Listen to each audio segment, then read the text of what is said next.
Sup?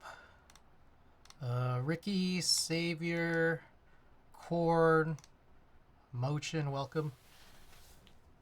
Oh. I need to update the build command.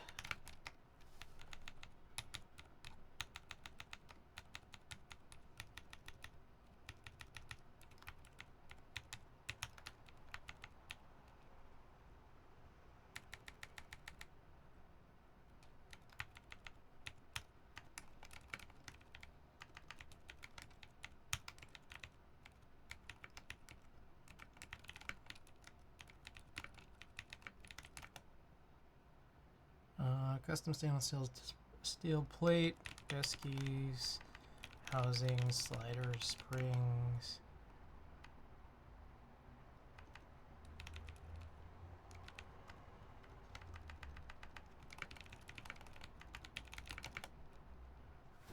I don't know which domes these are. Purple?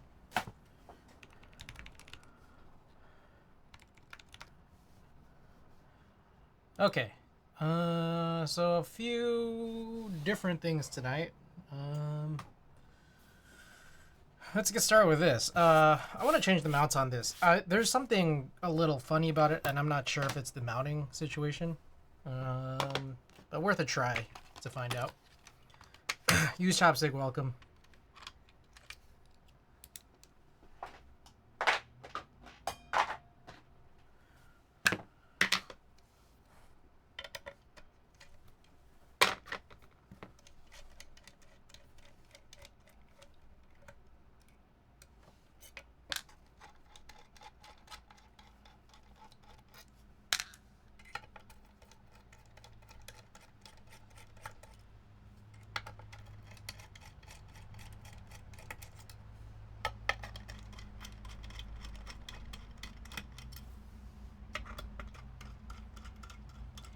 First, I was going to say, ignore everything I said about the keycap set earlier. Got the two builds confused.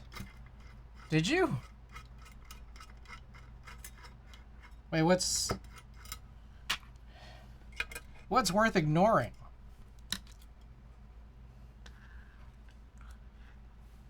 As I understand, you should still have 6U on this board.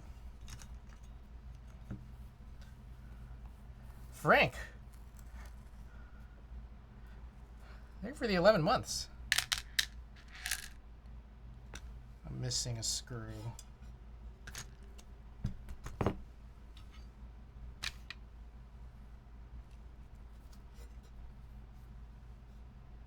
Alright, one of the screws, 2, 4, 6, yeah, one screw is missing. What the hell? That was weird. Alright, it'll turn up. Okay, so my problem here is that I don't think I want this O-ring mount any longer on this Heine Ladybird.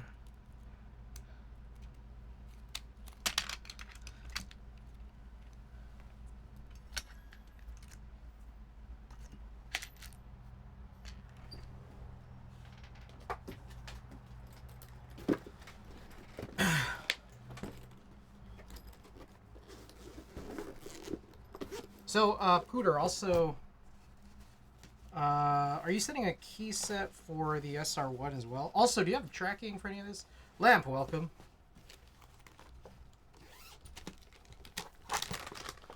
Gee, is this a Ladybird? Yes, it is. I may have misplaced the screws. You know I made HHKB? Yes.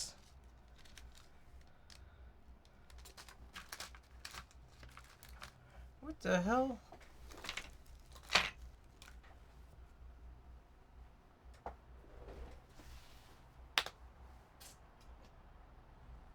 Okay, I'm supposed to top mount this, and I don't know what I did with the little screw bag.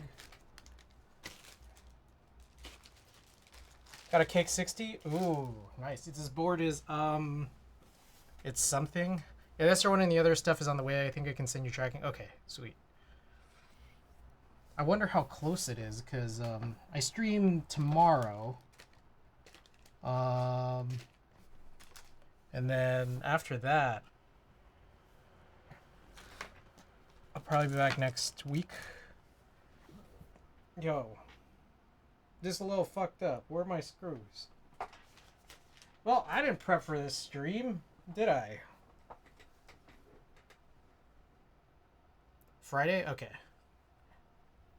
I built with HE Reds, basically faux prey. Ah.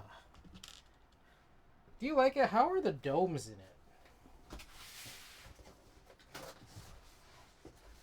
it? It's like domes, right? The HE ones?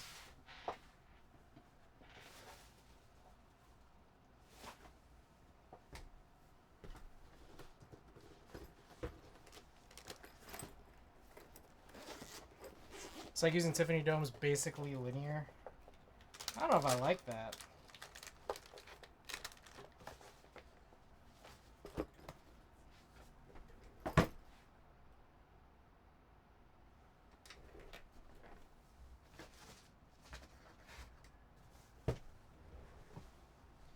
Okay, I'm also supposed to open up some packages, but I'm now in hunting mode.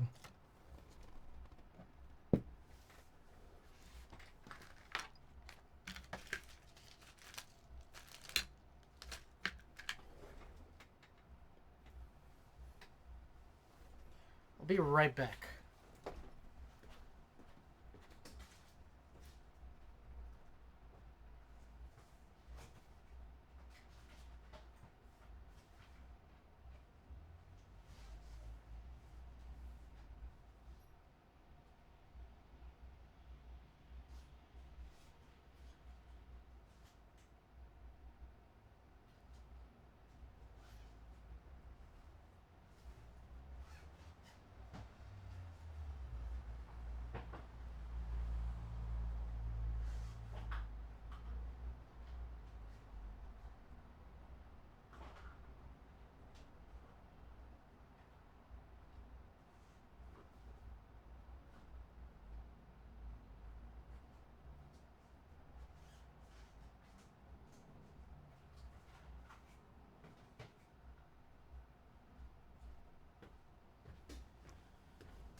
Okay, I have no clue.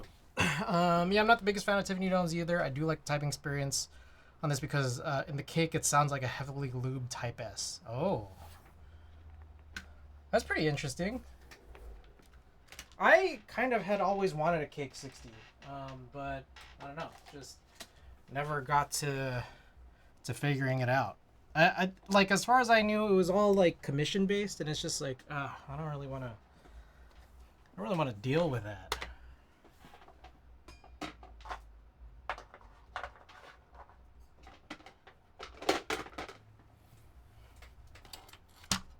Oh, here's the 7th screw. But I still need the plate screws. I mean, I think I can probably just... I could probably just figure it out. Problem is, I don't have a...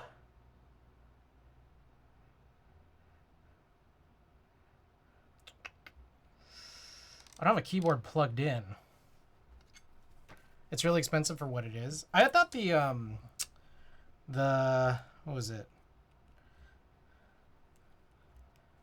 Like the wood one would have been really cool. But I worry about like shrinkage and the wood quality. And then otherwise, on top of that, lady, bird. Let's look for screw.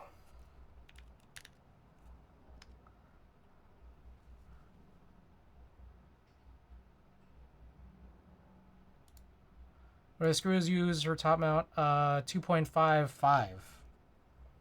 All right. Let's see if I could just find some.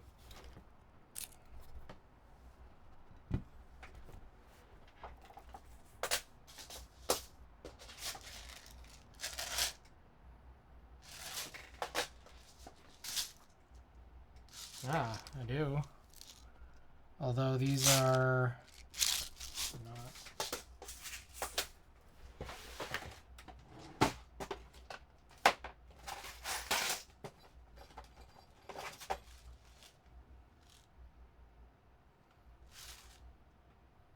Okay, I found some Phillips ones.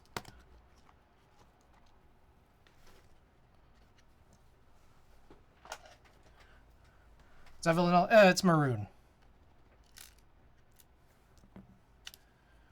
M2.55, that should be this.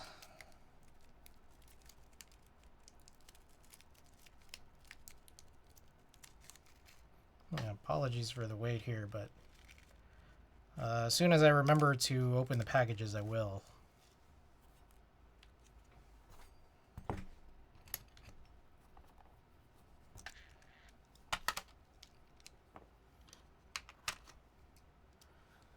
And I'm sure those screws will they'll wind up somewhere. This annoying part here is that I'm putting in Phillips, and it was originally matching hex. Oh.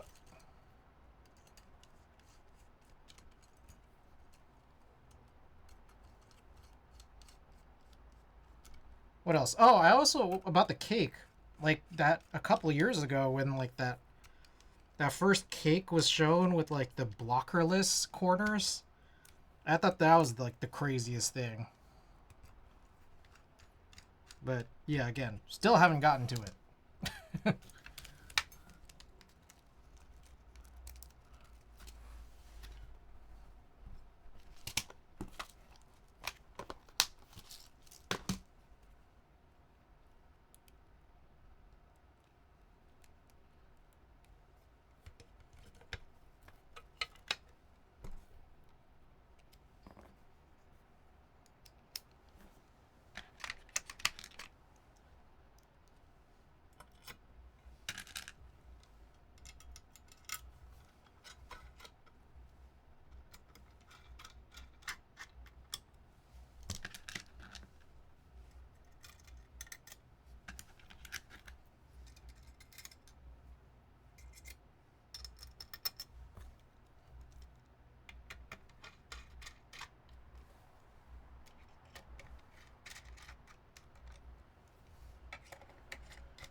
Okay.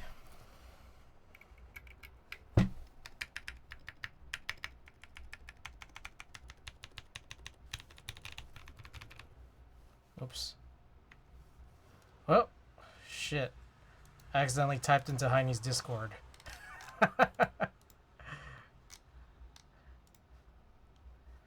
Alright. Let me give this a shot, actually. Because I think this might actually change, and yeah, I'm not sure about that O-ring mount, but...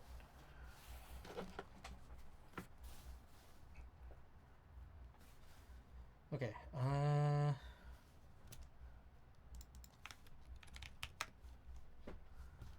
here we go, let's give this a little type test.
Okay, there it is. I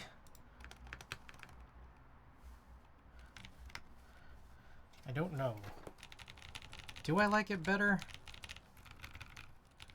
I think the switches are weird. I think that's honestly kind of a part of it.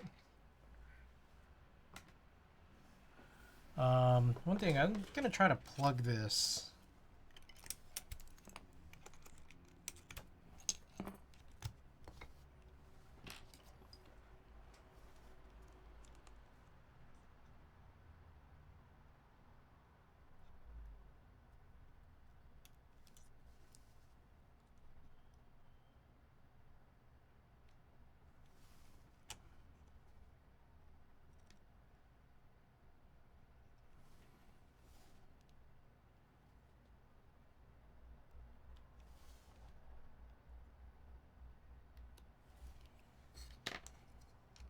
See if this makes any difference.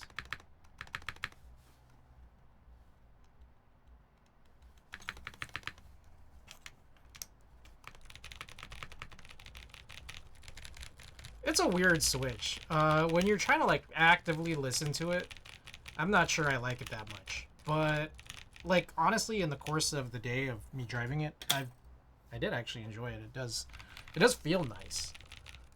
Sound is a little weird though.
Okay. Anyways. There it is. Alright, let's open up some packages. I owe that.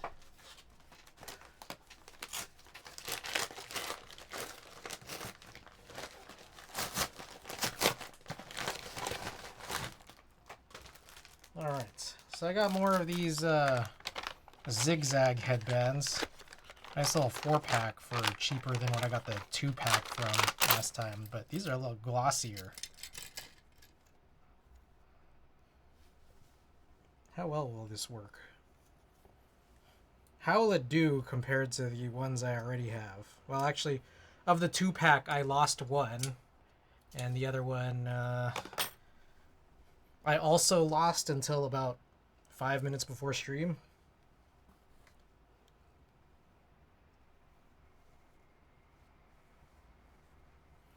Okay. Not bad. I like. And then otherwise, here, I got another one of these guys. This is like bandana headbands, but specifically in this like dark teal color. Was not cheap just to get it in another color that wasn't black, navy, or gray. But kind of, you know, I guess that's kind of how things go. Like with the Keycolt 160, right?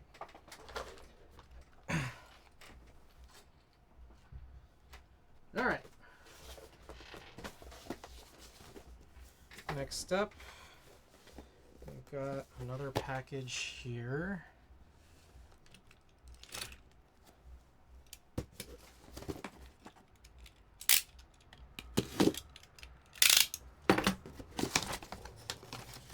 All right.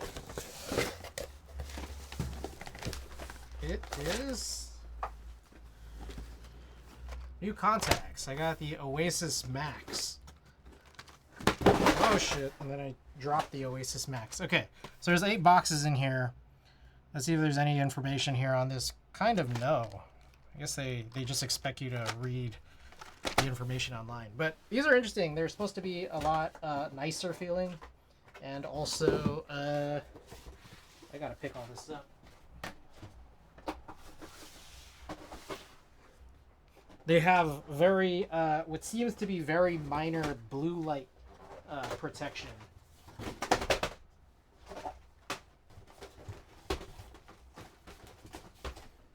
Oh, maybe it's this.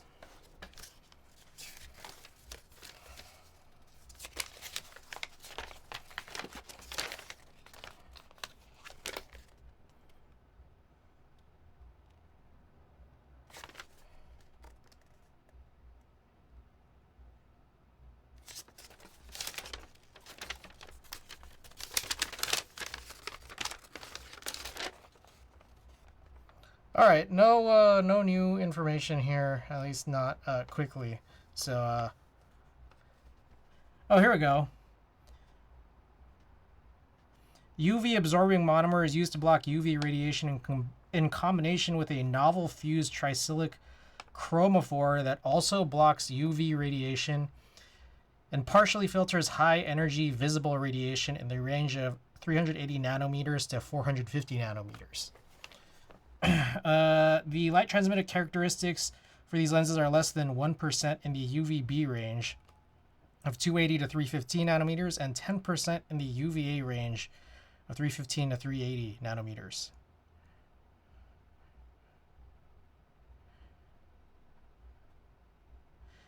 All right, so I didn't really understand any of that. Anyways, I got contacts in. My nice new yearly supply here. All right. We do have one more package. I'm probably going to go back to the claw rather than this headband, just to keep my hair out of the way of everything.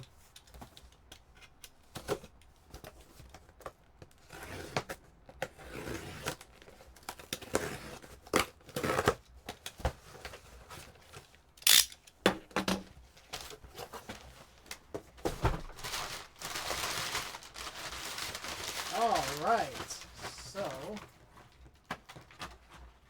oh boy, okay. So I got a package from Divinity in. We got cherry black, cherry black, cherry black, and cherry black, and also cherry black. We've got some of these stem razor thingies. So hopefully that is actually useful. And then finally we got, well, not finally, we got another one of these Geon stem pickers, just like having a nice little backup here. So yeah, I got two of these now. I do actually like this more than any other stem picker I've ever used. Seems to be most especially fitting for you know, keyboard switches, like MX switches specifically. Better than a lot of the other you know, clutch pencil holders. Oh my goodness.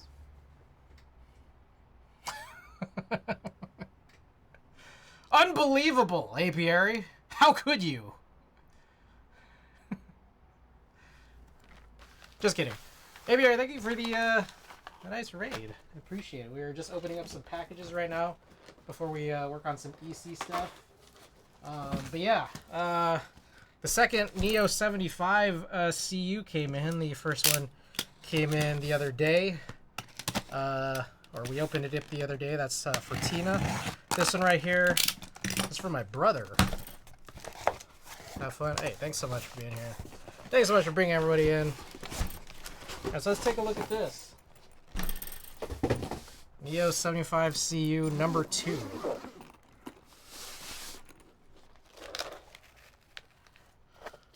Alright, all the requisite hardware. Let's also just make sure.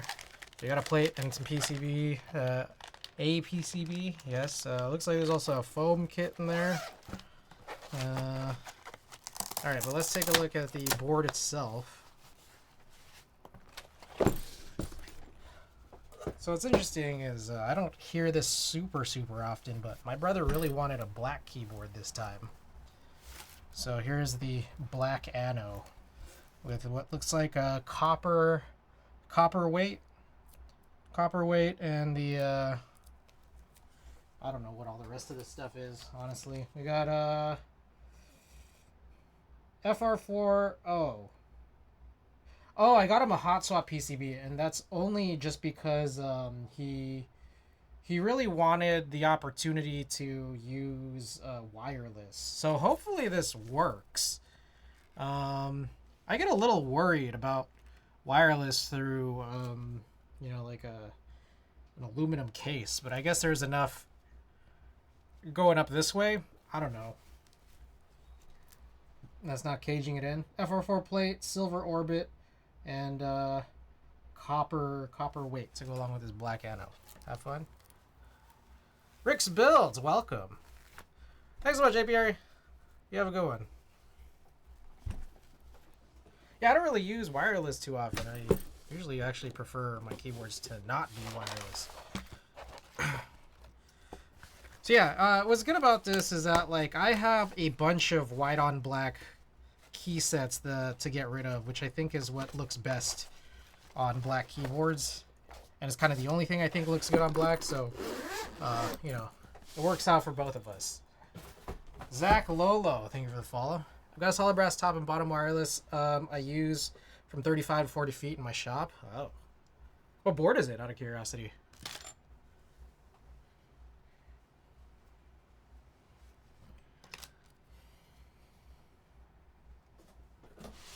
Alright, so while we're on the topic of Neo 75 CUs, I believe Tina wanted me to check something for her. So, wait 1 second here. I'll be right back.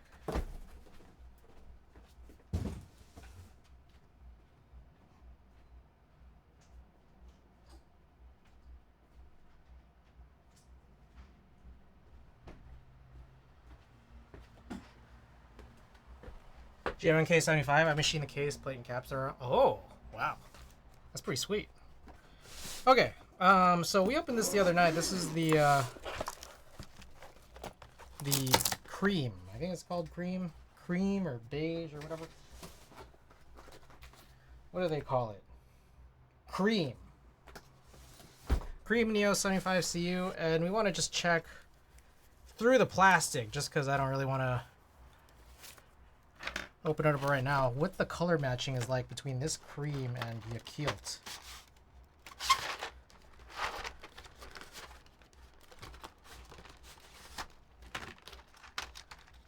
So the answer to that is, on camera it looks all right. In person, this looks a little bit lighter, but I think it just kind of remains to be seen. I think like we just got to build it and see what it looks like with it on. So we can do that, but as of right now, yeah. On camera, it looks pretty good. Yeah, a little bit lighter. And I don't know, maybe that's a good thing. We'll see.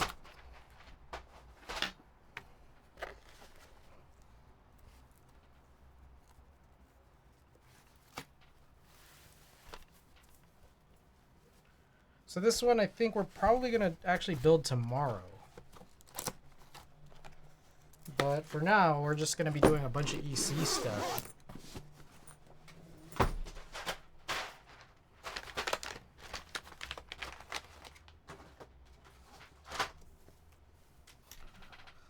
Why not like wireless latency? I don't know. I mean, I guess it's just because like most of my keyboards aren't, and then like, well, I just like swapping it out. I just like swapping out the cable real quick, rather than like repairing or just kind of putting in whatever kind of dongle. That would mostly be it, honestly. It's somehow a little easier for me personally. Okay, before we get started with Pooter's build, I actually wanted to do a little chore for myself. Hope that's okay with you. Let's see.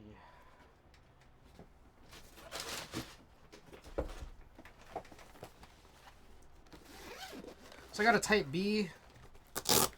And last time around, I kind of felt like I wasn't necessarily sure that I liked the domes in it. This is the Type B. This is actually the MX build. So I gotta go get that build. Sorry, I've been walking in and out here.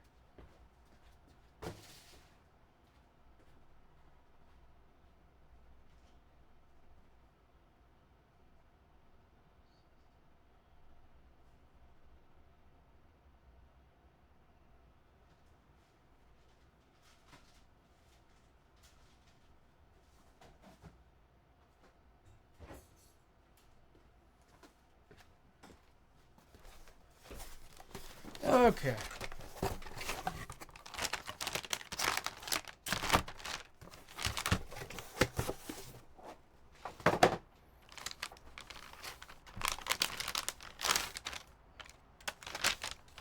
Alright, so one of the... Okay, there's a few issues here.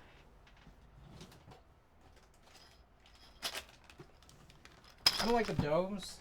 Let's change the domes. I think these are the 55s.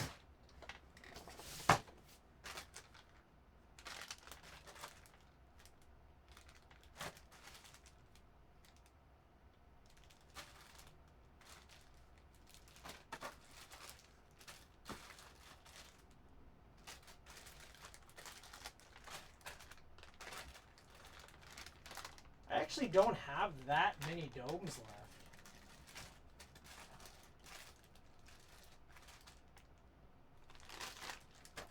Alright, let's try these 45s, these 2017 Pro 2.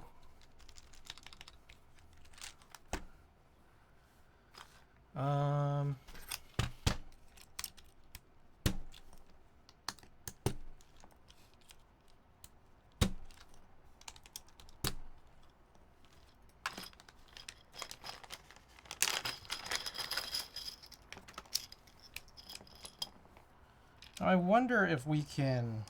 So I've been meaning to do this for a while, where it's just like kind of try to attach two of these so they could stand up without me taking all of these like keycaps off. Let's see if we could like rig something together real quick and see how well it works. I think maybe gaffer's tape might be best.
Seeing of gluing them together, but that feels a lot more permanent than this.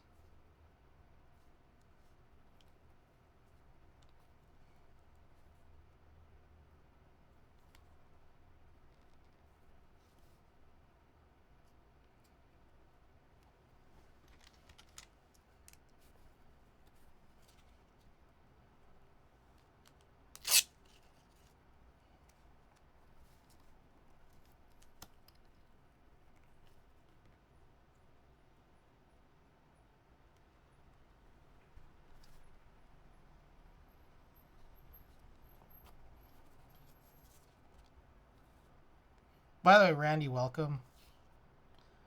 Rick's Builds, welcome.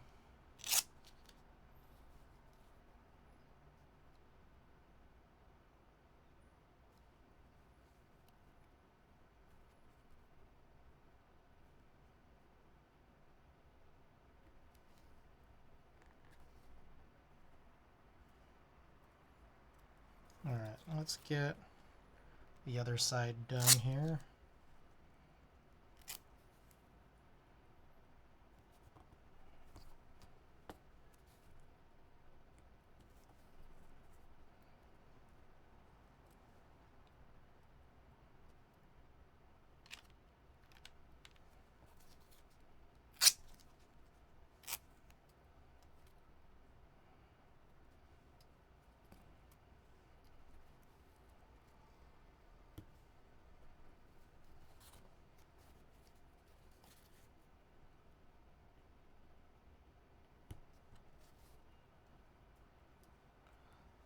All right.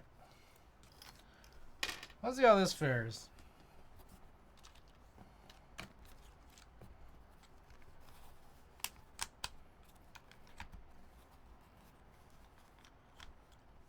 Ah, that is nice.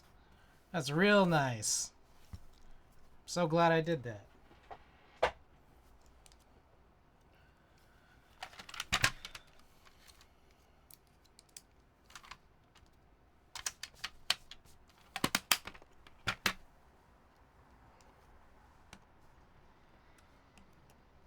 Oh, are these very small?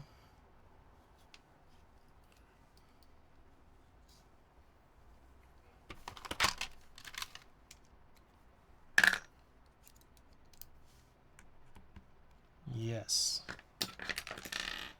So I believe these are the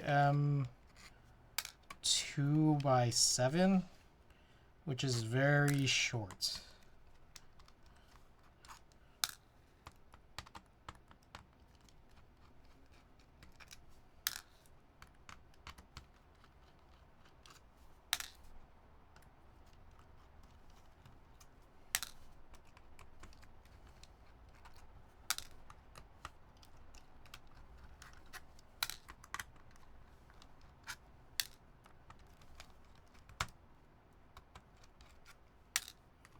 And I think if I recall from last time, we are probably going to have to like train the screws to go in.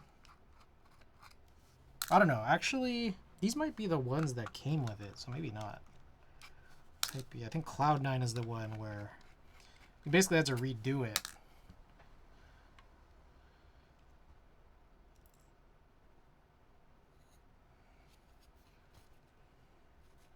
Okay. I'm debating keeping a 55 in here, but we'll see. Let's grab a few trays.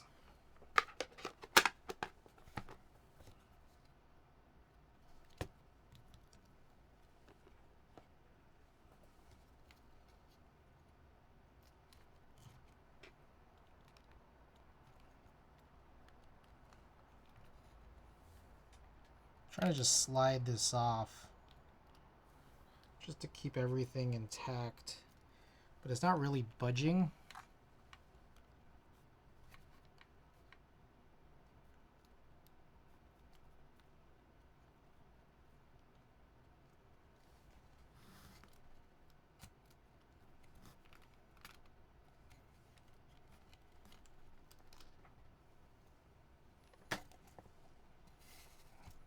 All right, some of it worked. This is from an R1, a real force 55 gram R1. I could tell because of how the I could tell because of the way it is. No, I think the R2 came in strips of 4.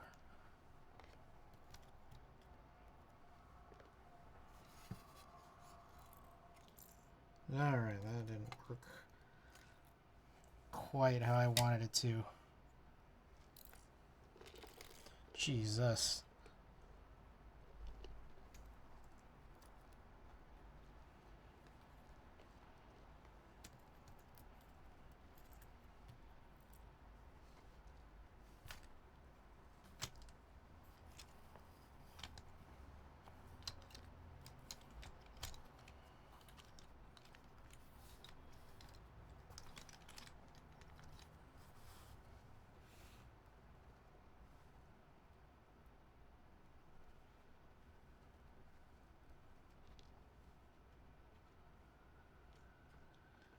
Did a spring double up, or did I lose one?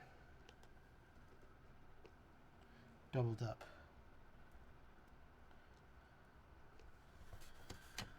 Okay. We pulled this out of something. I don't remember what.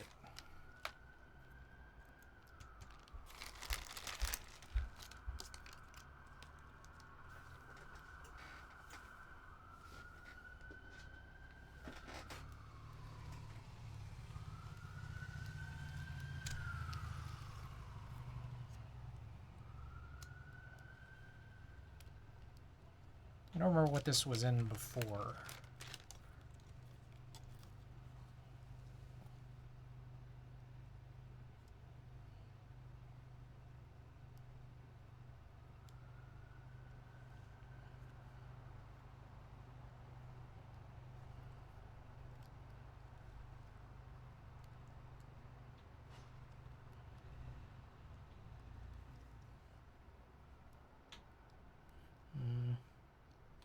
Let's leave that space bar open in case I don't find the corresponding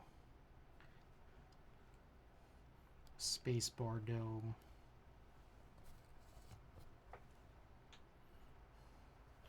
Okay, let me go run and look for it here.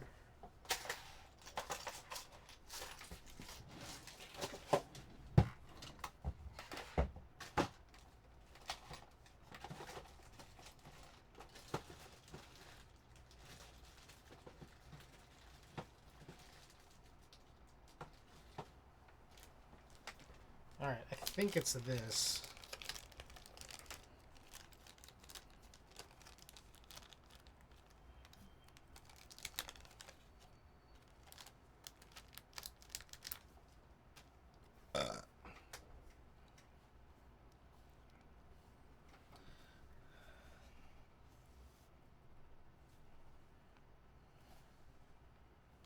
Alright, and then we just replace all these springs back on, and then we should be good to go.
Okay.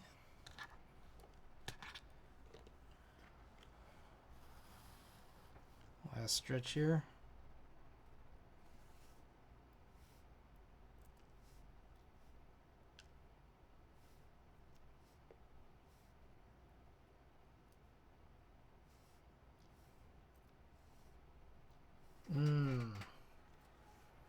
There is a little bit of oil on these domes. Maybe some kind of grease. I think it might be from when I was lubing PCBs.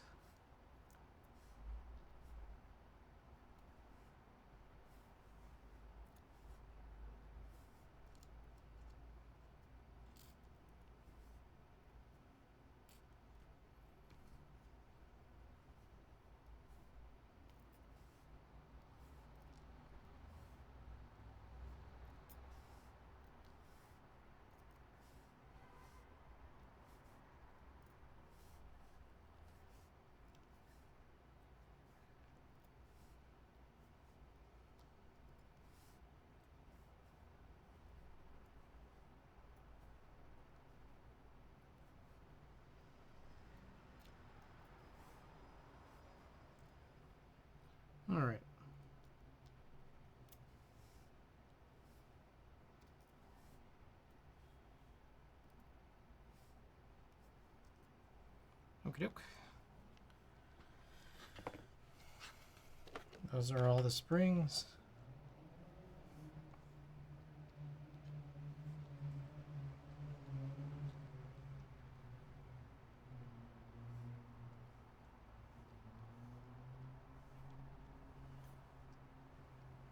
Check alignment. Everything looks pretty good. There we go. Now it does. Alrighty.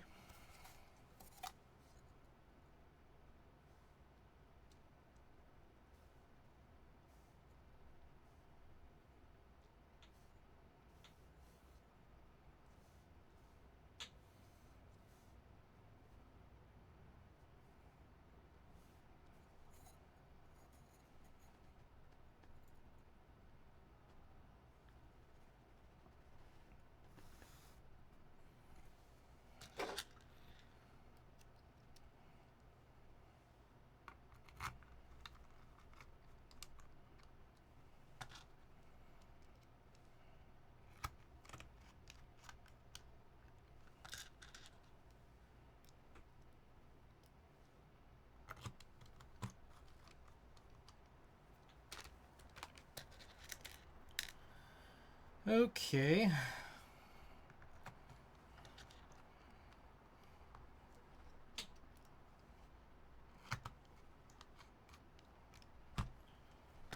So we'll get this all screwed up.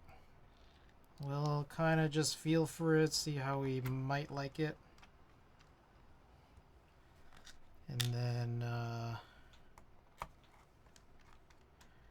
then we'll get to the type, or sorry, to the cloudnine. Pooters EC cloudnine.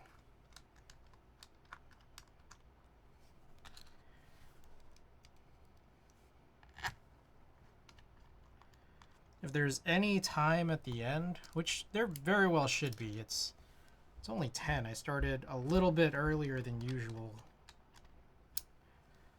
I think we might work on that veracity slider swap.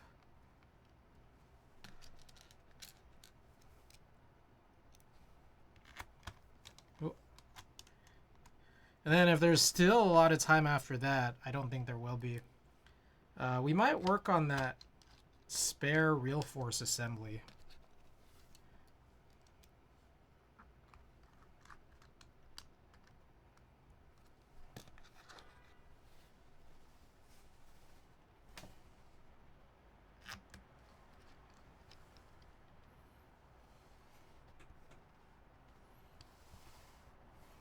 Alright, so as far as I could tell, there's still 2 holes left on the SIP PCB, but one of them, there's actually on both of them, the holes are like misaligned.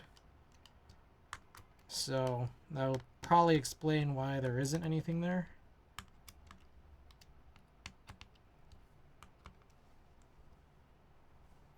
Yeah, that's a bummer.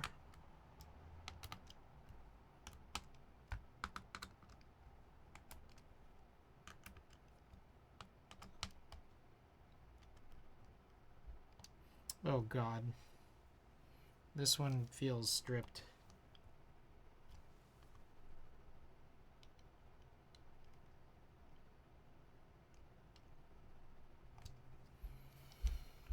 Okay.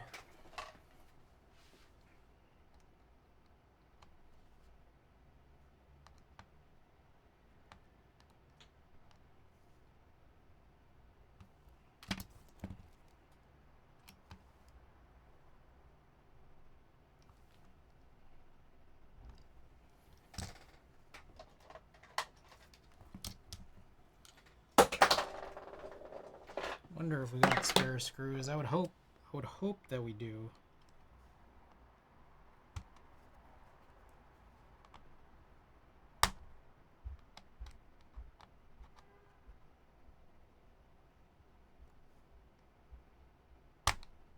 Jesus Christ.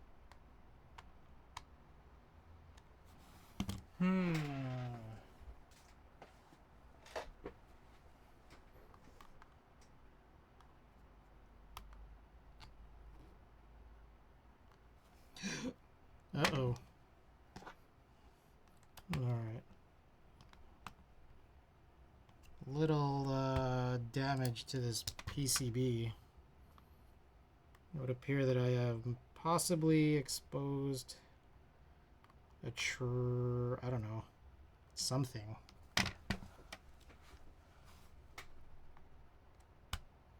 Jesus. Ugh, I hate these like tiny screws.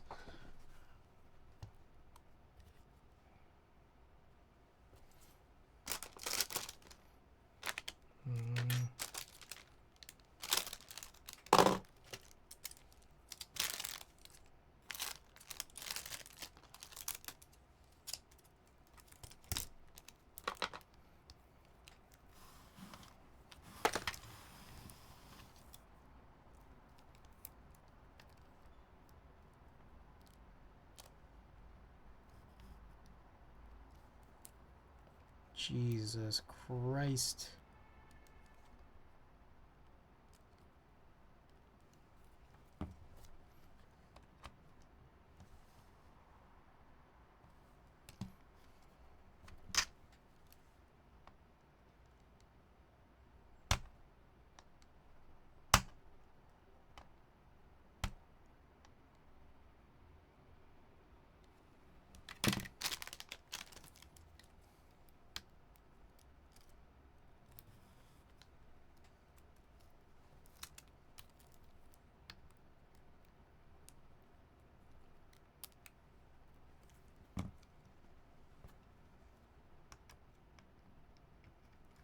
Okay, I got it out.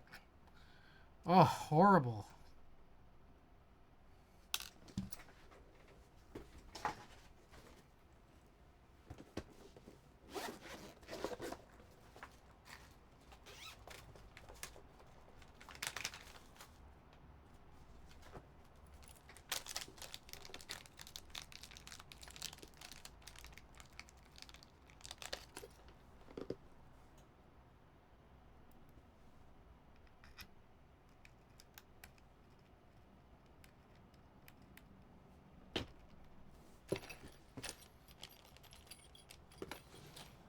There's a part of me that wants to put one of those little tiny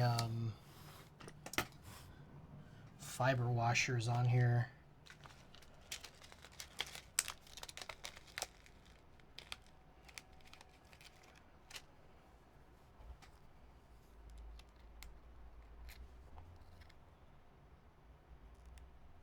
Yeah.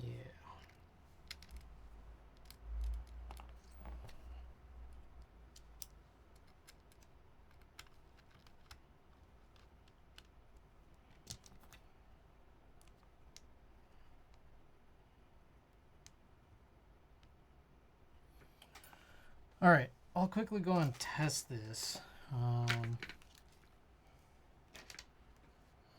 See how this is.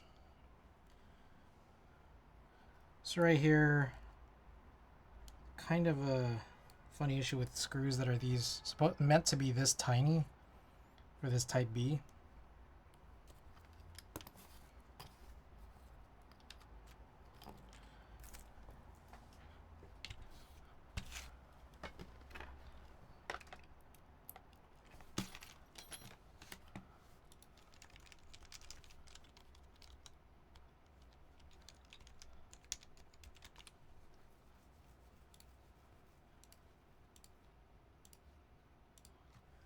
Okay, real quick.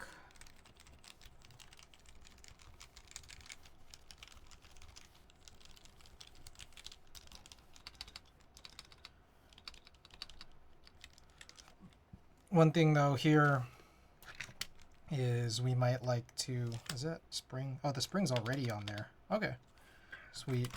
The last thing I'm gonna do is, I mean, since I already have this little bit of tape, I'll probably cover this up just in case.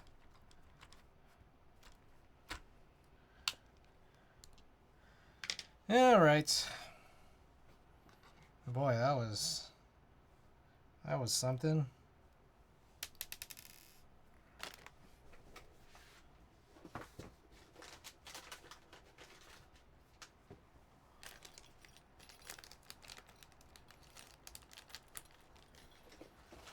All right, so let's switch these assemblies now. And then we'll be right on our way to start on Pooter's Cloud9.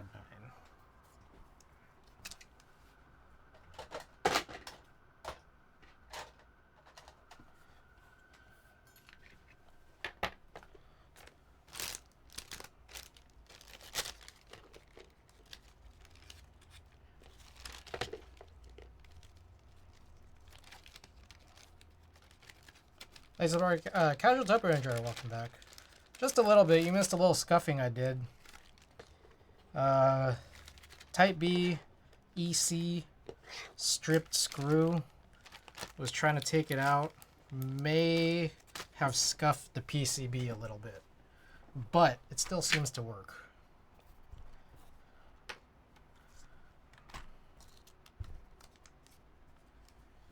Let me also label these domes just so I don't forget.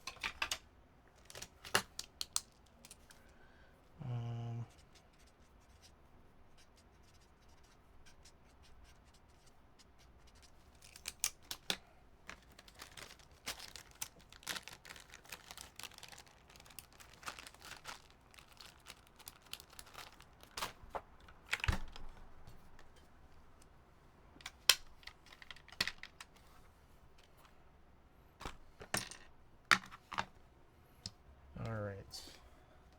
Now where's my other bit? Oh boy. There it is.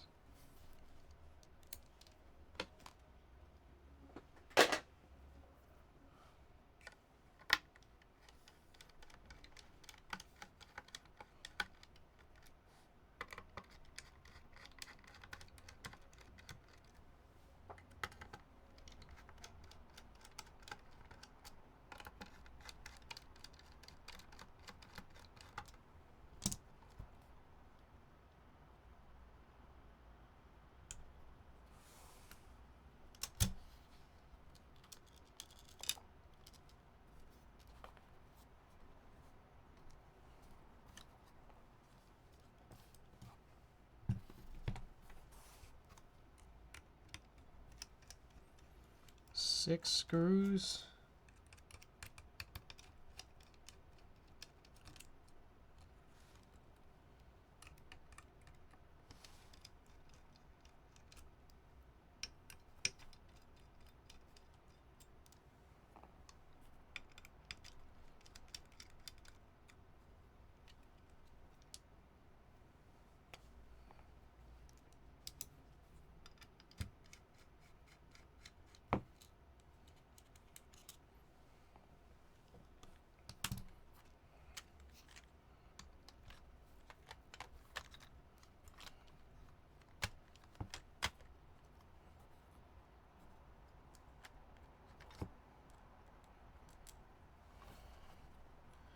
Top mounted. I'll just punch in these screws through the top now.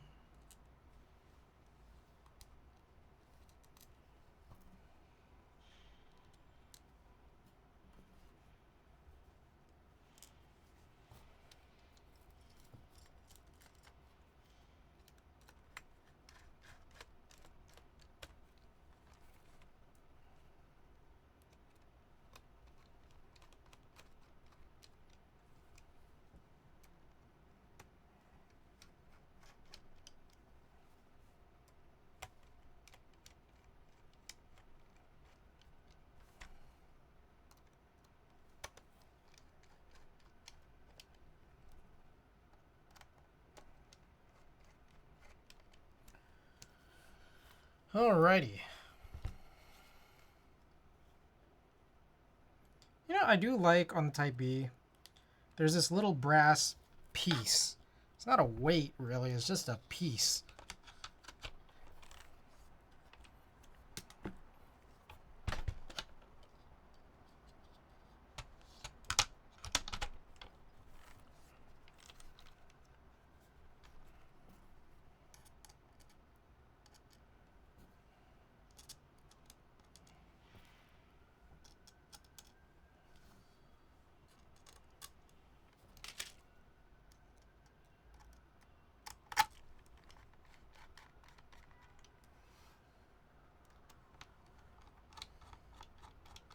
Yeah, there were some other issues with the Type B though, but that part of it is nice. Like, it's just not adding too much weight. It's like a little heavier than all alu, but not anything too crazy. All right, let's see how we might like or hate this.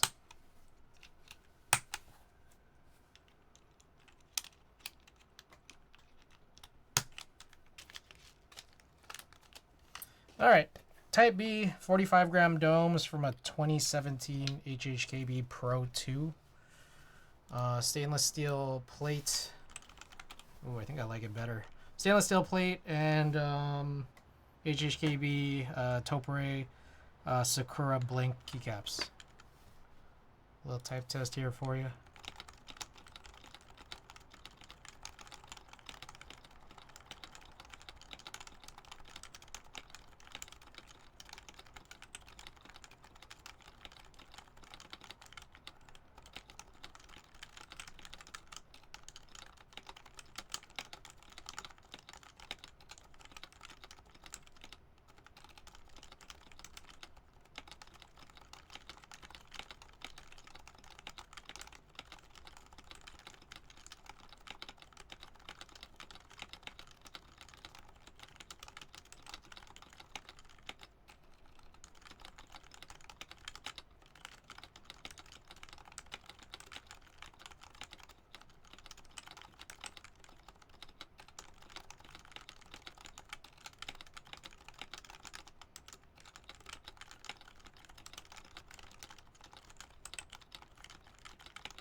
Balls closing on a shop after filling active group buys.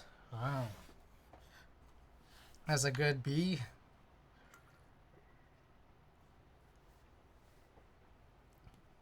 Okay, filling wise, this is better. It's less mushy. Even though it's lighter, it's less mushy, which is pretty nice.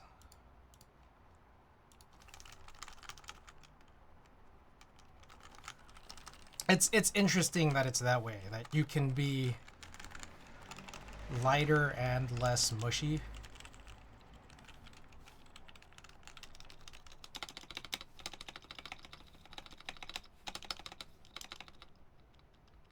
I think maybe this might like a little more lube. Yeah, that's definitely ticking. I don't know if this is something we can fix from the top though.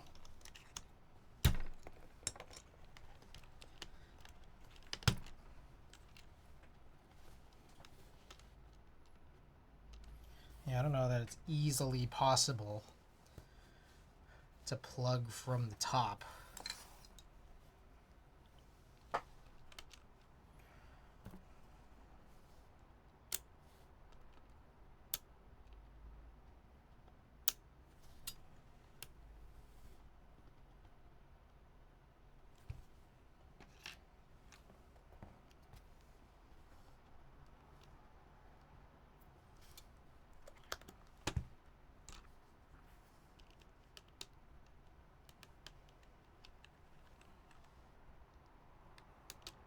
Yeah, this is tough. I probably should have tried to adjust it when it was still open, but I don't know that I really want to go through all that again.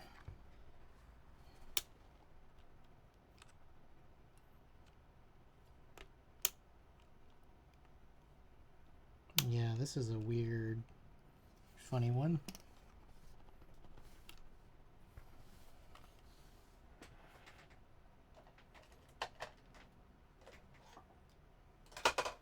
Let's go with reverse tweezers.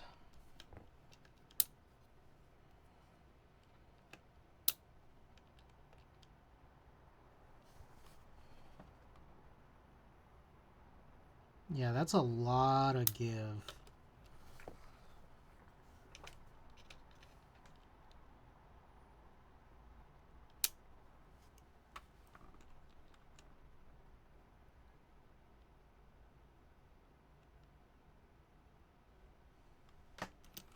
Let me see if we can get an angle of it from this side.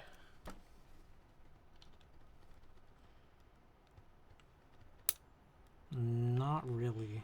basically no. So I find that to be kind of a tough part about EC builds, is that it seems as though retuning the stabilizer just does kind of require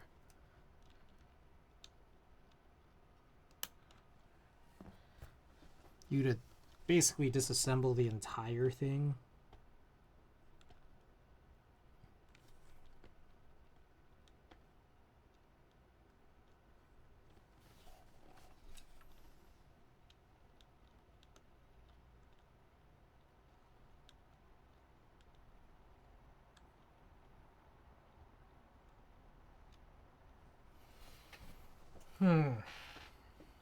Okay. Well, we'll do it another day. I don't know that it's worthwhile to do this now. We got pooters to work on, and this is something at least we'll keep an eye out when we work on it.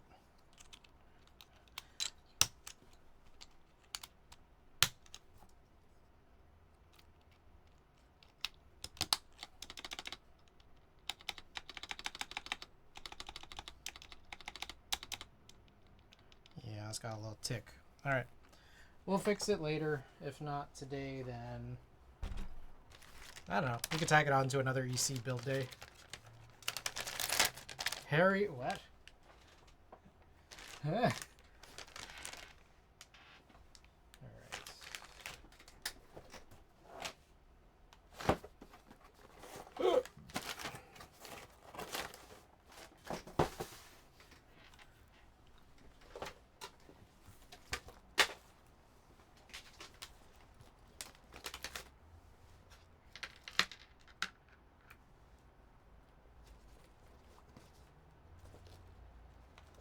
Oh.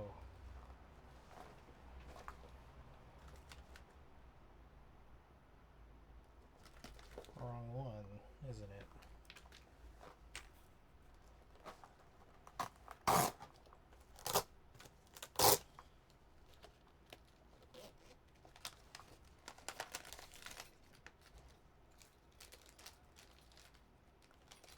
Okay. We'll tie you up here.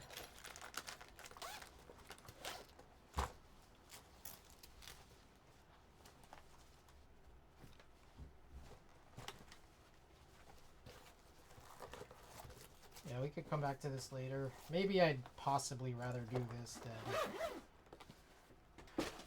the veracity thing. Let's see that. All right. So, another familiar sight, another silver keyboard, another cloudnine.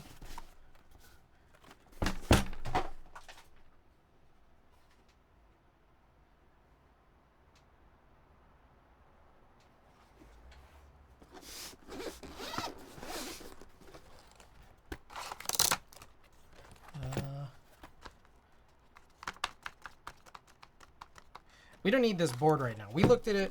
It's got a cool anno finish compared to the raw one that I have, but I actually just need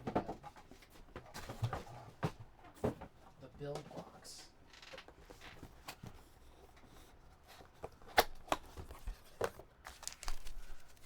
Should be this. We got this daughter board, 2 daughter boards, plate, MX PCB. Screws and standoffs that we won't use, and in fact we won't even use the plate that's included here. We're going to use the custom one we made,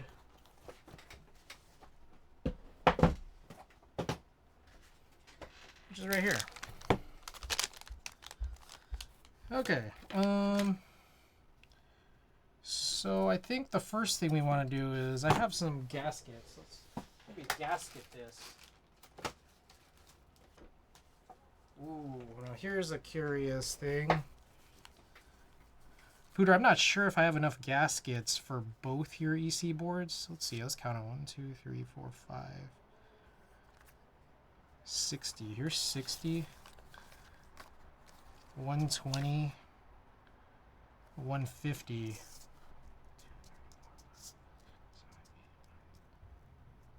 160. Actually, I think I do.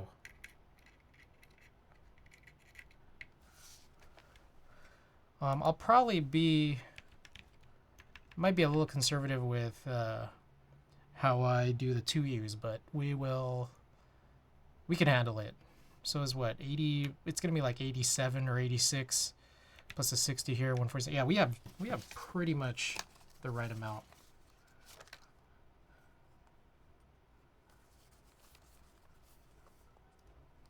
Yeah, 150 plus some extras. Yeah, I don't think we even need to be. Okay.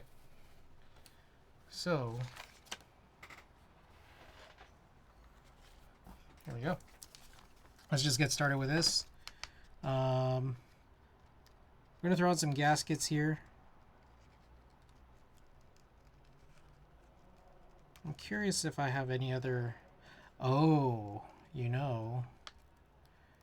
You know, it's a funny thing is I have just the right amount of gaskets for Pooter's builds. I don't have enough for my real forces, but I haven't been gasketing them anyways, honestly. Especially considering that I'm... two things. One, Show's plates are really tight, so it's like there's kind of this sense that there might not be a need to add gaskets to the plate. But then separately, I'm not even using those boards, so it really doesn't matter. I could and possibly should just buy more.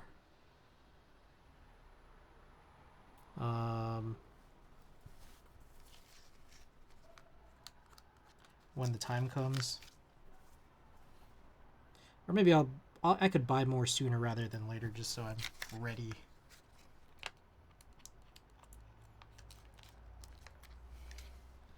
Trying to think of other EC boards. I don't know if I have any EC boards on the way. Let's take a look.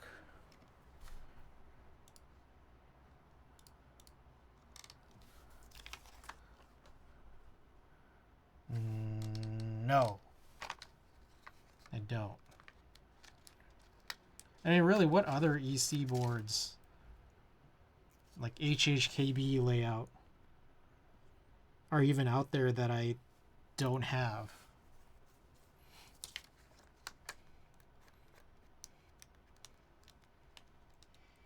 I don't have an S60 V3. I don't know that I intend on getting one. I don't have an HHKB HG. I'm probably not getting one.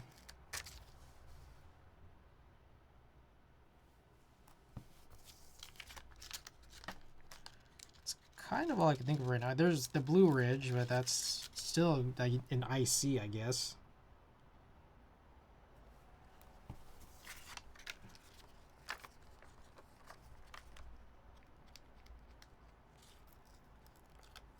Yeah, any other number of HHKB housings that have been an IC and just haven't really moved.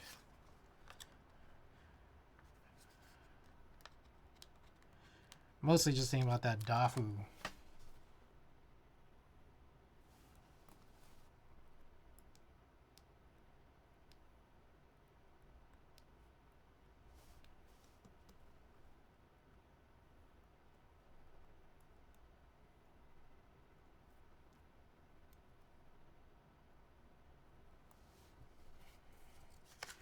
Blue Ridge less than 4 weeks away. First come, first serve. I see. Honestly, in my head, I'm pretty sure I'm gonna put my name in the raffle, but I'm not gonna be hurt if I don't get it, because I think that the design internally is really cool, but I'm not thrilled with its looks. Yeah, I don't know about the... I don't know if I like the bezels on that one. And also, isn't it PC? I've like become less and less thrilled with PC boards, honestly.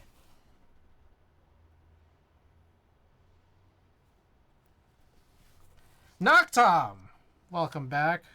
I was just thinking about you. I was thinking just earlier in stream. I was thinking about, man, we always like the same things on Instagram. Yeah, PC raffle. Oh, there was a metal one? I had no idea. I'm guessing it's already done. Was there any like proto photos of it? Out of curiosity. What were the details on that one?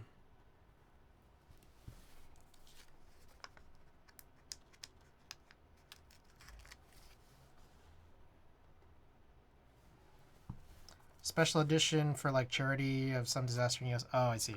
Got it. I had no idea. Blue Ridge is kind of not. It's just not really been on my radar in terms of obtaining one. It's been on my radar because it's an HHKB and everyone brings it up in my chat, which I'm appreciative about. But yeah, I don't know. I haven't been crazy excited, but I like how they're converting MX boards into EC with plates with integrated housings. You mean like the AE boards stuff? Is that what you are referring to? I'm still honestly trying to really understand that. Like how it stays together. I know Randy's talked about it a million times, but I still have yet to like just see how it like gets built and what boards.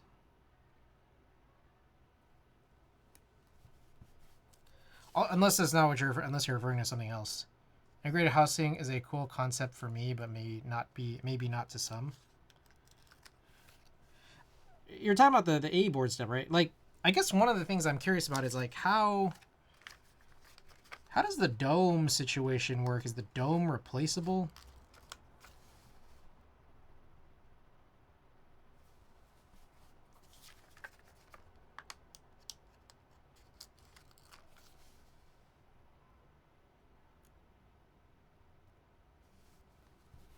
Clever keywords. The guys looking up literal plates with the housings right into it. Oh.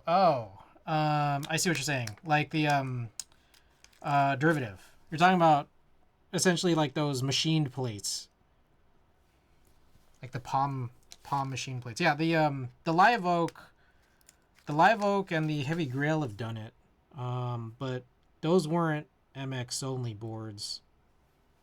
They were already, kind of existing, but it is a cool thing. I was kind of interested in that as well. And I guess I don't know if Pooter. I think Pooter mentioned getting in on one of those builds, possibly sending it over down the line.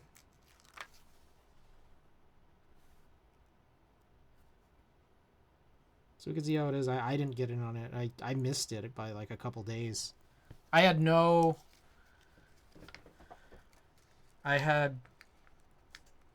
information on it until after it was over. They may or may not be working on a Harangi conversion as well. Interesting.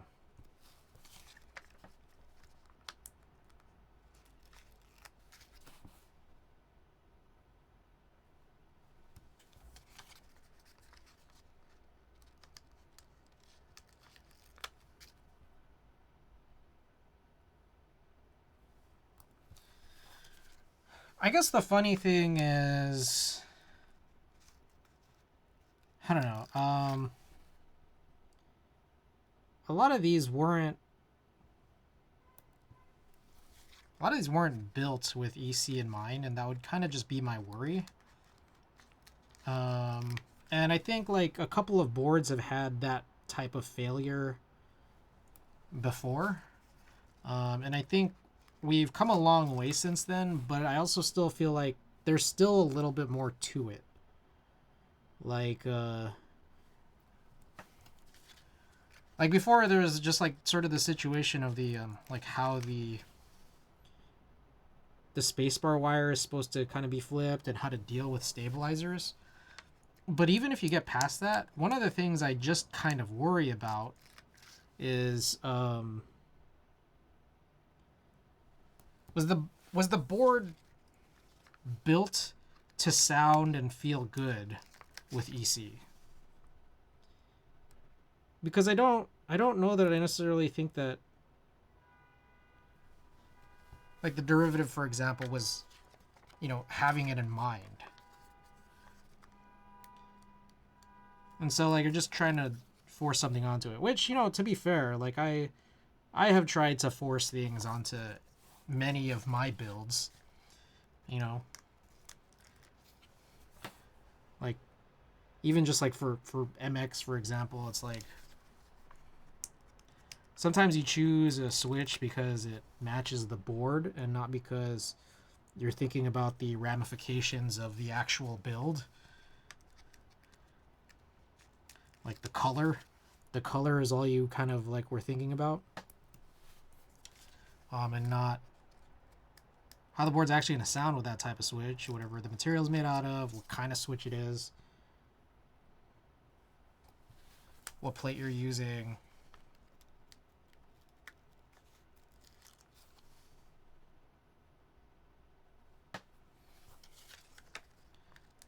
Like, I'll be honest. I'll be totally honest. Like,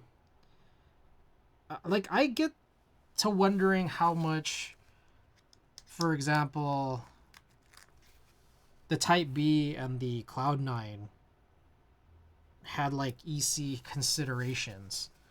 Like, for example, like, acoustically. Like, because as far as I know, they didn't proto. Like, they didn't send out any protos of EC for either one of these boards, I don't think. Switch Doc, welcome back. So, like, how did they... Like, they got no feedback on it from content creators. They got no feedback from people watching the content creators. Ball did the EC proto himself. I see. Okay. Okay, then, real quick question. When? Was it before the group buy?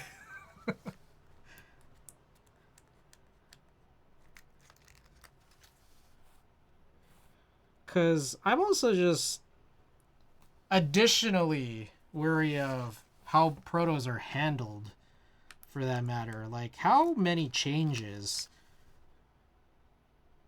can get made? EC afterthought, add it in and assume it'll work okay? Definitely before? Okay. I don't think that... I'm not aware of whether the Cloud9 did, because if I recall correctly, I feel like, for example, Alex did a Cloud9 build. I think it was just MX. The project didn't get much traction before CK picked it up. Cloud9, I'm not so sure.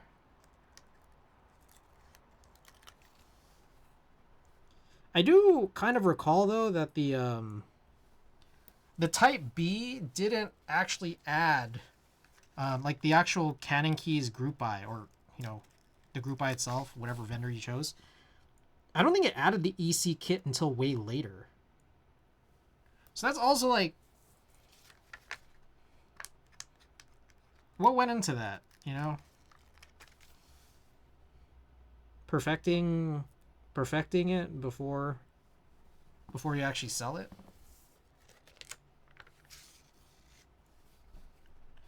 Okay, so real quick, here's 90.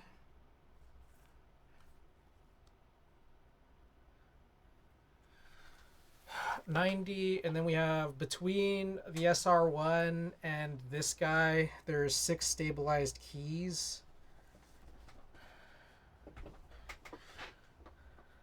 So we have like an extra 12, I think. So, for example, we need these 2, then we need these 4. Okay, so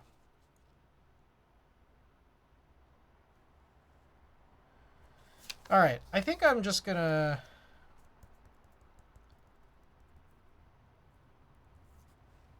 I might hack the 2Us. I usually try to not, but I feel like that's kind of the point where we're getting to. Wasn't 100% ready when the group buy launched, so it came later. I see.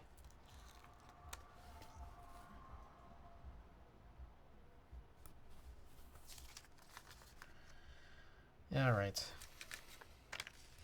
So I'll just do those stabilize or the spacebar stabilizer cutouts just because they're square enough, but then we'll just like cut this to fit for the 2Us.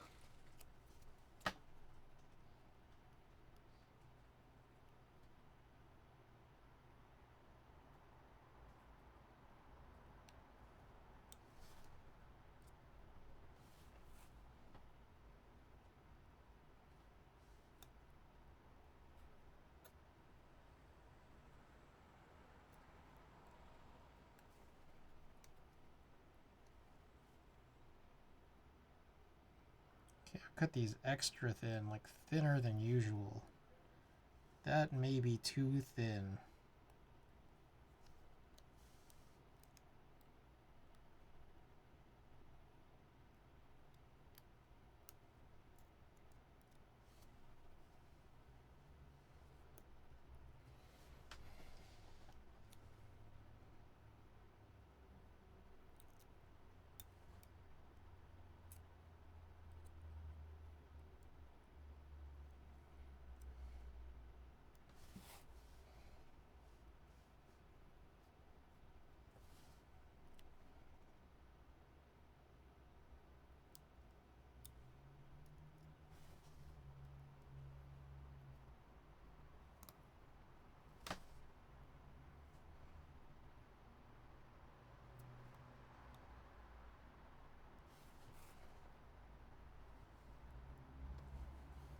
Alright, I'll lift this one. This one's way too thin.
Alright, let's do last little bits of coverage.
Okay, sweet. Okay, let's go and grab Pooter's parts here. That was included. So we're gonna have to figure out a few things. Here's a bunch of housings. We got sliders, we got rings, then we got some other stuff.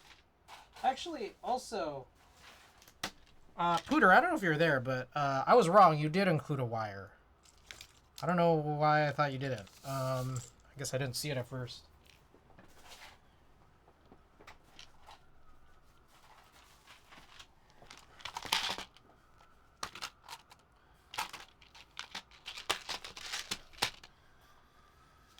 Okay, here's some dome gaskets, some landing pads, some oh wait, shit! You had the housing gaskets here already? Wait, these are housing gaskets.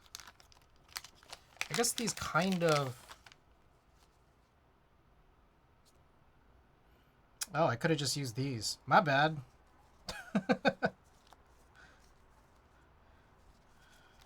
How many are there on each one? 3, 12. 12 on each?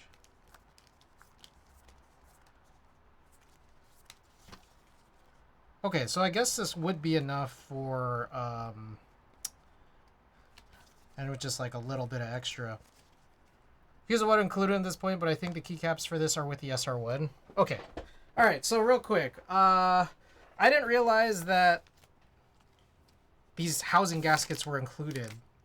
I thought that was something else. So I just used my own, which was just ones I got off AliExpress, which I think work actually really well. These ones, one of the things I worry about these, yeah, I don't think these are adhesive. So,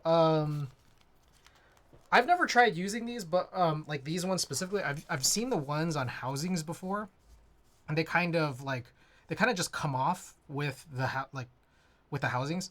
Knocktown, hope you have a good night. So look, we could try to use these for the SR1. Hope that's okay with you that I use these adhesive ones on this plate. It's what I usually do on mine personally. And then I can just go, I could buy more. These are like super cheap.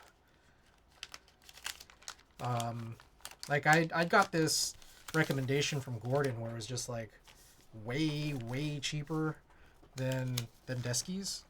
Though I'm guessing the effect could be slightly different. All right. Here are dome gaskets. Now I have never used dome gaskets. I think I kind of am aware of the reason you would need to use them, but in terms of applying them, let me just see. I use those ones from AliExpress, my S60V2. Yeah, I've been using these pretty much ever since Gordon recommended to me like years ago. Please don't. You're not a big fan of dome gaskets? My take is that you shouldn't need them because the Deskies sliders and like the whole Deskies setup was already built to use like the rings as is without needing them. But let me just quickly see. So this one says, okay, where does this go? Where's the diagram here?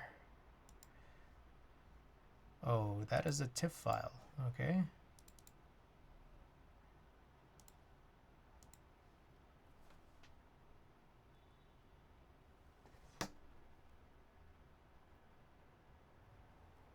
I've yet to try that my HHKB on SRX. It didn't work. / domes felt mushy.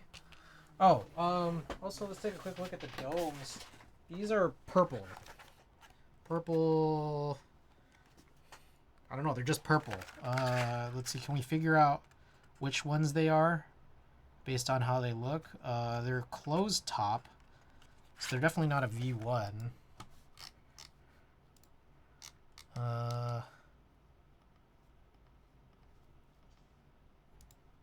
Oh, I don't like this mix.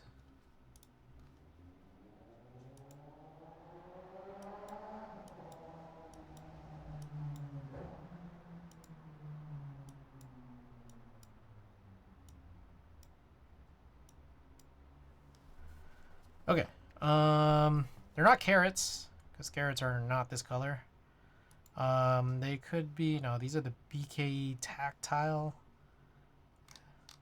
Looks like purple are 49 gram, but they're not this one.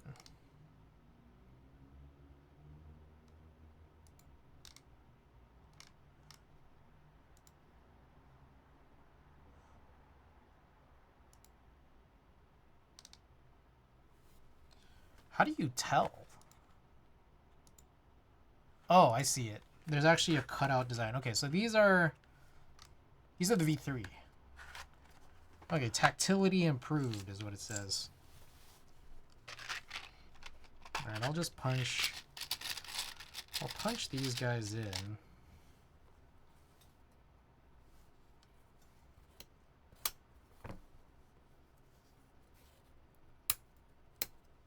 Sitting nice and snug here, which is good. Oh, never mind. It's kind of popping out.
It's weird. They're tight to press in and then really easy to come out.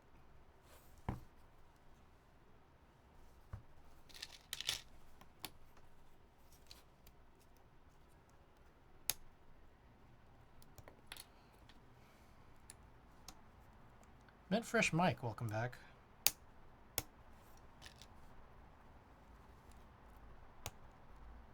How goes? Oh, we chilling. We're just starting up on this pooter cloudnine build.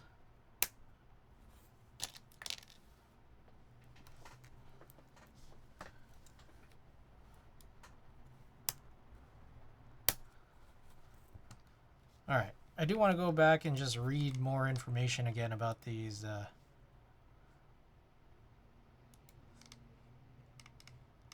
dome gaskets.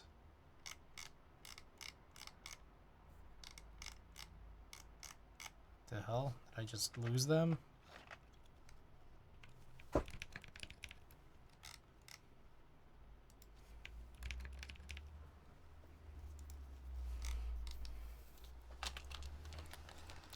When silence ring added for soft landing, the extra thickness will reduce key travel and compress the dome all the time. Dusky's dome gasket will solve this problem perfectly. Shape and thickness are well designed to fit 1U, 2U, and spacebar stabilizers. 2U and spacebar stabilizers will soft land to piece. Oh, this is not what I want. Soft land to PCB when this gasket is added. Black, soft foam with one side film. White, hard silicone with one side film. More solid than foam. Recommend.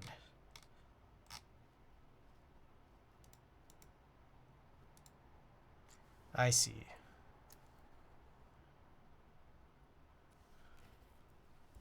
I got the reverse effects on those dome gaskets with number 5 rings. Did you get the number 5 gaskets?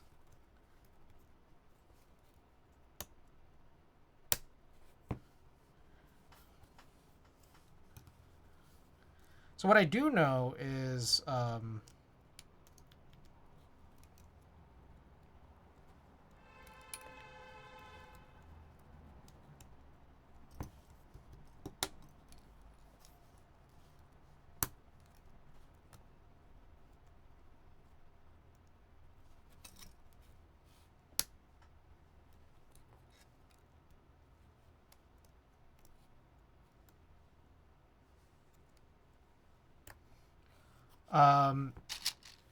Deskies have these things called slider gaskets. Holy shit. Okay, that didn't do what I wanted it to do. I don't know what the heck is going on here. It pushes out really easily. Yes, also number 5 gaskets. You have this other product that does the opposite thing, which is that like if you have sliders that are normally meant to be silenced, there's too much travel.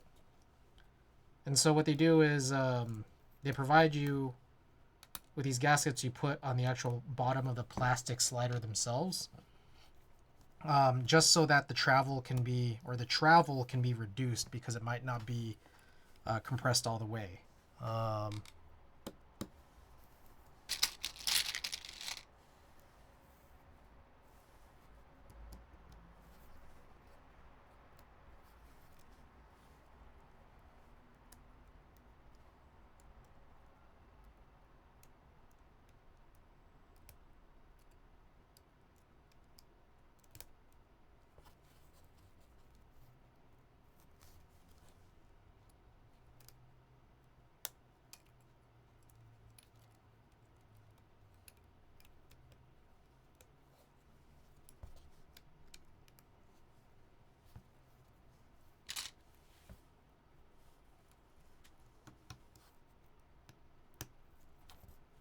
I think maybe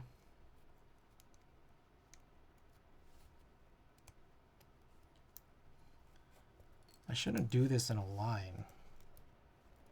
I should maybe do this like side to side.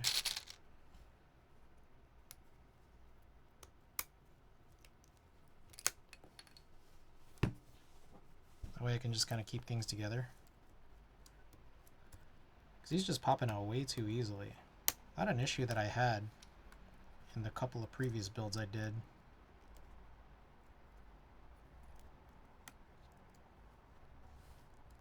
Not sure if that's a difference between the Deskies parts.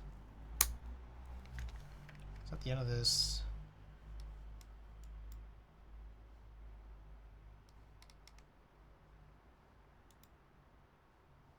There we go.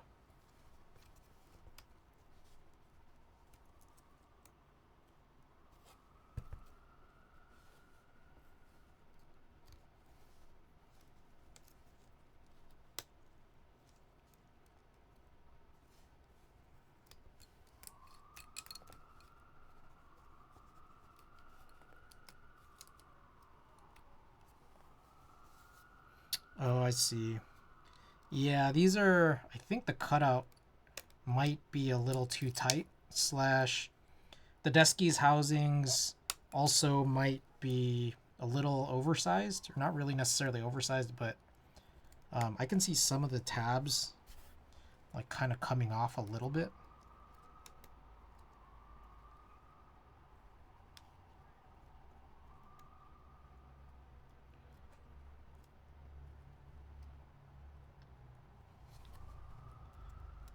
Shouldn't necessarily matter too much once everything finally gets assembled, just because everything is going to be held tight together by the assembly.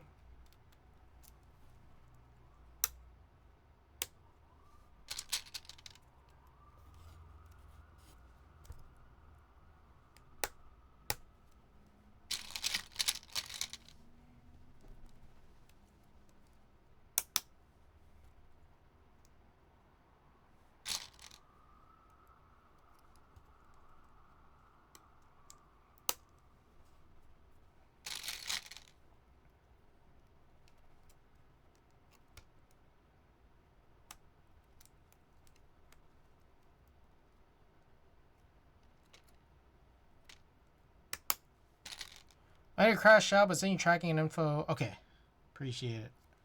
Oh yeah, and then the VOD will be up on Twitch here, and then very long term it'll be up on YouTube.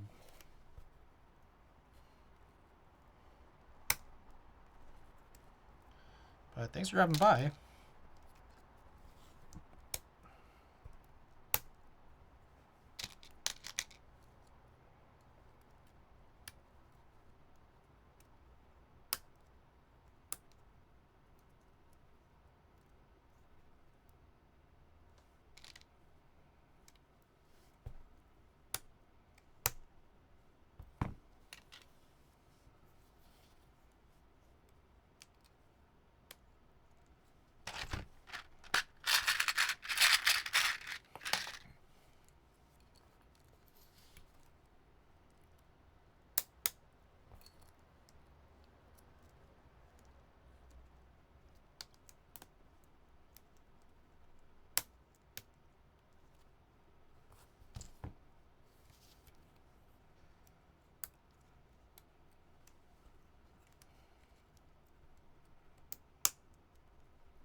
So I'm thinking here, next steps, I could lube these housings.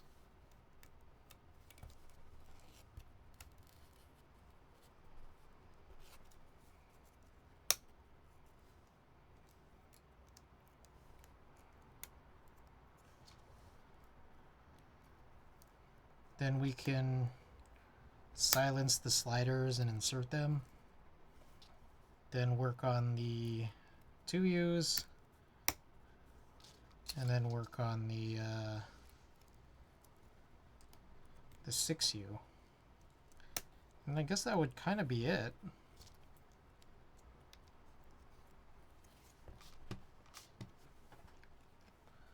Yeah, I think I feel like we should pass on the dome gaskets.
God damn.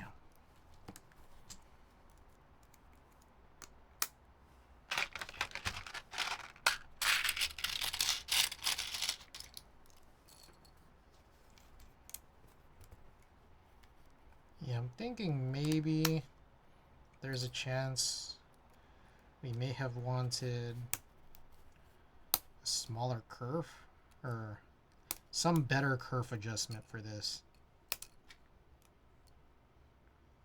Because these are running a little tight.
Okay.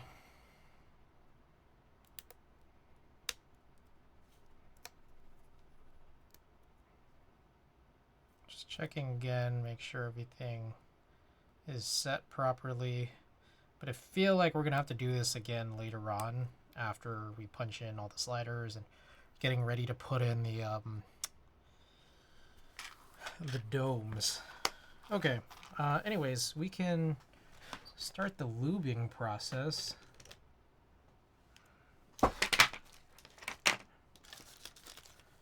Pikachu, welcome. Yeah, some of these commands might not even be valid anymore, just as an FYI. The command list hasn't been updated in a pretty long while.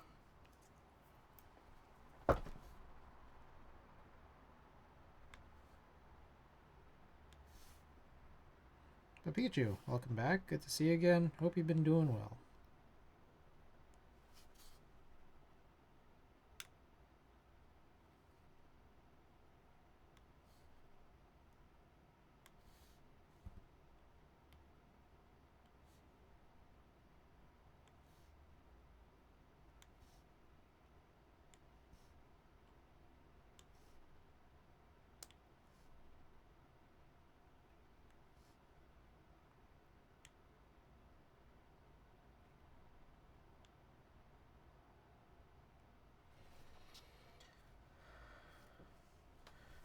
Those GMK maroons are not maroon. They're more like cherry. So disappointed they didn't fit my Iron 160. Did you end up finding something that did?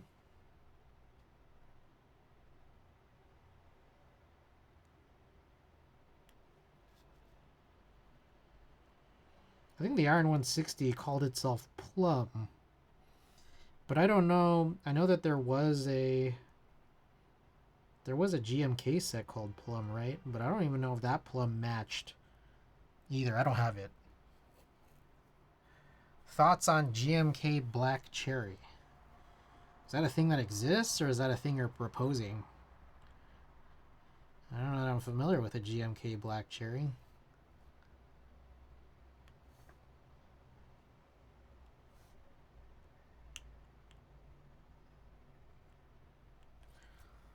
Icy just came out.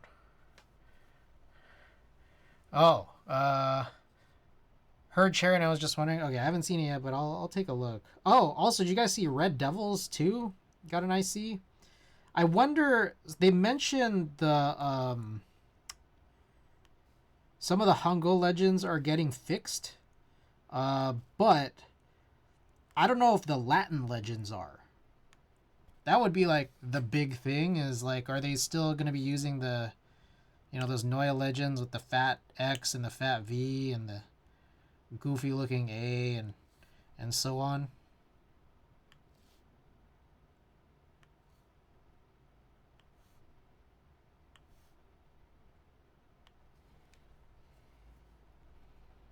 That's what has me kind of curious, because if they fix it, I would get it. If they aren't fixing it, I don't want it.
Planet's R2 will feature evolving enhancements, updated Hangul sub-legends. Okay, so that's the thing, though. All the changes are referencing just the sub-legends. But they make no mention of the actual Latin legends. But when Hiragana got its update, I don't think anyone mentioned the Latin legends part of it. They just mentioned that it was improved Hiragana legends. So I don't know what implication that makes for Hangul here in this case.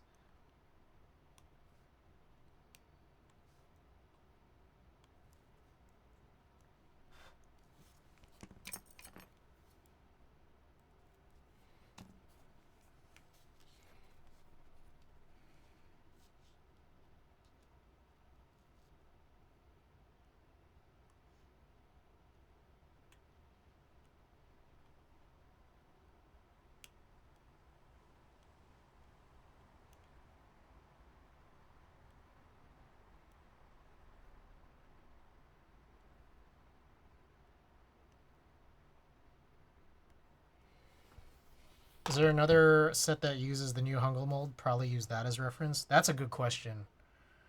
The way it makes it sound is like this is the set that's going to be where the update debuts, but also, I don't know. I'm not sure if that's true or not. I mean, maybe there is already an updated set. I guess another I guess another route we could go in is just wait until it's in people's hands and then wait for those pictures to come out. Literally just wait for Red Devils to deliver. I mean, I'm not hurting for it because I already have R1, but it has that situation that I don't really like.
Okay, I think we're done, but I'm going to just clean this up because I do see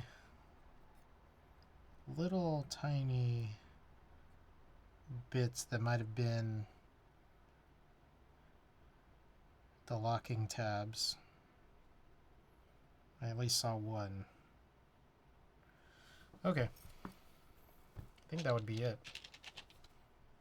Let's hear about the X. So if you look at any GMK set that has sublegends that are double shot, so not UV printed, but double shot sublegends that aren't hiragana from like the last 3 years. Oh, this has a sticker tab. I'm like, why isn't this opening? But if you look at any of those GMK sets that have sublegends that are not hiragana since like 2023, of those individual keycaps, look at the Latin legends of those keys that have sublegends, and you'll notice that like it's a different font if you just look close enough. This is like the standard like cherry font that's just shown up in like GMK and even cherry double shots. Like over Cyrillic does have it fixed too. Cyrillic has it fixed, and then the one very specific Inakuma has it fixed too. But other than that, Cyrillic beige, Cyrillic is actually fine. New hiragana is fine, and then the Inakuma hiragana is fine. But if you look at the X key and the V key of any dual shot, yes, dual shot has katakana. But if you look at dual shot katakana, the X is fat and the V is fat. It's a different font. It's not just those letters. It's every other letter. It shows up on katakana keycaps. It shows up on ASCII. It shows up on Hangul. It shows up on a lot of other things. But as long as it's double shot, if it's UV printed sublegends, they should actually be fine. But the problem is that UV printed sublegends feel like shit.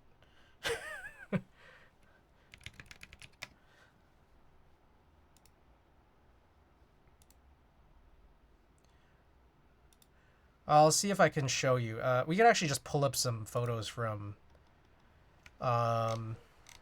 from Novel Keys. Novel Keys has some good ones here.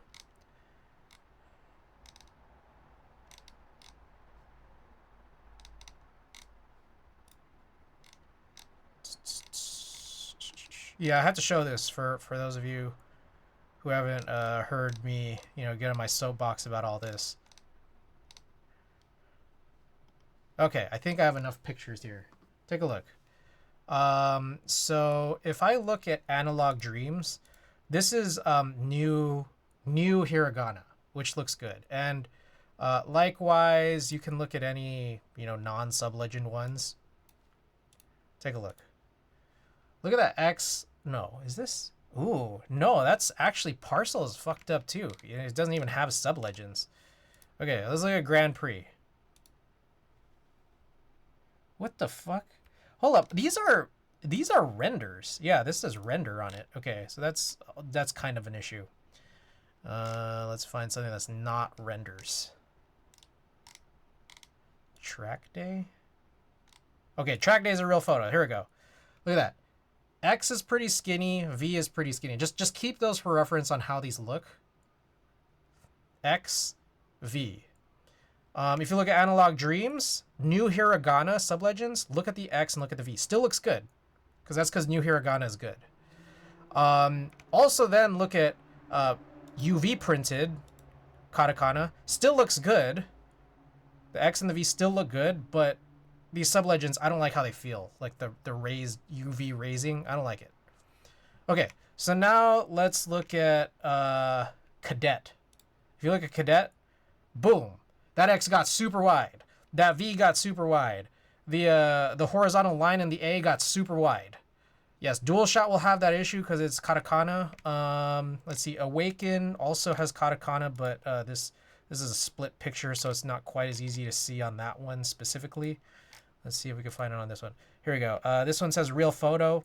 If you look a little closely, Fat X, Fat V, Low Horizontal A.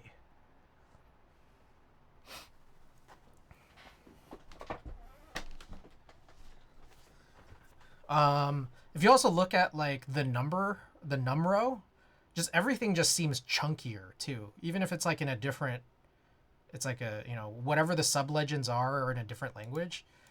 Just like by comparison, like this looks more normal than this.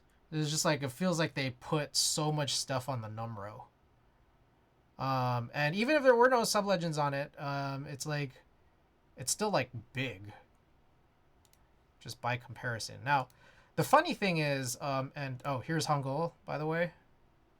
If we could get this photo to load, there we go. Here's an actual photo of white on black Hangul, which has got the wide X and the wide V, and all my problems with it. And so what I was wondering is, despite them saying that they'll fix the Hangul sub legends, my question is, are they going to fix the Latin legends? Hiragana got that fixed, and I don't think anyone really mentioned that part when the update happened. What's funny, though, also, Saver, is that some people like the fat one better. I remember Vin saying he liked the fat one better. I'm like, that's just something we won't agree on. And then the other funny thing is that apparently, as we just kind of had seen, renders have the problem. Let's see, so that's Parcel. Grand Prix. Grand Prix has this issue. It's a render. And so, like, whoever is putting together these renders are doing this too, kind of, but it also still looks a little different because that A doesn't have that horizontal line super low. The X is wider than normal, the V is wider than normal, but like not as wide as like the final product. So, all right, that's my thing, Pikachu. I don't know if that matters as much to you, but it matters to me.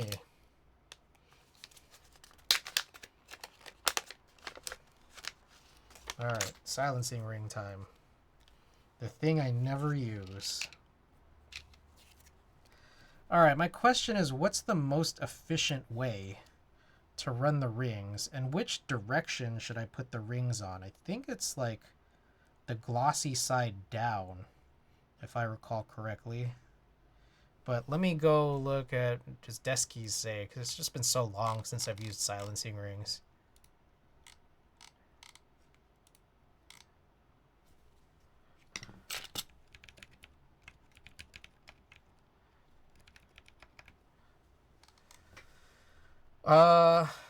Randy. Randy, are you there? Any EC guys out there? I might need a little bit of guidance.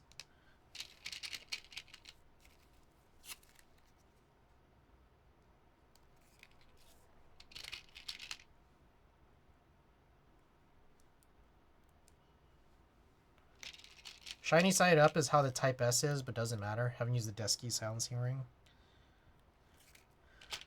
Okay, shiny side up is how Type S is. But it doesn't matter. Okay, I'm going to put them all matte side up.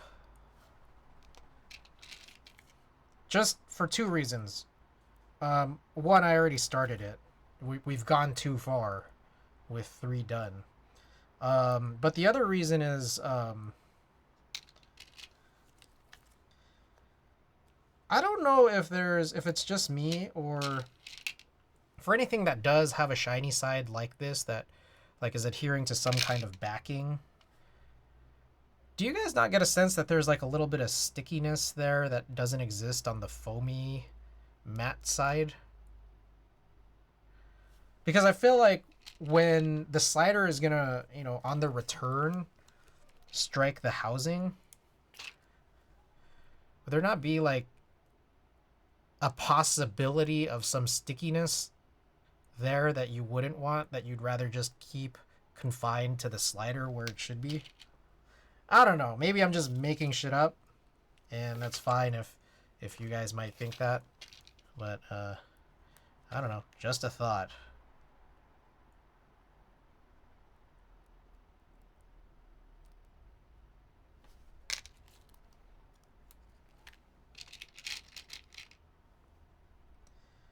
I am a fan of... So what I am a fan of is there being a high contrast in colors between the slider and the ring. That's something that I actually really hate about like OEM Topre silencing, is that like it's hard to see. Like, I get that, like, sometimes you might want to hide things, and that's how I used to feel about, you know, like, films in Switches. But, like, at this stage now, I'd rather see it just so that I know instantly that it's there, and I don't have to do, you know, some really precise inspection.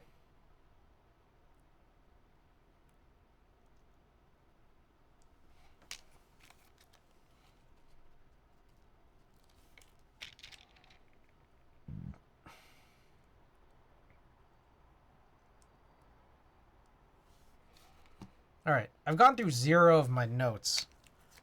Quick time check. It is 11:37. And how long have we been streaming now? 2 hours and 16 minutes.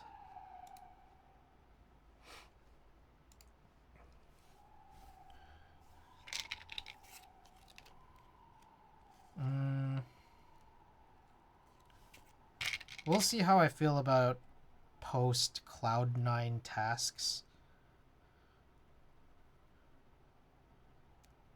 I'm thinking probably at the latest. I don't really want to stream past like 12:45. I feel like it's funny because I feel like 12:30 is early, but I feel like 1 is late.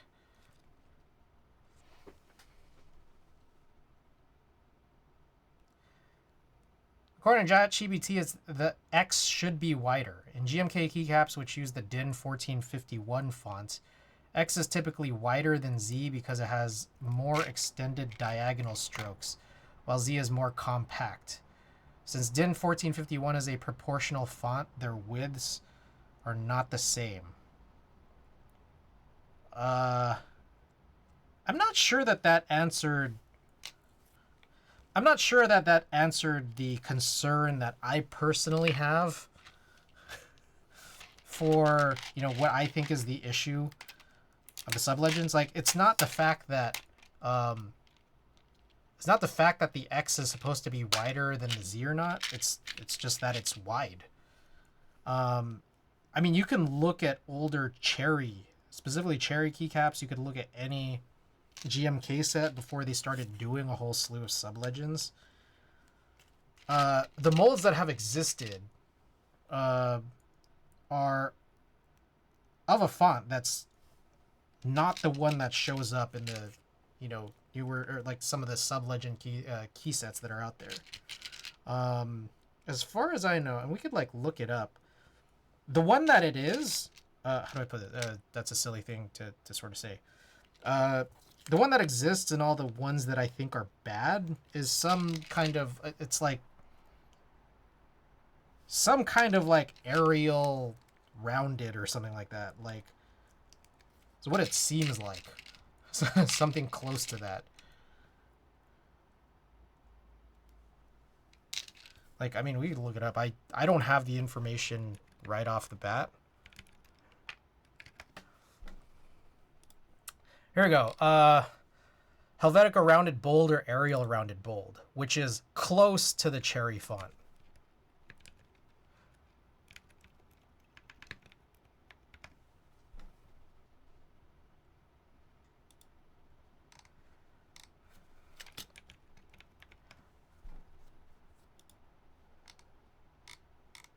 So let's take a look. Let's look at DIN 1451 specifically. Why not?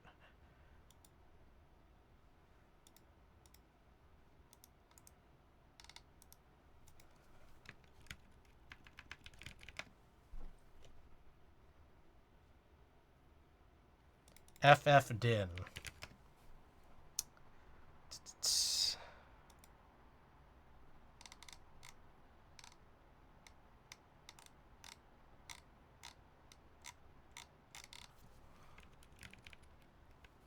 DIN round.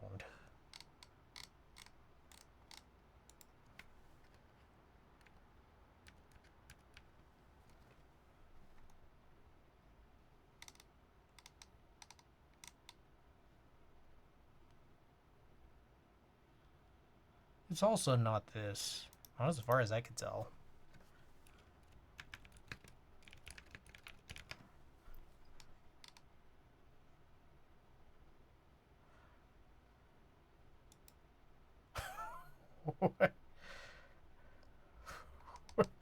Okay, Google's AI is spouting out some nonsense.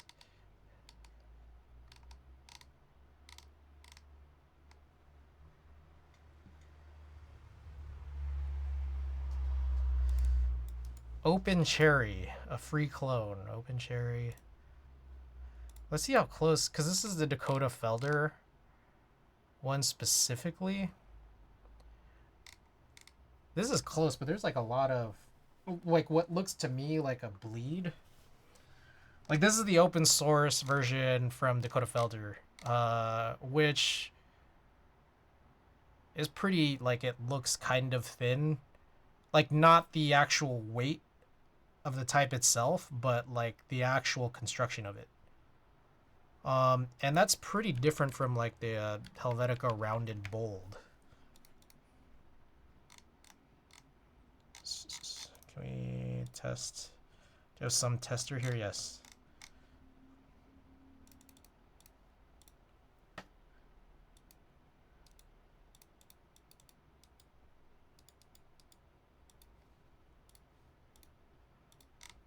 Yeah. The bottom of that V doesn't look right. Even then, yeah, I mean, this is still pretty... This is a little bit wider, but I'm not even sure that this is the one that GMK is using, or maybe it possibly is, but the mold that they actually produced is a little bit different from what we're seeing. Yeah, it's worth digging into.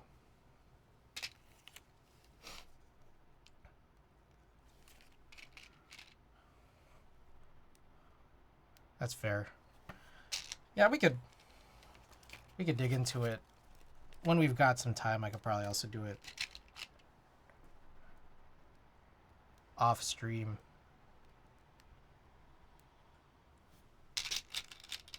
Let's see, so there's 17 per. I think it's 17 before, yeah. So we have to do all 4 of these containers. I like this, going deep into keyboard fonts. Hey, where do you get your desk mats? You always seem to have a unique one out. Helviet, welcome. I see you're a first-time chatter, but I appreciate you seemingly consuming some of my content here. I've just bought them over different stores, different group buys over the years. This one specifically came from Ali Keycaps, which I think is still in stock. I really like this one. This is like a OC. Whoops. This one's an OC art. But other ones I get like just part of GMK group buys sometimes. And then others are just like little one-offs. Like a couple of mine I've gotten from overseas, just one way or another. Yeah, there's that one fella who produced like the, a couple of like the rubber hose and the bro caps art and stuff like that. And I've gotten a couple of the bro caps mats, and I think that's a guy who's overseas. I was lucky enough to be able to just, take a little trip to the Philippines, and then I met up with some keyboard people there who have handed me mats that are kind of, like, I mean, they're, I don't know how available they make them to anywhere outside of Southeast Asia.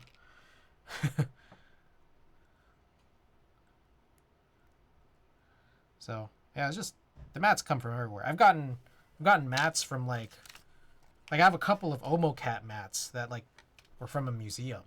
Or, like, one of them was from, like, a little gallery. The other one was a gift that I guess was from OmoCat's store.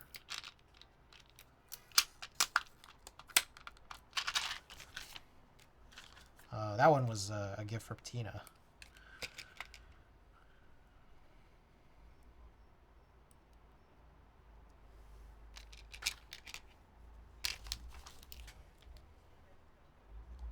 I'm just kind of curious. I'm looking at some of my mats here. If there's any other ones, like, yeah, Canon Keys sells just mats that don't even come from group buys. Or just stuff they have stock.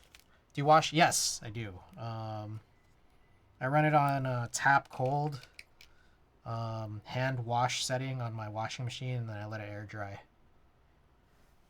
My dark keyboard mats turn nice and dusty after a few weeks. All that dead skin grime buildup.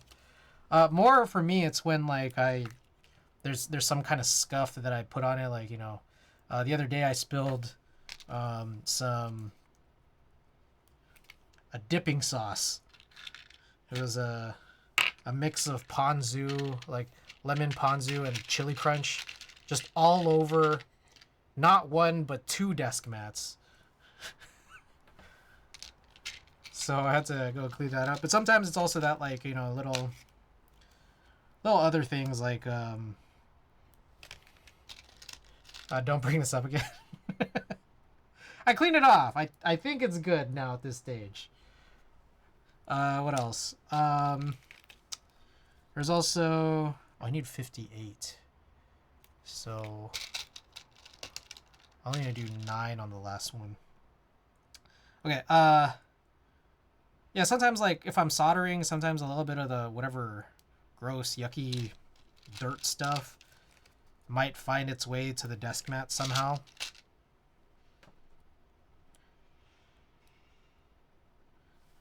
So yeah, I have to wash them, I feel like. See, I just wanted 1 or 2 that aren't pure black, and that would work with my first keyboard. All right, yeah. I think a big key is try to get desk mats that have a depth of 4 millimeters. If you get any that are like 3, it ends up feeling like pretty thin. That would be my suggestion. So, like, take a look at the dimensions. Typically, you'll find, like, in the keyboard space, a lot of people do 900 by 400 width by length. But for the depth, 4 millimeters is the way to go, I think. 900 by 400 by 4. good one. Personally, also, I like the rough ones, but I have both rough and smooth.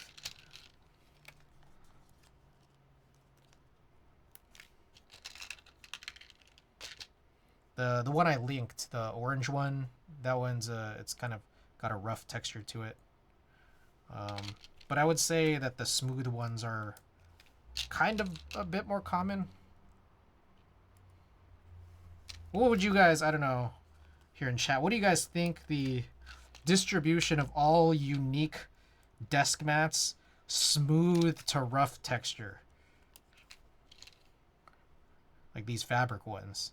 I feel like it's like, I don't know, 4 out of every 5 is a smooth one. Because I don't think there's a lot of people producing these like rough ones.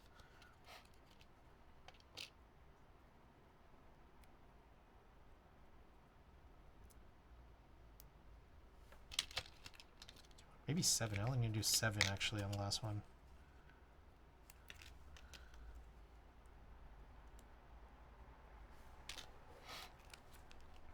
Rough is just so much nicer.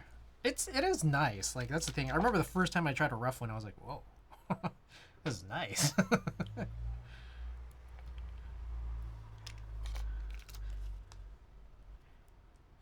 Like, and here's the other thing. It's like, it's not to say that smooth isn't nice.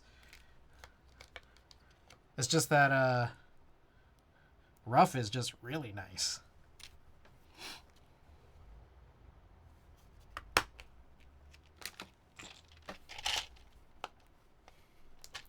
You guys ever have just soy sauce and rice with a little butter? It's a meal on its own.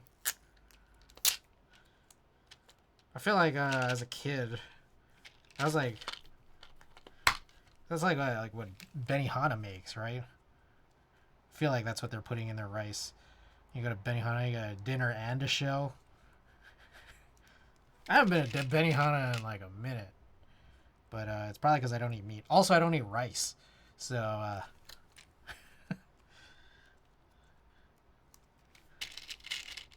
I can't say I've done that in this age.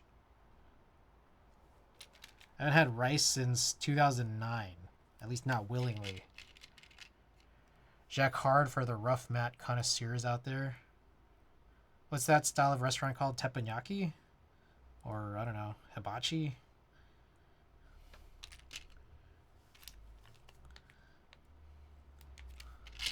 Does your mom make you eat rice? No. What's wrong with rice? I just don't eat it. Just don't like it.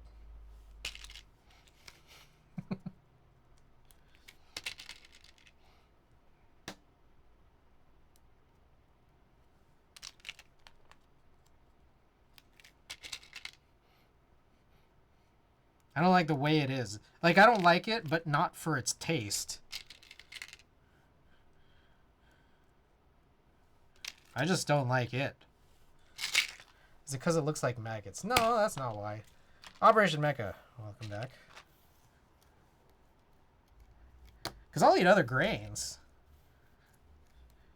I'll have me some quinoa, some couscous, farro, bulgur wheat.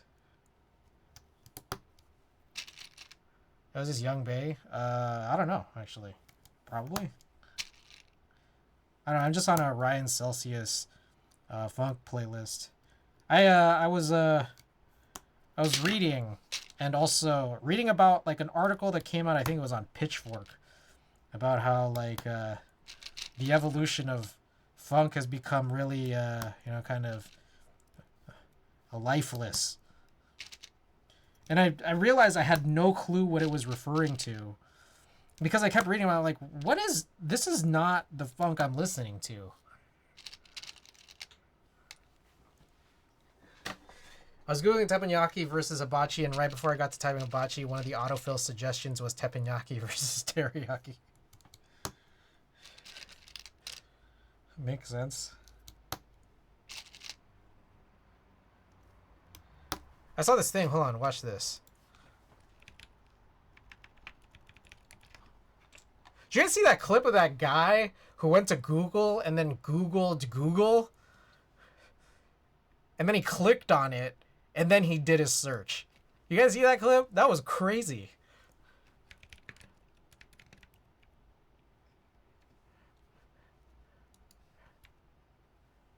Classic. Take a look at this. This never ceases to amuse me. Check this out. Look at the auto suggest for Super Saiyan 100.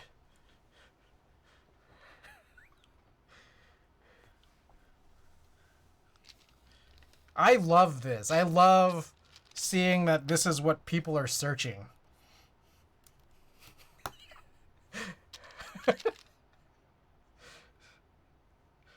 Like, I like the second one. My money on Brawly. But I also think that this is art. I think this should replace the Mona Lisa.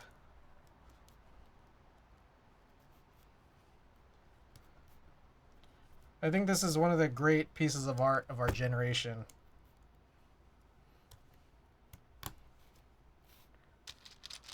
It's just all hair.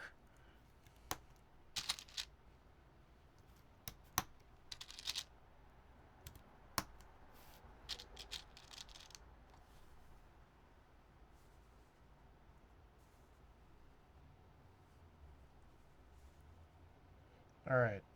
This worries me. One of the rings fell off. How many rings can fall off?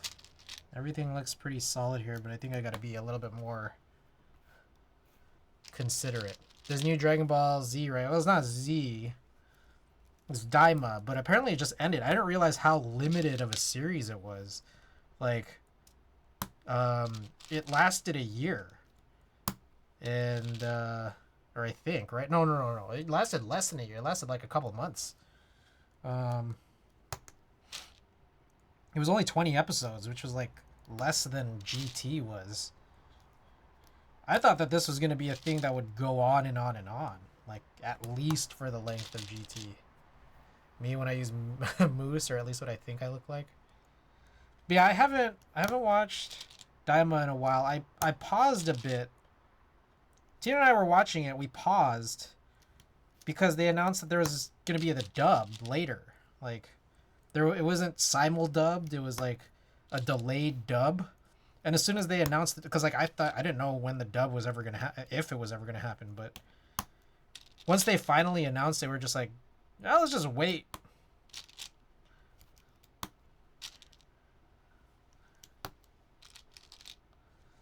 Let's just wait till the dub comes out, because I love that one lady's voice, the one who voiced Gohan, like Kid Gohan and Kid Goku, and apparently she made a return for Daima Kid Goku. So yeah, I think we got about half, maybe a little more than halfway, because it's only 20 episodes. We got through like maybe episode 11.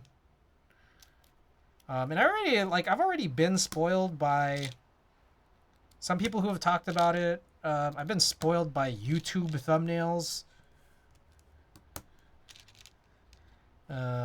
Friends who send memes. Perfect. Perfect count.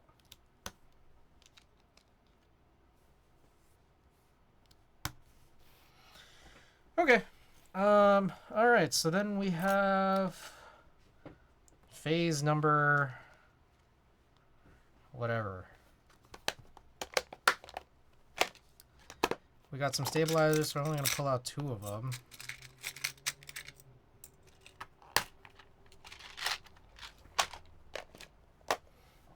Kind of thirsty here.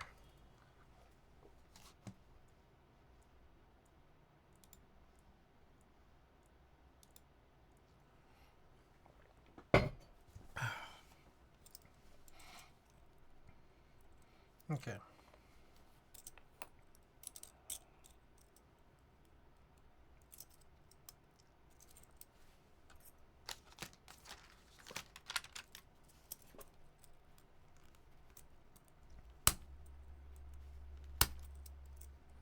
God damn it. Anyways, I was watching these videos and reading this article about the downfall of funk is when it hit EDM TikTok and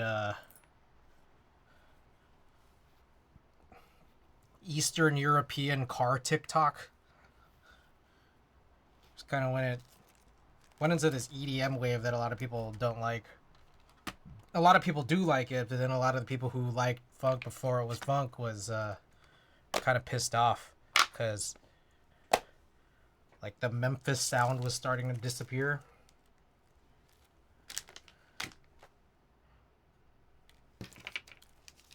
All right, let me tidy up. There's a lot going on.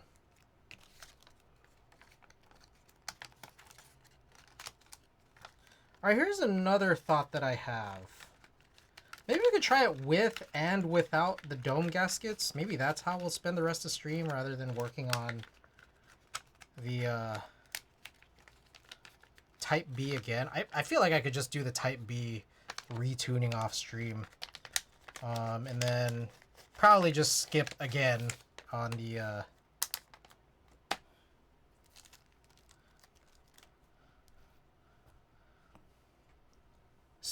veracity thing.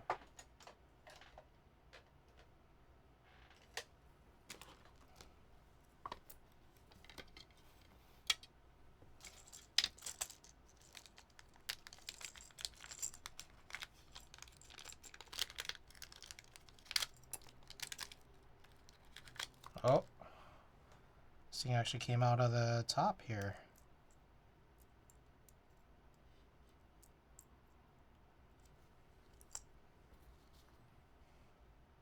I don't know how easy it was for that to happen on Desky specifically, because I know it's like almost impossible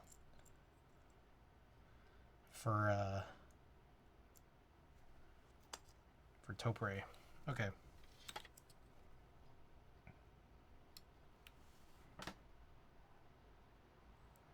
So I'm just gonna apply a little bit of lube here.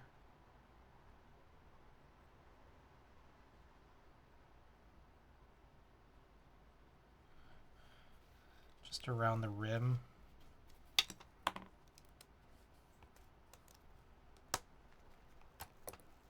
Damn it. Really?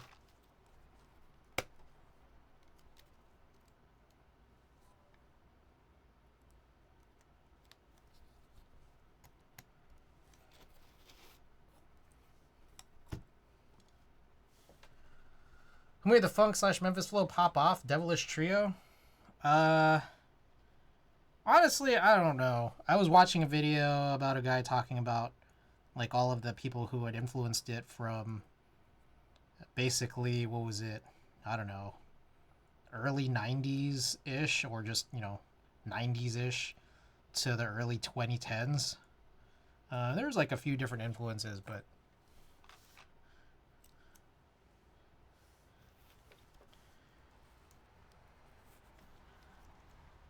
it's like I'm not super familiar with the producers of it. I just know a couple things. I know that like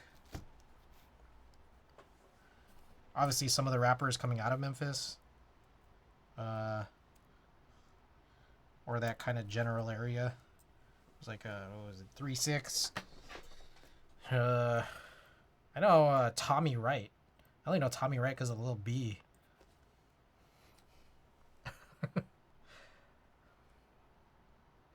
Yes, this is a Ladybird. I changed it. Is that Dale Gripple Zippo? Yes.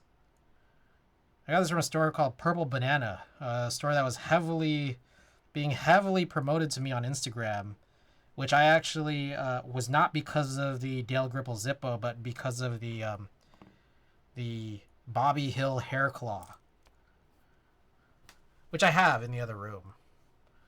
I also managed to cop a Grimace hair claw.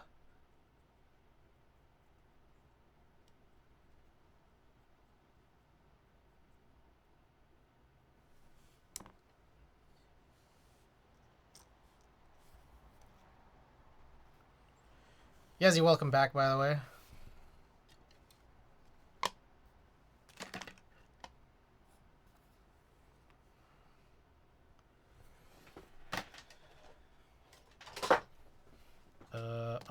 Actually, while we're here, might as well do this.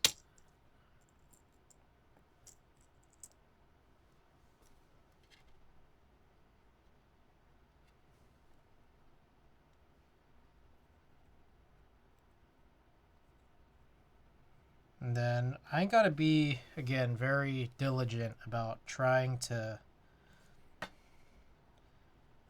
prevent the rattle during tuning here, because I've been noticing, like, I'll tune stabilizers, and then I don't know if I'm just lazy, but like I won't look out for little ticks or rattles until it's too late. And I say that very specifically in the case of EC. There's a too late part because you can't just like plug it with a syringe.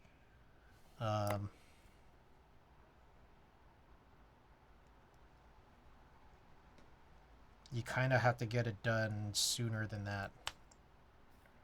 What do you lube with? This is 205 grade 0, which I use on the plastics. And then outside of that, I use BDZ.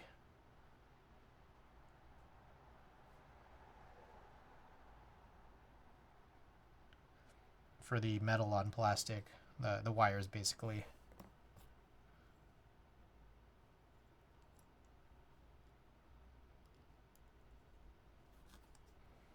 Okay. Now we should be good there.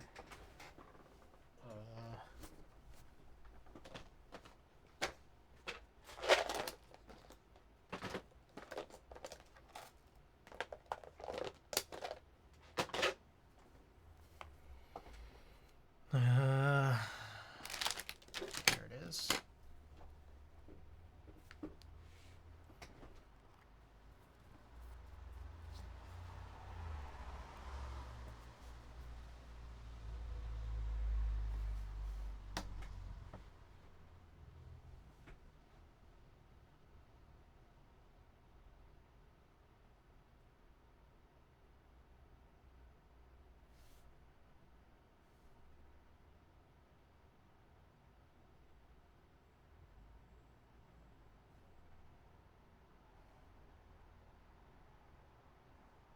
Luckily, the diligence is going to be a little bit simpler now than ever, I feel like, because of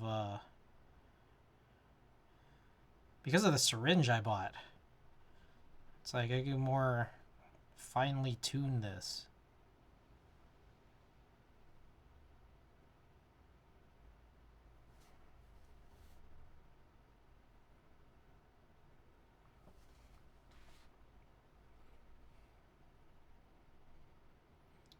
All right. I haven't gotten to my news and notes yet, so I think it's time. Got a bunch of news and notes written here. So this is my first time in a while streaming on a Wednesday, and a first time in a while that I didn't stream on a Tuesday. And I gotta say, that was pretty nice. That was actually really nice.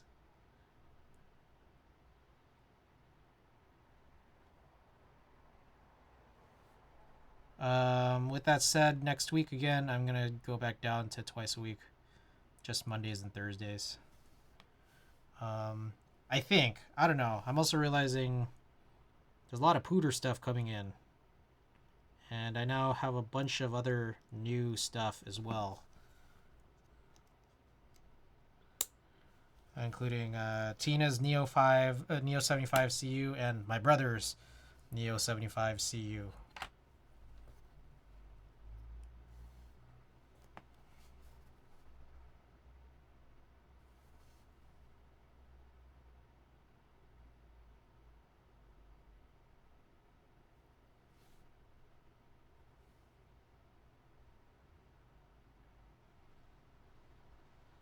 So we'll see. I could stream those and then just push all of my stuff back. I mean, my stuff, there's like no real rush, and again, still would probably keep good pace with the 2 streams a week.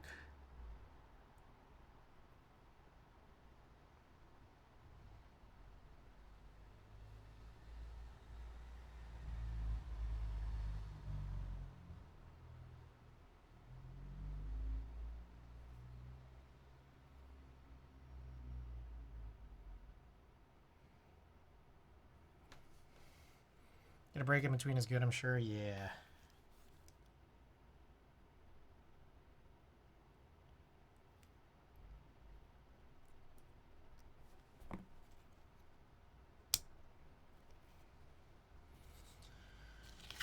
Alright, 6U wire here.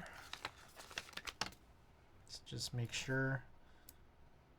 It seems to look like it's good. Yee! Welcome back. Hey, are you in Southern California now?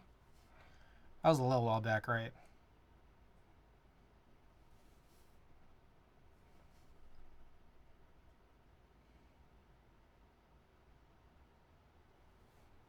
Yes, I am. Nice.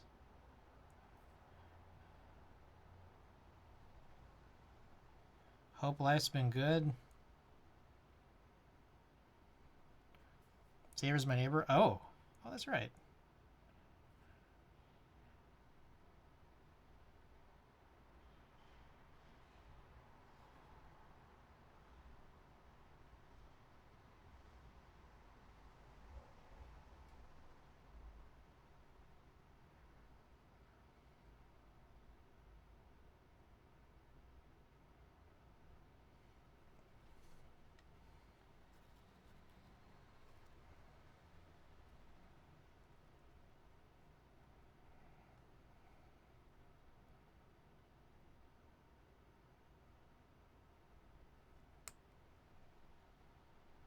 Okay.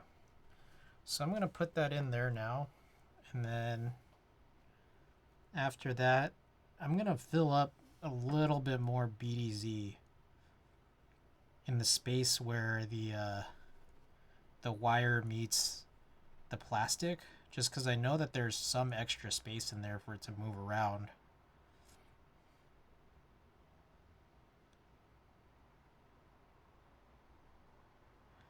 I keep thinking about Neubauer's stabilizer presentation.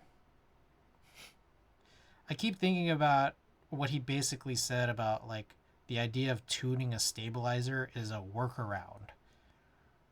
Like, it is a failure of stabilizer design.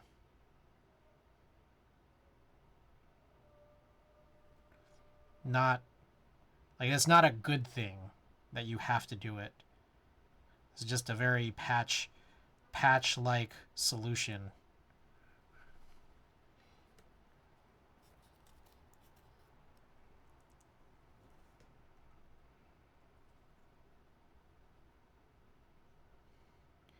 Is BDZ needed for EC over 205 grade 0?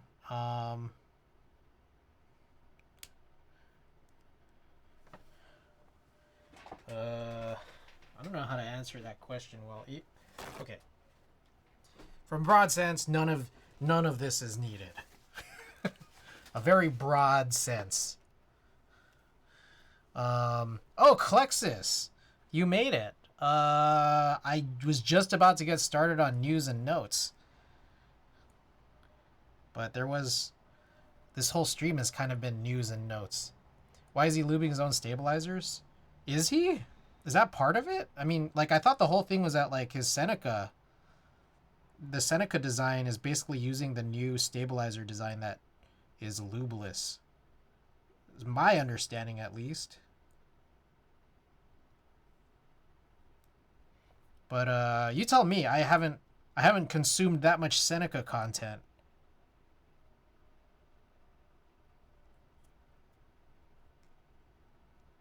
But also, the other problem is that these stabilizers for the Seneca have probably got to be so outlandishly expensive because it apparently requires like 100 parts per stabilizer.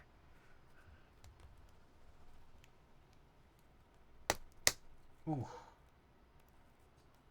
On the Seneca page, it says for optimally smooth travel feel, we apply a bit of thin film lubrication anyways. Oh, did not know. I did not read that. Well, that's probably just for smoothness. Like, the idea of you lubing a switch is different from you lubing a stabilizer. So, or, like, that's my understanding. Because, like, the idea of, like, lubing or tuning stabilizers is that like, hold on, there's no music.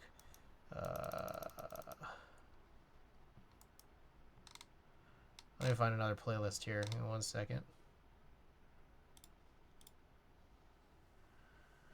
The idea behind tuning stabilizer is to just like kind of have your wire suspended, not in midair, but inside of some kind of gel-like substance, you know, to prevent like the harsh sound of metal hitting plastic.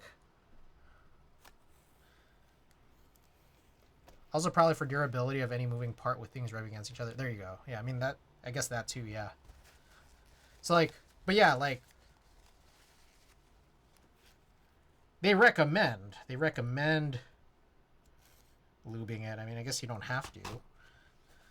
But like they recommend it just for like, you know, just general smoothness.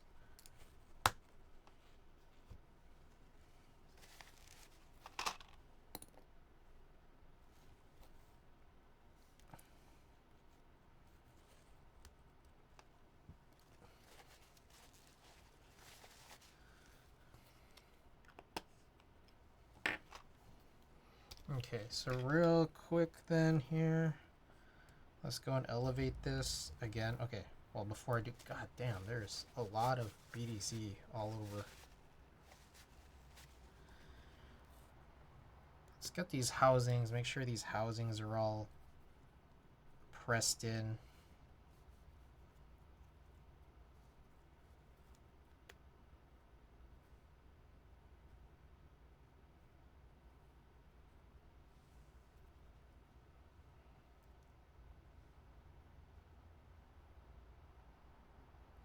Okay. So we have, for anyone just tuning in, we produce these now taller assembly holders by just taping stacks of 2.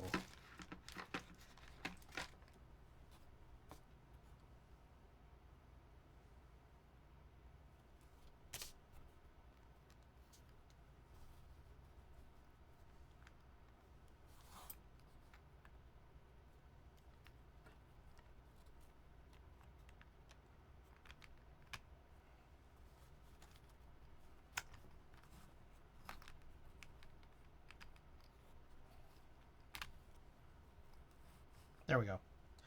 Okay. Press all this down.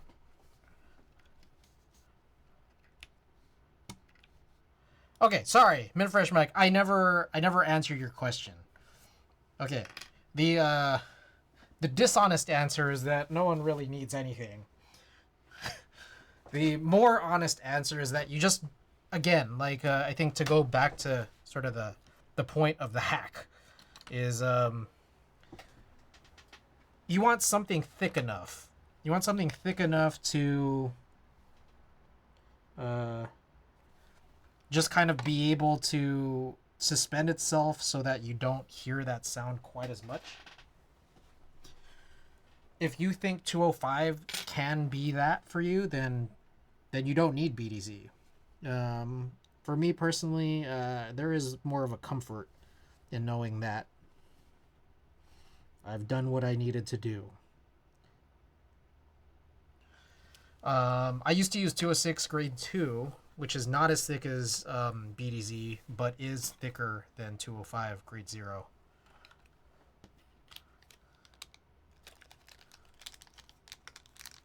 Oh, this is not the one.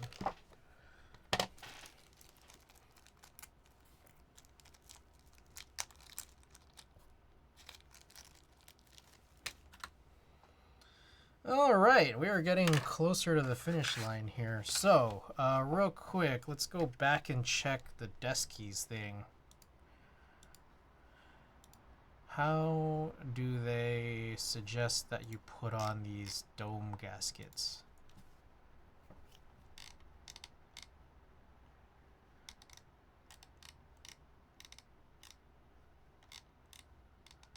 Where the hell is it? Dome gasket. Okay, basically the way they suggest it is put it... on top of the housing before the domes, I guess. Okay, let's try them out. I've never done it, but it's like, well, not my board, so it's pooters. And I mean, I guess I could just take them out if it doesn't sound good. Like, no reason not to. I've just never bought them on my own because I never silence.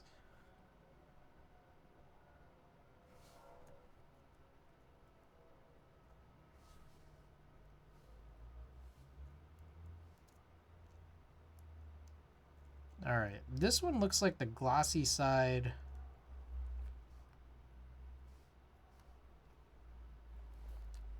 I don't know, these like kind of curve a little bit, so does the glossy side need to go towards the PCB?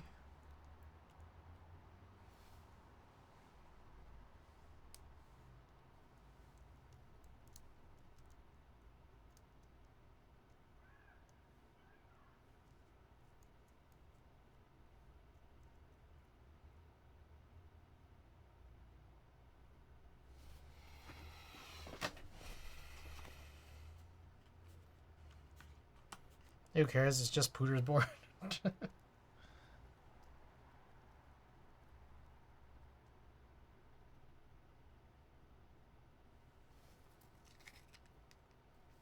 I see. I see what this is doing.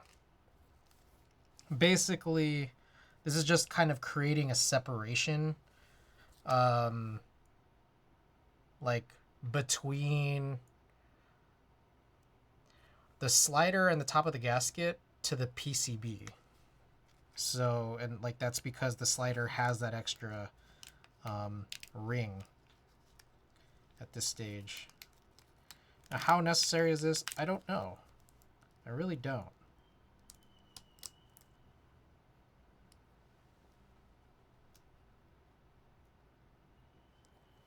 I'm guessing it probably should go glossy side towards the dome.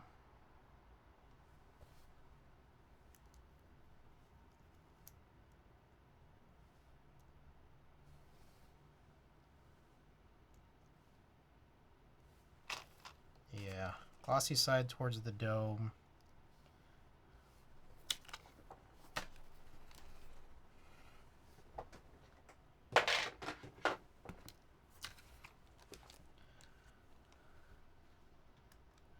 That way, that's what that'll stick or adhere onto.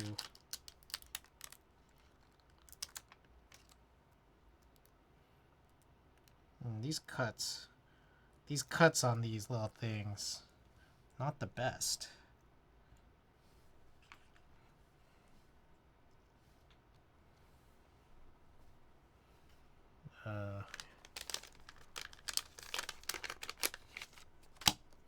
Alright, my thought here is let's put them on first, and if I feel like there's something wrong with it, then we'll take it out.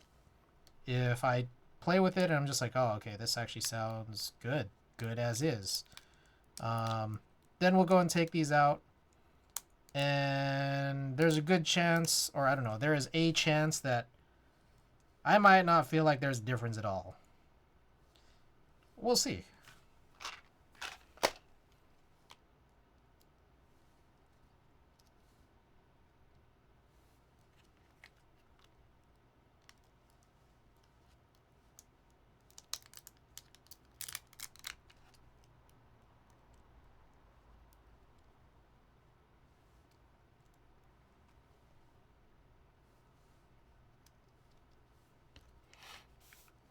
Curious how it's gonna feel. Like, I mean, there's also this chance because, like, for me personally, I don't like silencing anyways. Like, there's a chance I might not like it either way, but, you know, like, that's just a personal preference thing. It's not my board, so I guess I'll just go with what I think sounds better or feels better. Oh, keep missing. Yeah, these cuts are a little weak there.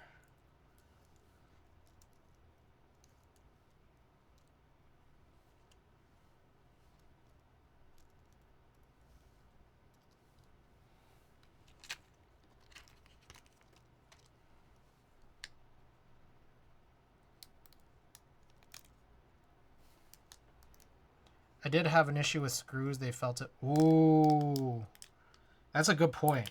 That's actually a very, very good point. So this plate I had custom cut, and so like the screws were my choice, and I actually kind of did feel like I had one type of screw that was too long. So I'm thinking maybe that one could be a better choice in this particular scenario to use that. So thanks for that heads up. I didn't actually think of that. So I appreciate you bringing that up.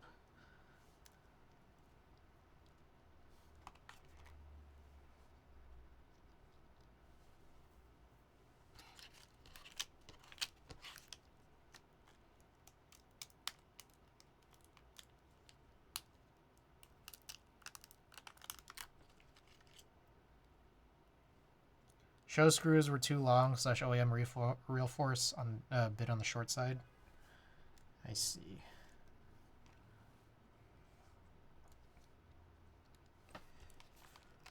All right. Anyways, Plexus, I know you're here. I got some news and notes for you, along with everybody else here. But I know Plexus, huge news and notes fan. So, as I was mentioning, nice to have Tuesday off. Probably gonna have to shift a bunch of streams back just because I'm now having all these commissions suddenly. Pooter, Tina, my brother, which is okay. And then I'm also again gonna be going down to 2 streams a week starting next week. Is that the end of this playlist? No, that's... Oh, I just lost it in my ear.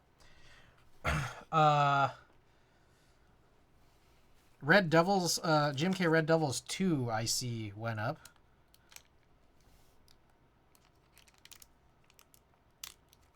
Don't know how many people saw that or were interested. We were starting to talk about, okay, like what is really going on here? They say they're fixing legends. Sub-legends, but I'm like, okay, are you guys going to fix the Latin ones, though? We started digging into what is the font that they're actually using for GMK. And I realize I don't 100% have that answer. There's the Dakota Felder, what is it? Like the Open Cherry open source version.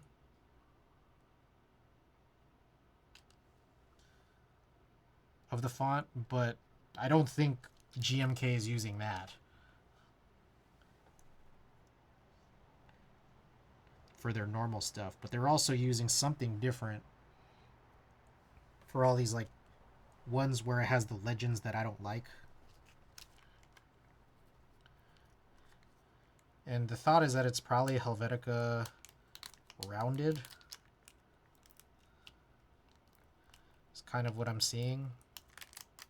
Is what shows up on a lot of renders and also on the key sets themselves.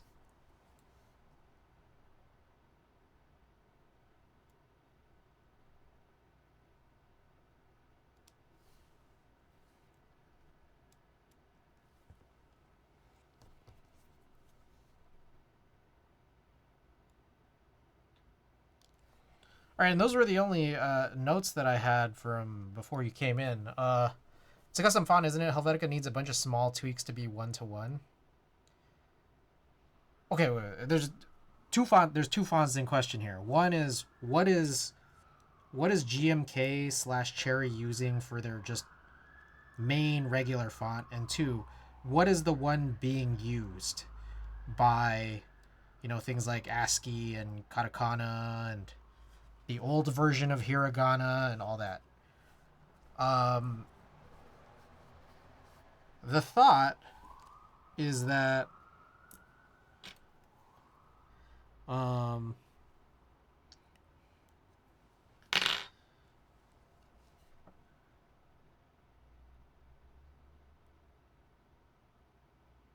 the GMK / Cherry original one might have been some kind of like Din variant.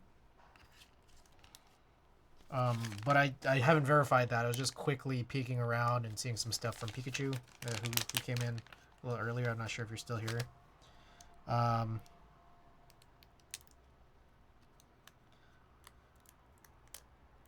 But can't be totally certain.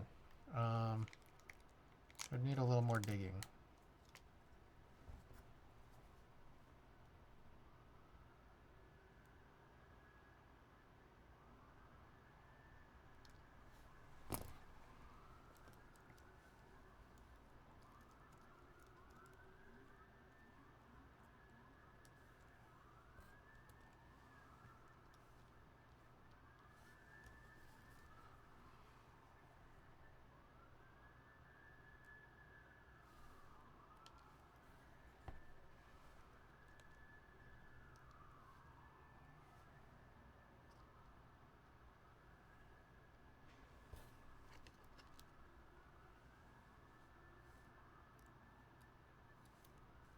Okay, I'm also realizing I think there's another little baggie of something here. Oh. These are landing pads regular.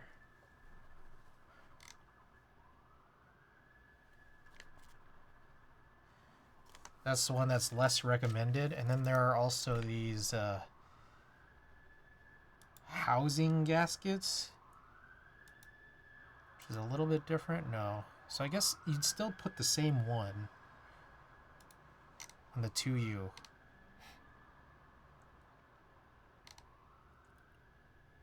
Unless there's something else in this thing. 2 gasket times 8. Alright. Oh, okay, here it is. Spacebar 2. Which one is it?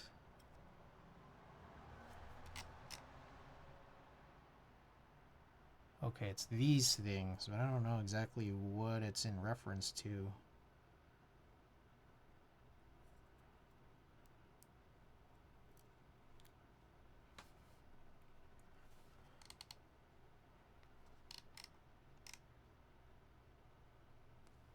It's just this.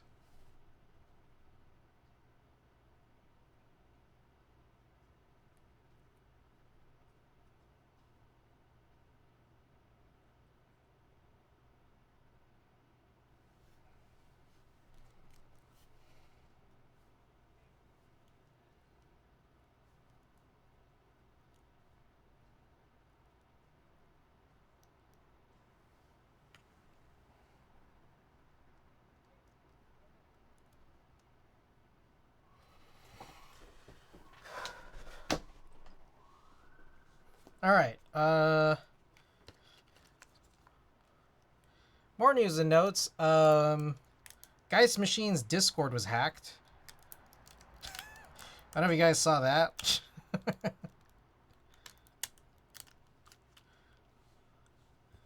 It was crazy because I actually saw the messages that like was part of the hack, and I actually like I didn't do anything, but they looked kind of real. They said like the hacker said something to the effect of like, "Hey, sorry, everyone's gonna need a re-register," or something to that effect. And then I was like, okay, whatever. I don't really care because I'm not like, it's not like I'm active in the Geist Machine Discord, so it's just like I don't care about this that much. And then later on, they're just like, oh shoot, sorry, we were hacked.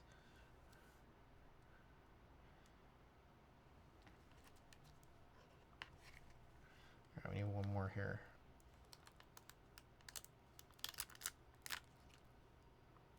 So that's kind of crazy.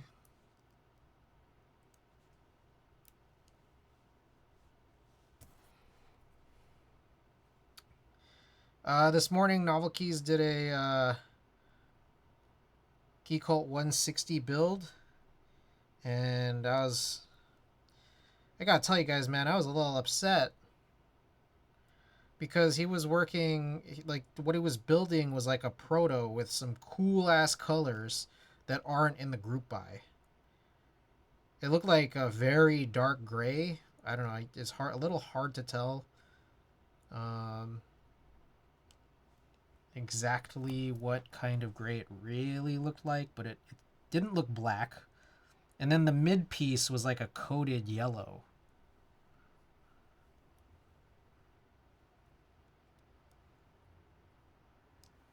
Shit.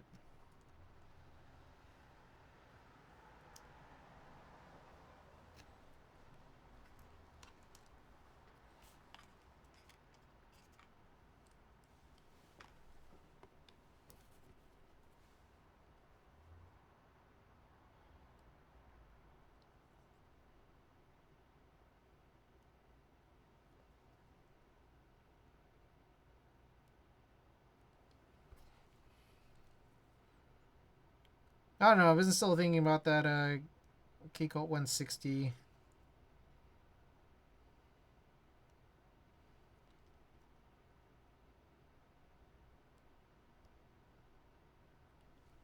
I don't know which one I want or what color situation I really want yet.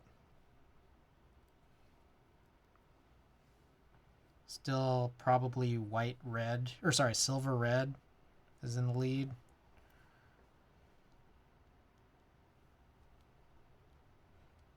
Followed by silver brass, then silver copper, then any other alu combo. Then another part of me is thinking just get the alu, whatever, and then recoat it.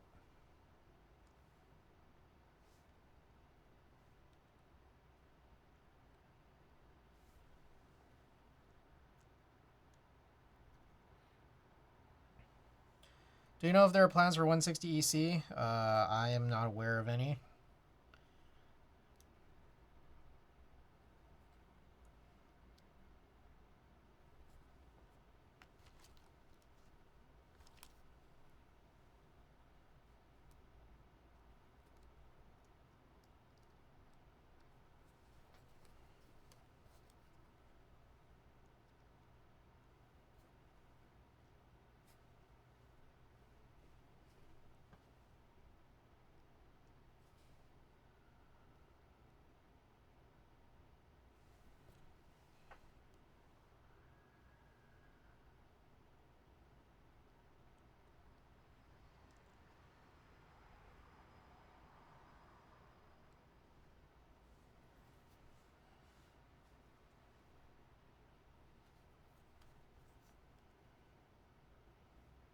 Shame the current colors are so boring.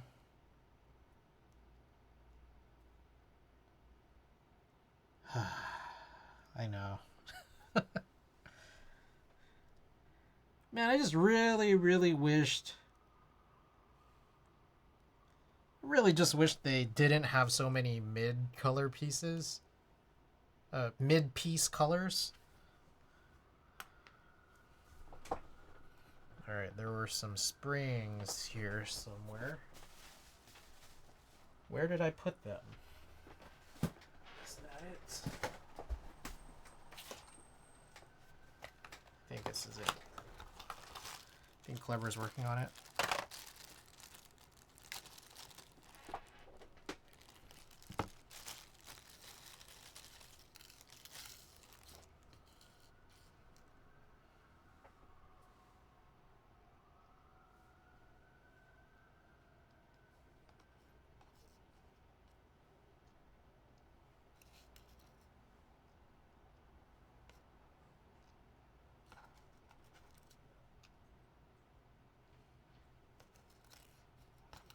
Like I wished that their mid piece colors were their top and bottom colors, and that their top and bottom colors were mid piece colors. There, I think that's would have been good. Easy. That's actually easy. Black, white as black, white, navy, and silver is the mid piece colors. Then you got what was that? Navy, purple, red, and green on the outer color. Yeah, they should have done that.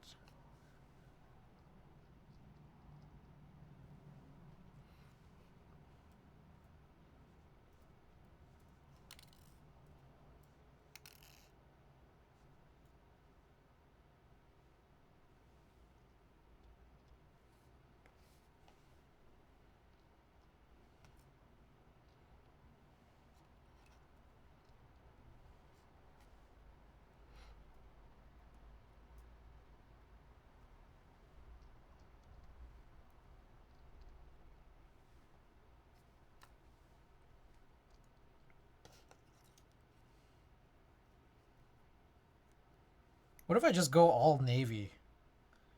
Navy top, bottom, and mid.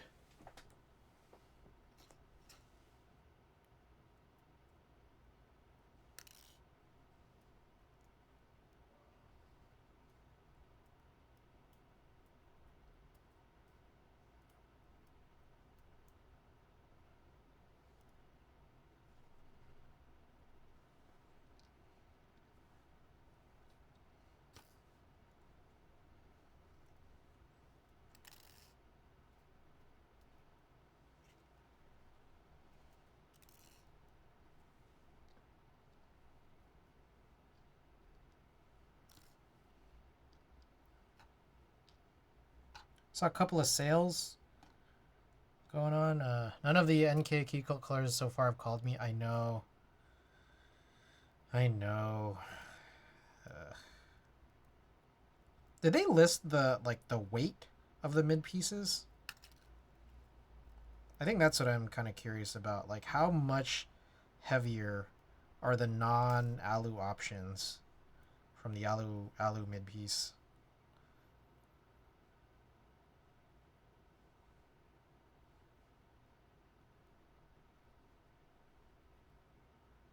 Oh my god, some of these are too tangled.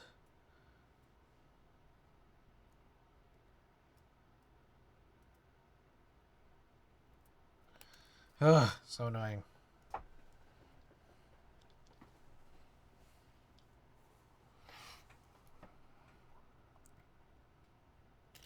Anyways, I saw some sales,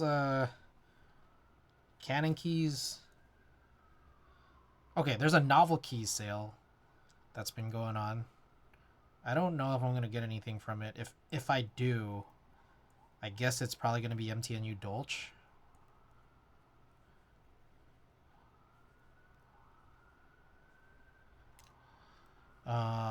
Canon keys is having a sale. I think it's like just nice PBT and Canon caps. So I don't know if I'm in the market there.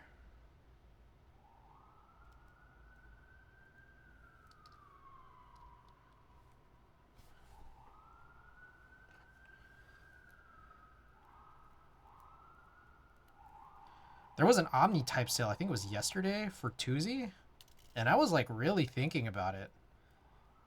I just I wished Omni type's free shipping tier wasn't so high, but it was like half off Tuesday with all like for all kits except for the 40s, which is sold out.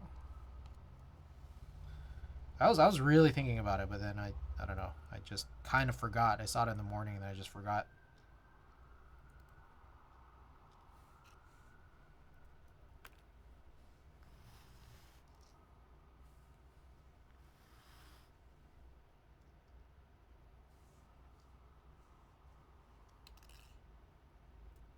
I think I've done a Tuesday flash sale like that a couple times now. I've noticed that too. I remember a lot of people were. I remember kind of feeling like Tuesday was super hyped. No.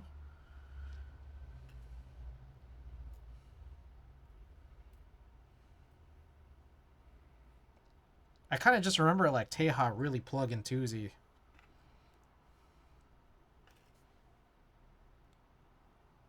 So it might happen again, assuming they still have stock. Fair.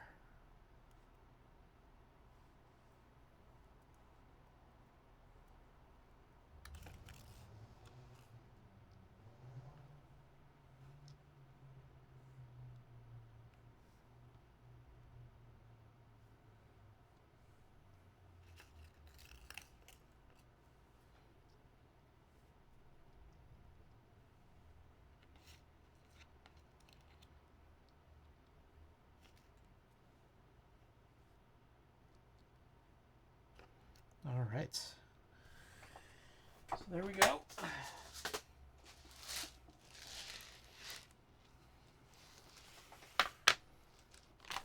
Now I got the PCB up next.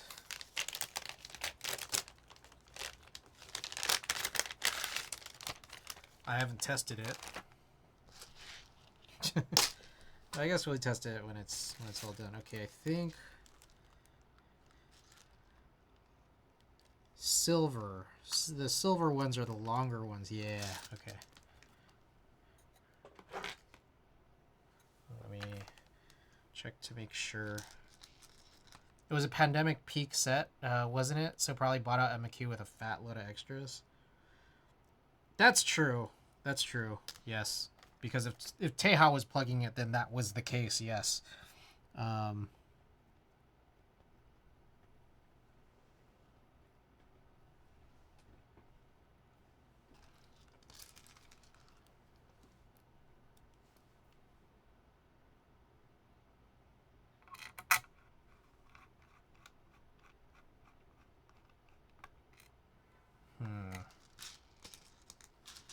Are these screws long enough?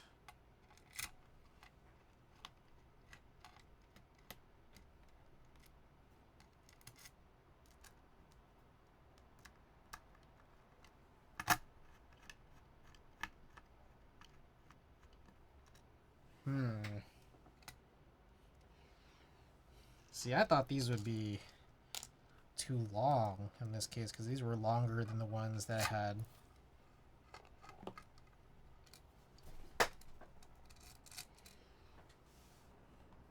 As far as I could tell, they are going through.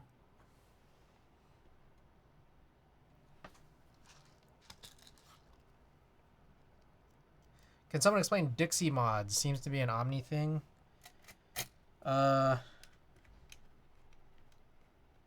Okay. I might need someone potentially to explain it to me too. Because I feel like there's two ways that it's offensive.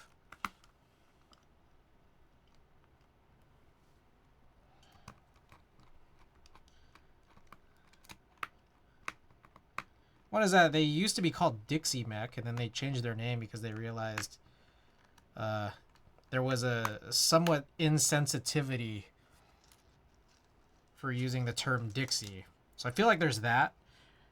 But then it's also offensive because it looks bad. Like it literally, like the icon mods being used, it just like doesn't look good.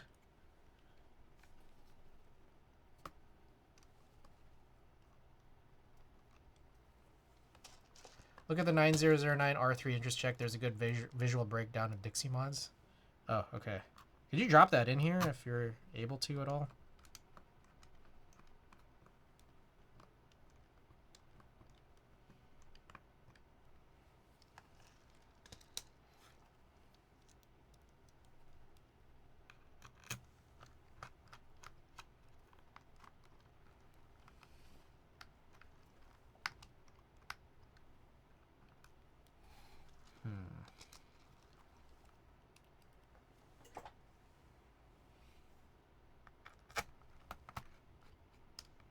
Okay, the center actually is going down. Maybe it's really one of those situations where I do have to work center out.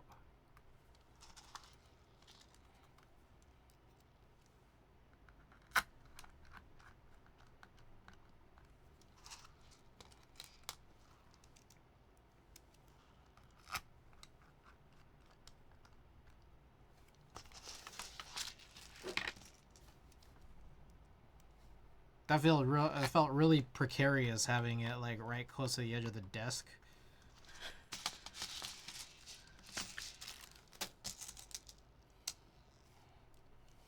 As a group by page, there's a pic that shows the center alignment of Dixie mods. Oh.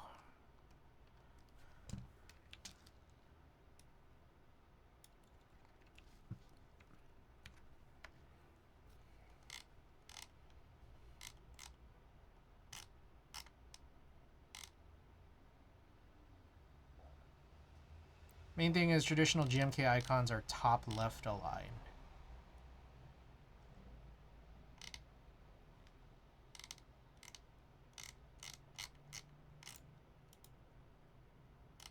Oh. Oh, I see. Got it. Well, that's okay. That's pretty interesting.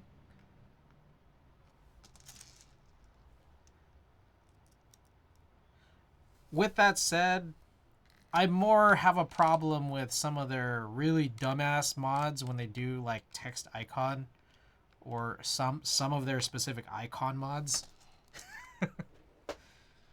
Like, I do not like control using an icon. I especially don't like control using icon plus text.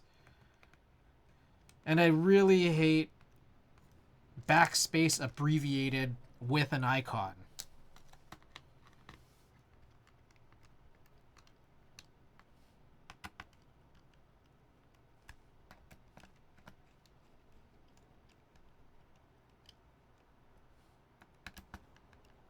The alignment, I'm not personally sure if I've ever fully noticed it. But now I probably will.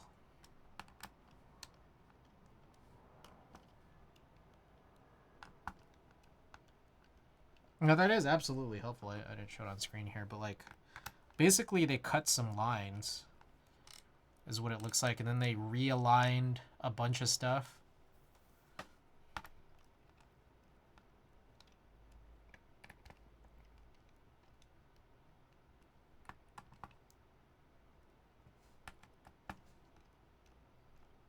You know, this actually was really helpful. Appreciate that.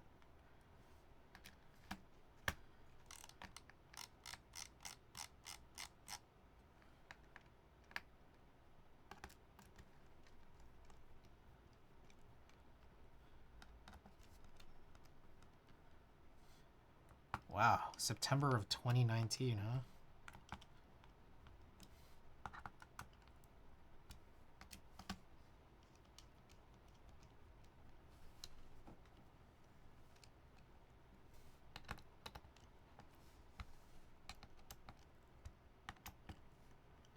Okay, so I was able to get this all kind of flattened out, which is good. We can go and verify. I think there was a chance that some of the housings might not have been pushed in all the way, just because they got loosened up during the process. And then also, the domes might not have been super flat, and then definitely these dome gaskets weren't either.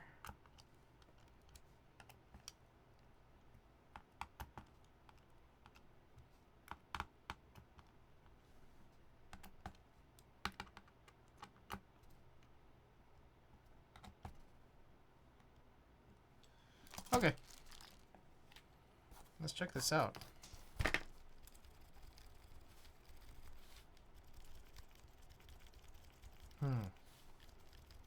I don't hate it, but it also isn't put into the build yet.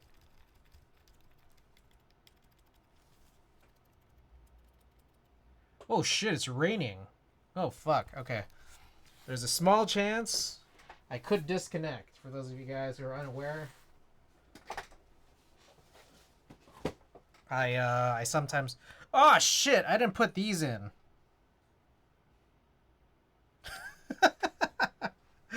Ah, god damn it.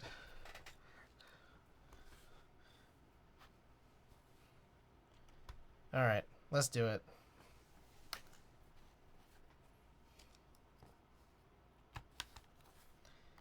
These shouldn't be too hard. I mean, the hardest part, honestly, was... The hardest part was screwing everything in. So I just had to go through all that again.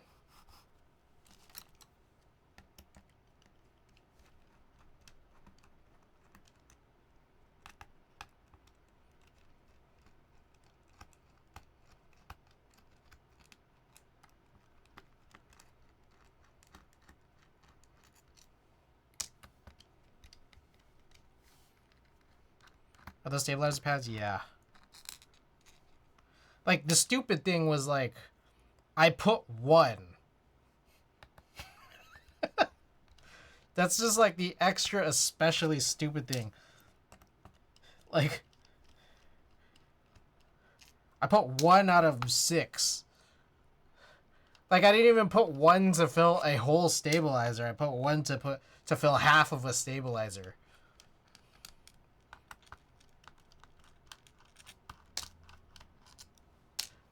Never really messed with the extra gaskets and pads on Topre. I haven't either, honestly. So, it's just... Pooter bought all this stuff, so it's like, might as well try it. Like, Pooter wasn't even sure if it's, like, stuff he needed either, but, like, again, might as well. We're already here, you know?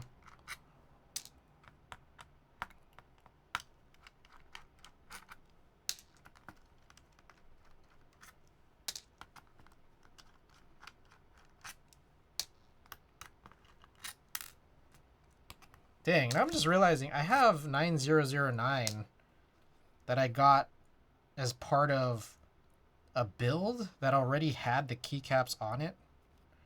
And I'm realizing now I don't know which version it actually is.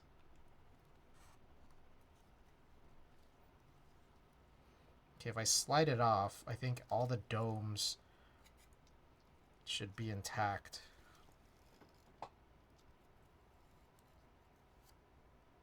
There we go.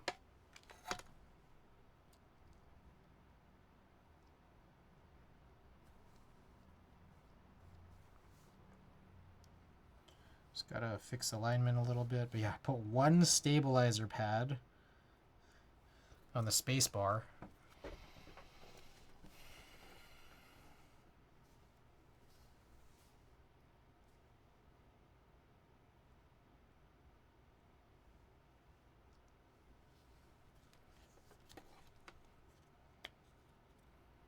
I'm a little confused on why they included so few spacebar ones, but so many 1U and 2U ones.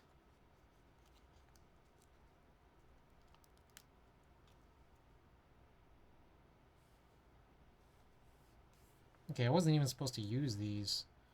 Well, this one, yes.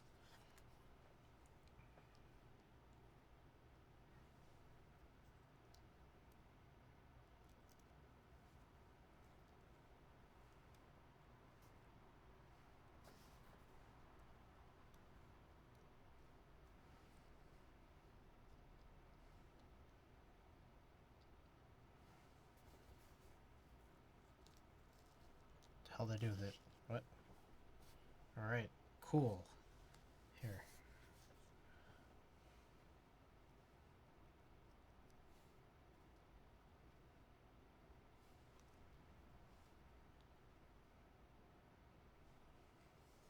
What goes first?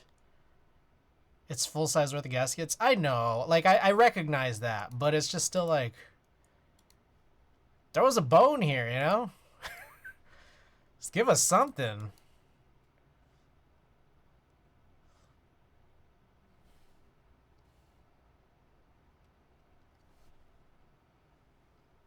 Give us a little something extra. Make it worth it for me, you know? For the rest of us.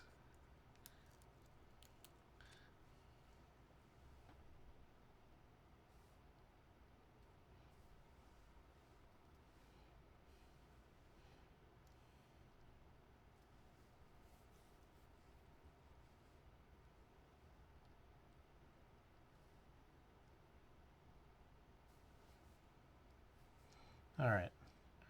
Let's try to get this aligned all properly again.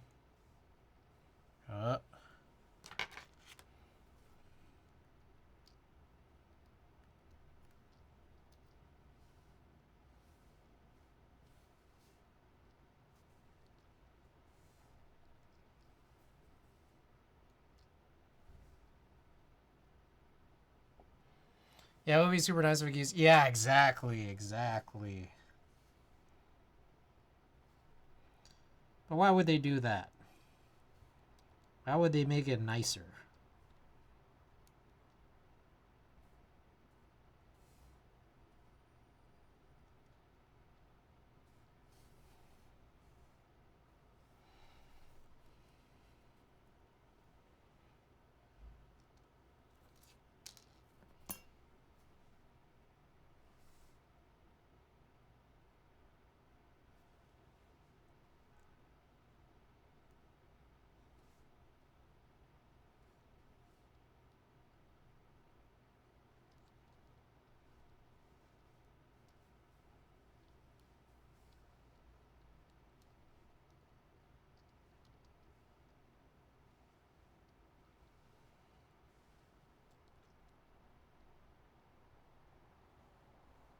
Okay.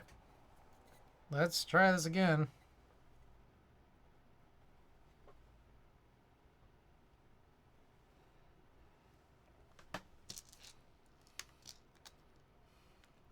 My bone with Deskies is you're either always short on stuff or overstocked. I want to buy exact numbers of what I need. Yeah. All right.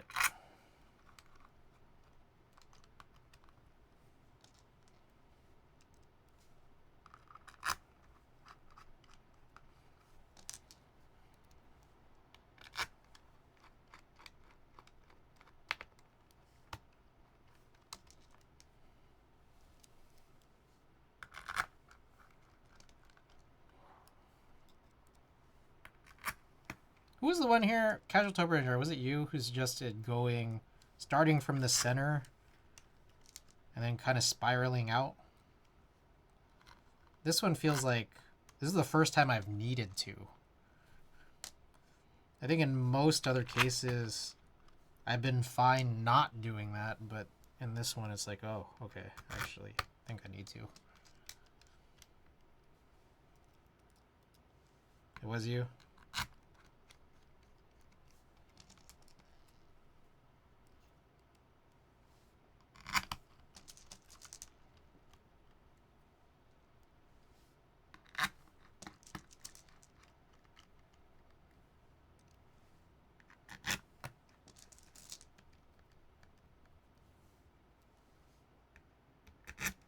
Damn, this is a crazy mix.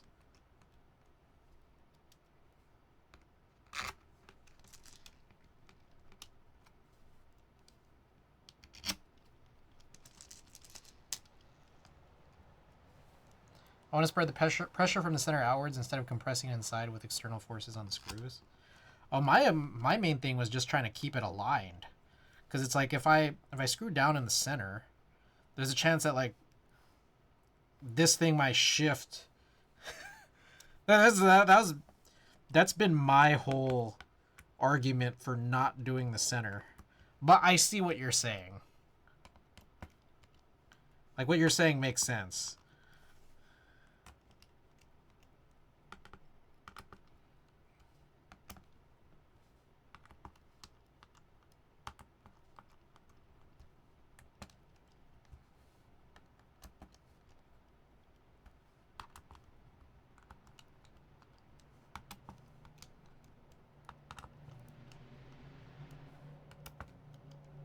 I use toothpicks on the corners. Oh. Oh, okay. Alright, that's interesting. Oh, I never showed you guys this thing. So I have this. Oh, fuck. I have this toothpick thing. I bought like a bajillion toothpicks on Amazon at one point. And I was always taking the lid off before I realized there's like a hole right there that you're supposed to use to like just kind of push this out. I don't know. I just never realized it. So I think you're supposed to keep these taped down. I guess until you get closer to the end. It's not dumb if it's working.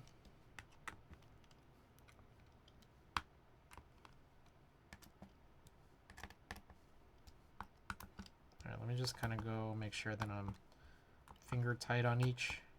Not too tight, just finger tight.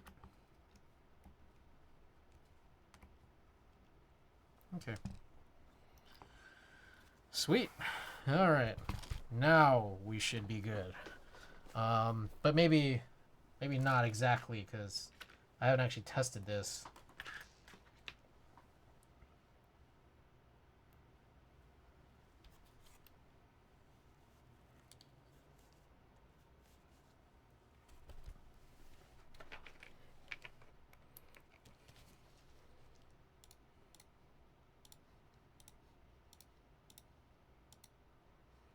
Okay, I think I need to load. I need to load a JSON. Cloud9 EC.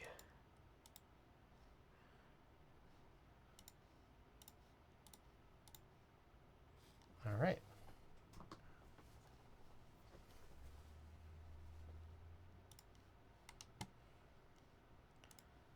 All right, let's make Pooter's board like my boards. Good idea, Chris. Left win, left alt, right win. Oh.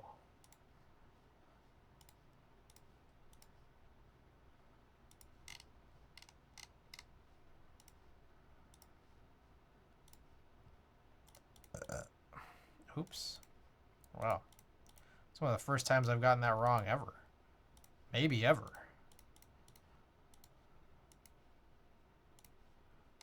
I shifted the print scroll pause one off. Home, page up, left, right. Plus, minus, page down. Oh shit, end, wow. Who am I tonight? Alright, here we, oh, I also need to do calibration, don't I? Is there calibration on this? Is there no calibration on this?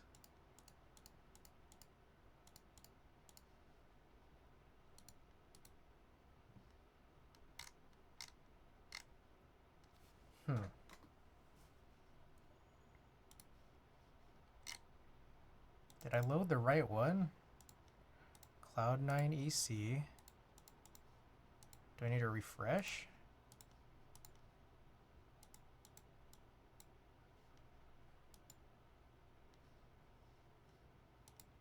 Is this just supposed to work? I guess it just works.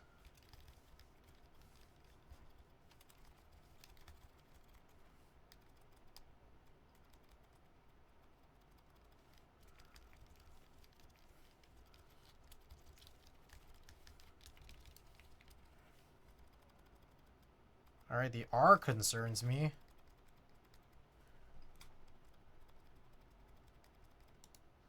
There's no EC calibration. Did I not calibrate my other one?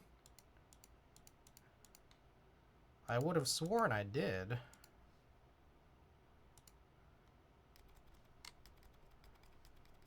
Okay, it seems like it's fine now. Alright.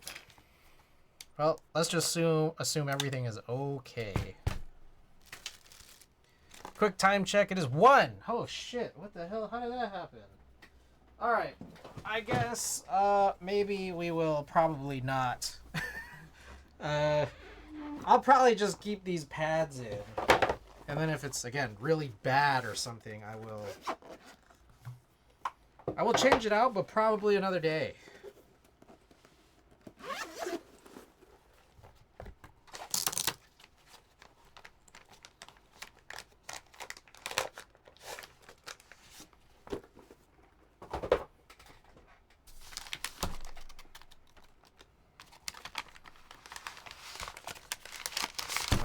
Here is Pooter's Cloud9. A little bit of a different finish than what I have. Just a more typical ano.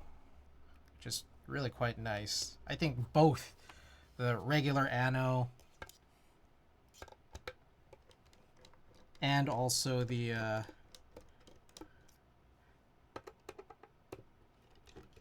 raw that I have, they're both nice. Okay, his bottom is better than mine because it doesn't have some weird shit going on the holes of this case. Especially, particularly on the bottoms here. This feels normal here.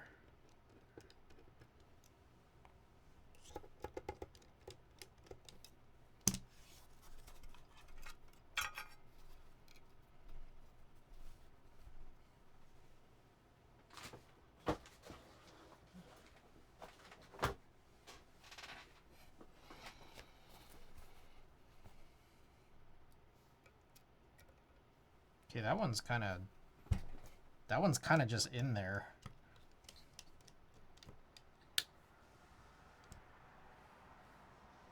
I don't have any. Man, I just need so many trays.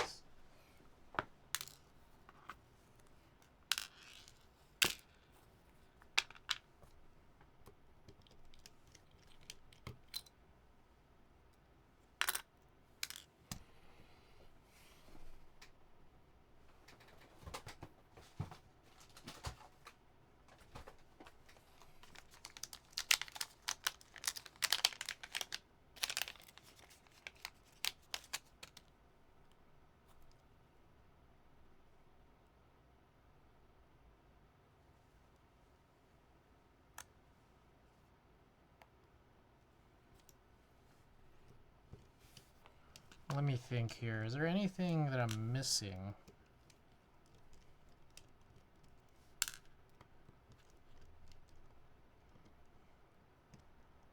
Oh, gaskets. Shit, I need the gaskets. I think they're in the main bag.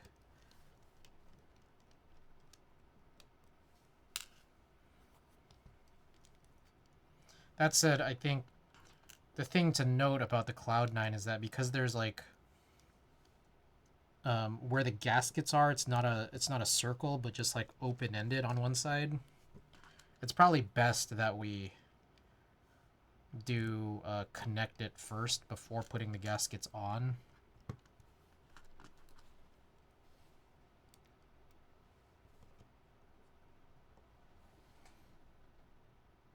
Did I put it upside down? God damn it.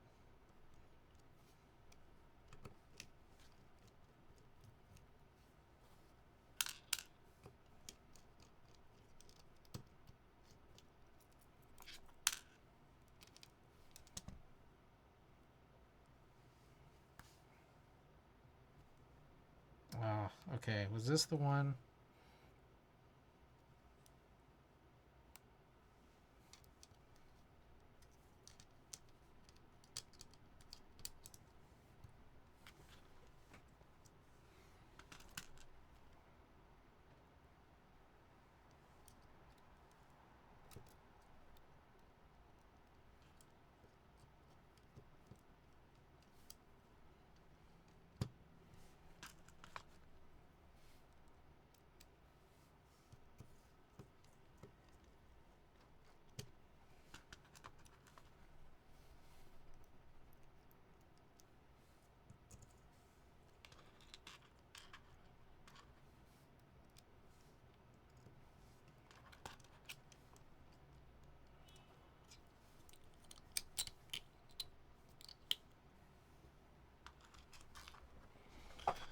All right.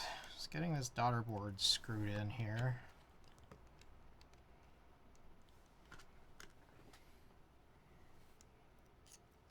As far as I understood, the daughter board's supposed to be upside down. It's been a while since I've actually built this part of it.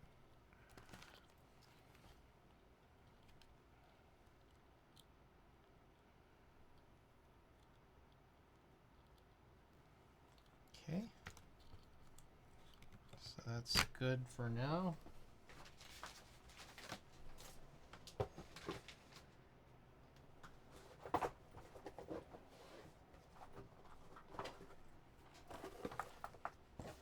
What the?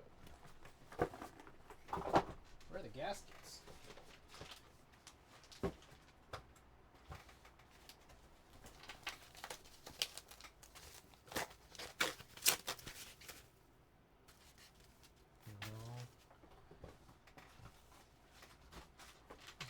Here.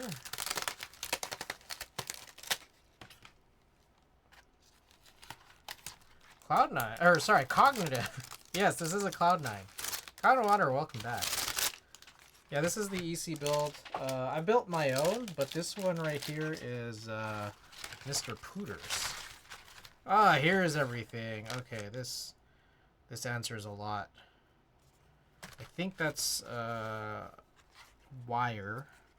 Extra feet, extra screws. Yeah, okay.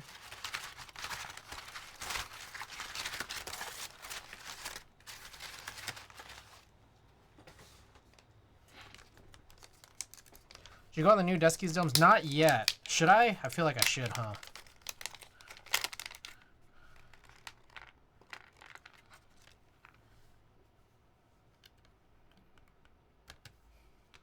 Are you gonna? I'm holding back on it still, to be honest. A little weary of it.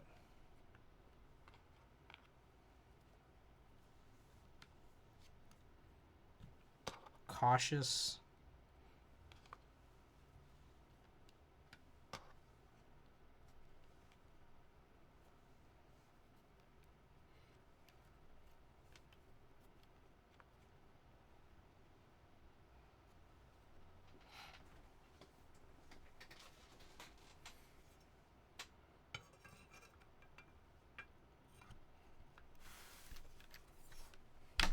Clevers and BAs should both also be coming soon.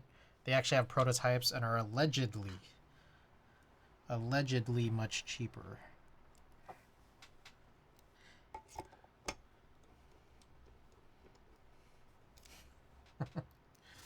Make it sound like they're guilty of being much cheaper.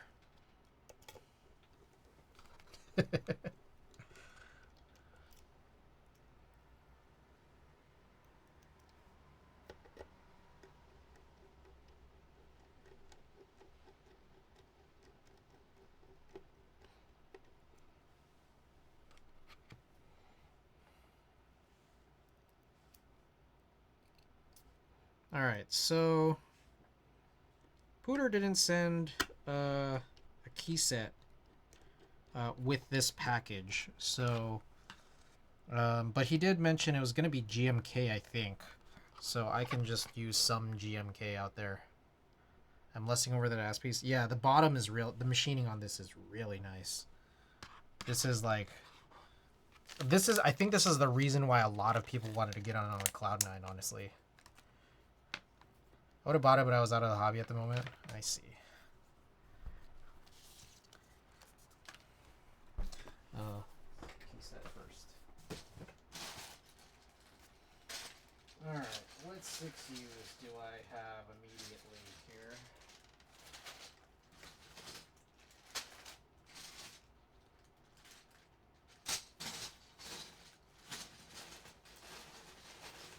Oh shit, I just realized I need to stem shave, don't I?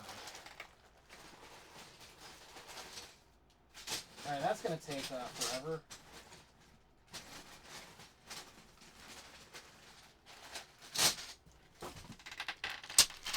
I forgot about that. Dusky is needing stem shaving. I like a tadpole mount. I'm very hesitant to buy it. Is this still available?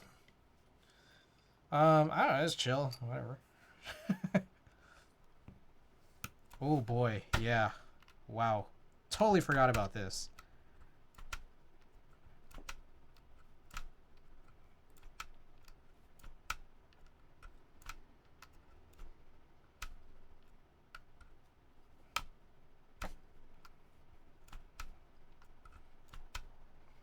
I like top mount, O-ring, and foam pad gasket.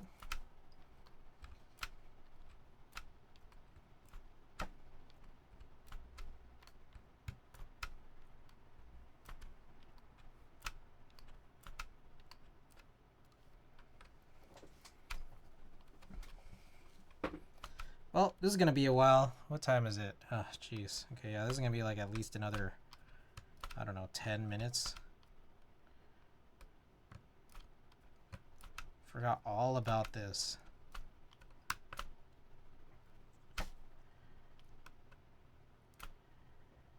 I get to wondering, should I have done this when it, like, before I mounted everything?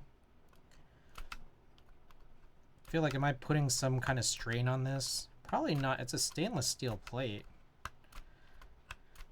And also, on the other hand, it's like, if I did this while it was on desk, like, the tadpole mount is what makes this a little bit weird. But if I did this on desk, does that not put strain on the JST header? Think about getting that Wooting 80 and those topiary switches.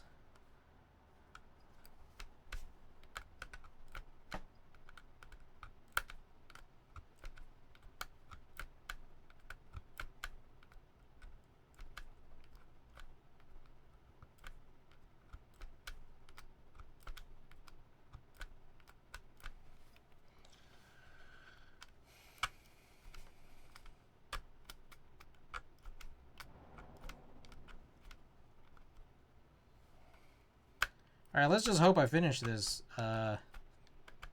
without any disconnects. It has begun raining. Good thing I went to the gym last night. I feel like I got in a good workout for the first time in a while. Like the last couple times I've worked out, which has been sparingly, it's like they've been kind of short. And it's because I go too late and then the gym closes.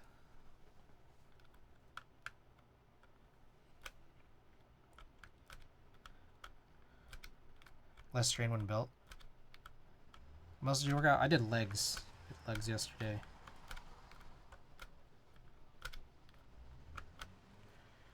No, the domes aren't stuck. The stems need to be shaven.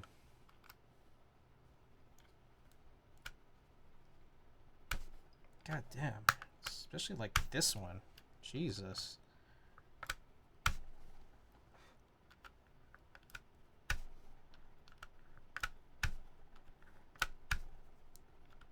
This one's absurd. You do push-pull? Yesterday I was just doing all legs. I kind of do some version of push-pull vaguely. Very, very vaguely. On my non-leg days.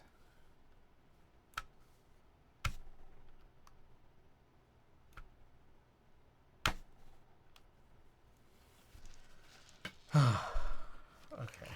I need to give my... I'm still on row 1, and I need to give my hand a break already. Whoa. I try to avoid legs because mine grow too fast. I get big butt and look like not proportional. I see.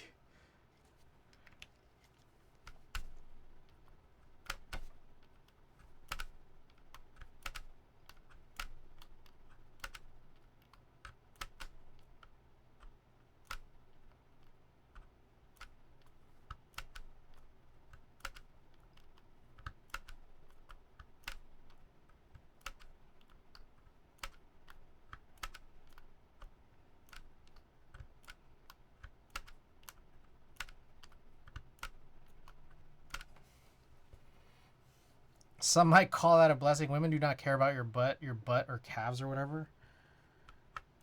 I don't know, man. I might disagree with that. I think some people care.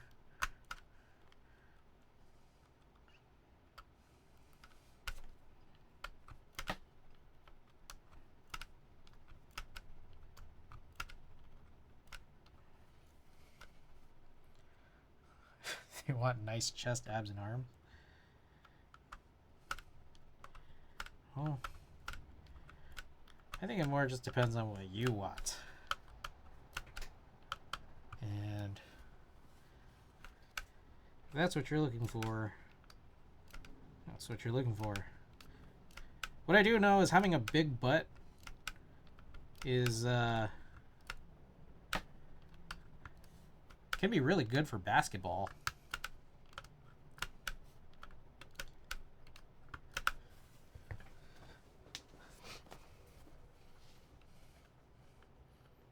More moves in post, more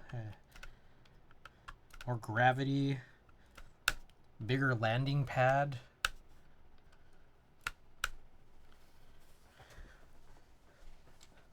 For basketball, you want definition like tone. Oh, I mean, I think, well, again, it just depends.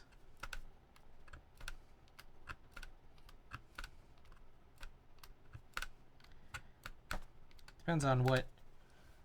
It depends on what you need and what you're doing.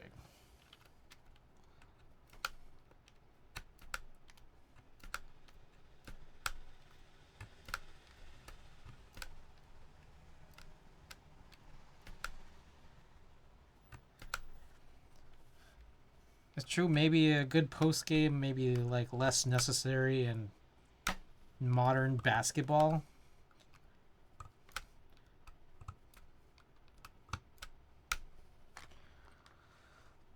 Better for flopping.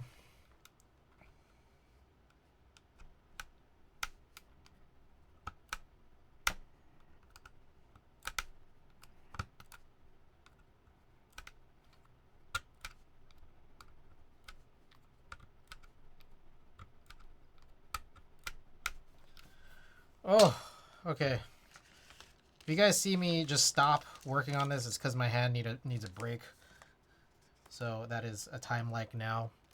So I'm gonna, whenever I get tired, I'm just gonna start tidying up a little bit, and then I'll come back. I've only done 1 out of 5 rows, but I did do the longest row.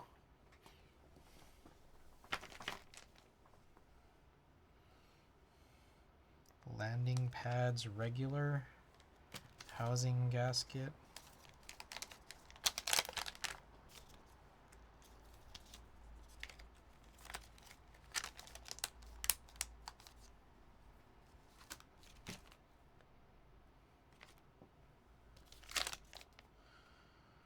There's no way there was only 5 of them in here. There's no way. Oh, here they are.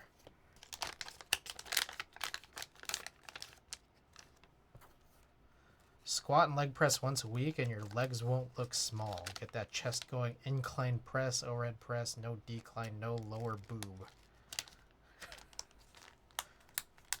You gonna watch Lazarus? I don't know anything about Lazarus. What is Lazarus?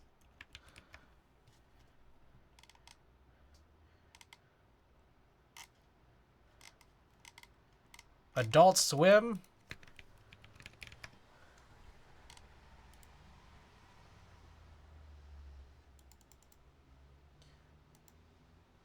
Oh.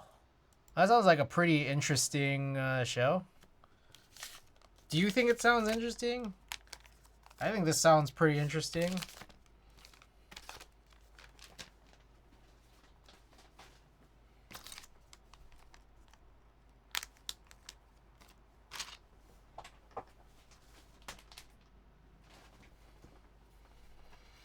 All right, back to it.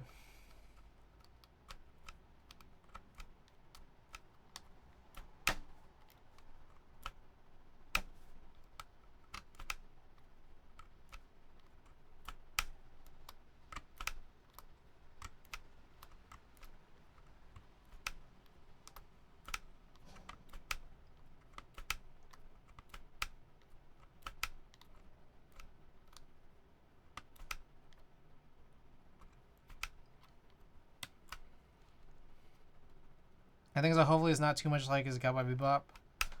Holy shit, looks dope.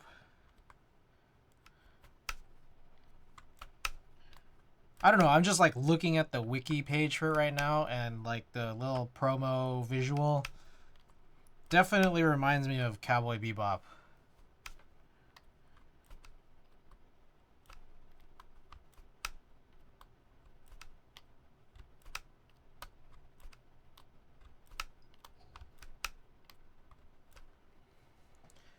Might take a gander. It's hard for me to get into anime even though I grew up on Toonami. I've been getting more and more into anime over the last year. I think it was probably this time last year was when I started getting back into Dragon Ball. I was watching Dragon Ball Z. And since then I've been watching a little more anime now. I'm no longer a super fake fake weeb.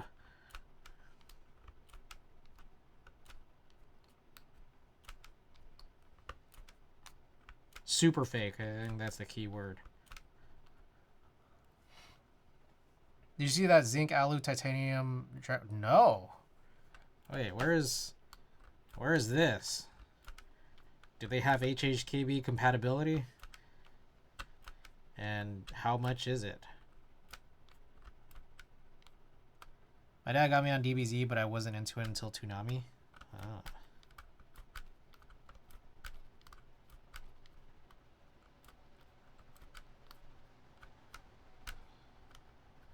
Bob keyboard.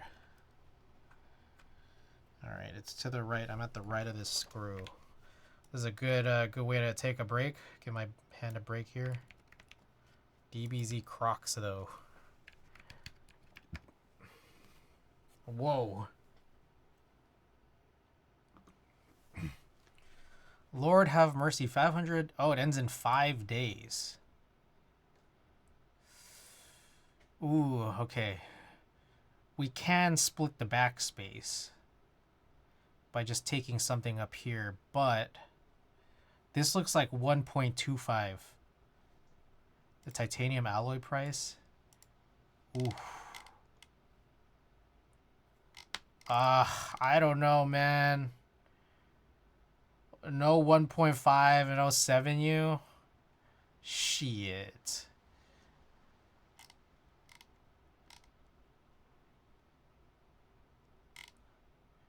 come on, man. What is this layout? Have I seen this? I feel... Have I seen these? Titanium keycaps. I think I've seen this guy's work before at a meetup. Not this guy, but like someone had keycaps from this guy. Like some evil ones. Whoa, Mushoku Tensei. Oh, Klexus, I don't know if you've probably seen TT. Oh, okay, is that a different... That's a different one? Oh, it's shit. TTT K cap. TTT K cap. Was this the one? This is a different guy?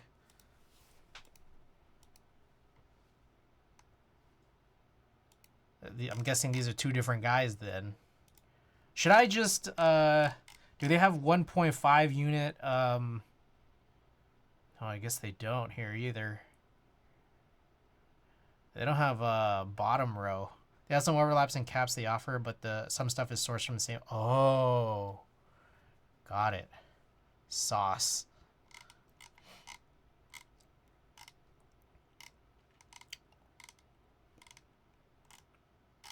Anyways, I finished... I caught up with Mushoku Tensei. I finished Season 2. I did not like the second... I did not like Season 2 Part 2. I think everything up to Season 2 Part 2 is really good, but I don't know. I did not like Season 2 Part 2. A lot of weeb titanium caps, though. Generally, TTK is cheaper. I see. I would probably consider it if it had 7U. 7U and 1.5 mods. I probably would consider that. But really? People usually... Oh, I hated Part 2. Oh my god. Oh, I did not like Part 2. Alright. Just a heads up. If you don't want Mushoku Tensei spoilers, you might want to go on mute for the next 2 minutes. That's a huge thing. People have been trying to get them to make 7U molds. Oh, yeah. Okay, so once they do, hopefully they rerun this. Okay. Mushoku Tensei spoilers in 10 seconds. So go on mute. And I'll give it 2 solid minutes. Okay. 10 seconds have passed. Alright. Klexus. I did not like Part 2. I did not like how he didn't listen to Man God. Like, everything that Man God said to this point, like, I'm not a religious guy or anything like that, but, like, I feel like you should listen to a guy named Man God. You know, like, he said, like, don't go. And then he went, and then, of course, everything goes wrong. Like, come on. Like, this is... Jesus, come on. Like, okay, how about this? I think it would have been... Okay, how do I put this?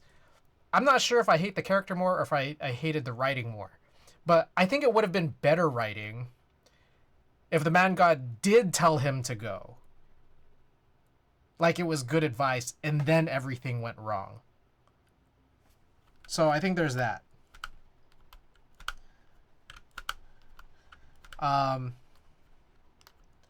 Next, I didn't like how there was zero resistance from Sylphiette about Roxy. I don't know. I didn't like that. I feel like I liked how there was like a big crazy thing that happened with Rudius's parents. Like how it was like something they had to figure out. And then this one was just like way too easy for Rudius. I don't know. Just having a, you know, I guess like a true harem, I guess.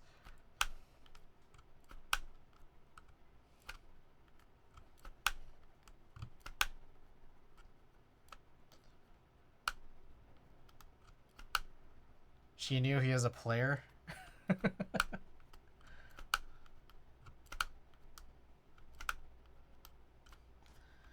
Yeah.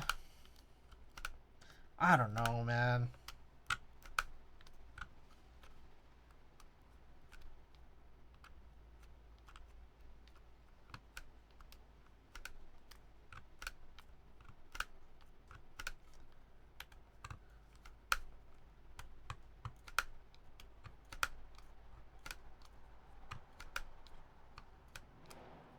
There were some things in it that I did really like, though, I will say, in Season 2, Part 2.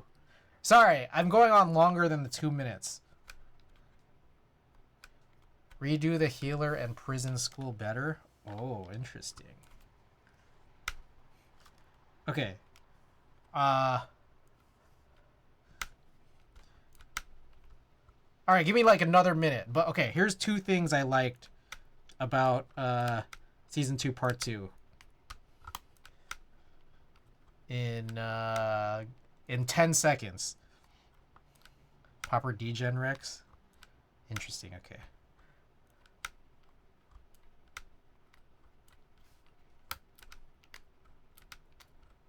Okay, so what I did like was like 2 realizations that happened, which was one, finding out that the masked girl with Orsted was actually also from Japan. I thought that was real crazy, and like how that whole thing unfolded. And I did also really like his realization at the very end, where it's like he didn't actually know, he wasn't actually that close to his mom, and he just spent all his effort trying to like get his mom back, just to realize that, one, he didn't really even know her, and then 2, that like she's not even the same anymore. Which show are we talking about? Sorry, Mushoku Tensei. Like, I thought that was so heartbreaking when she spoke for the first time. That was like so heartbreaking. And I thought that was good. Like, in terms of what I did like.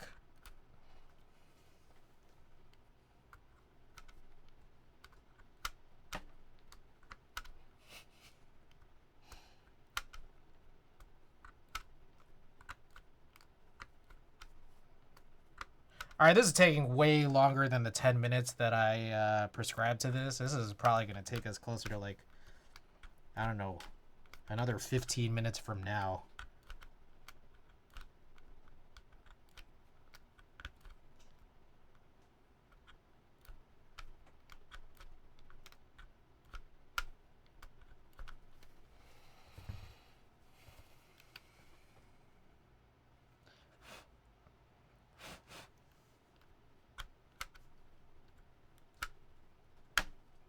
Alright, I'm done. I'm done with the spoilers.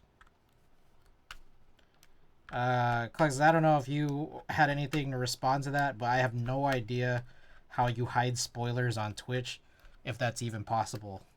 If you had any type of response.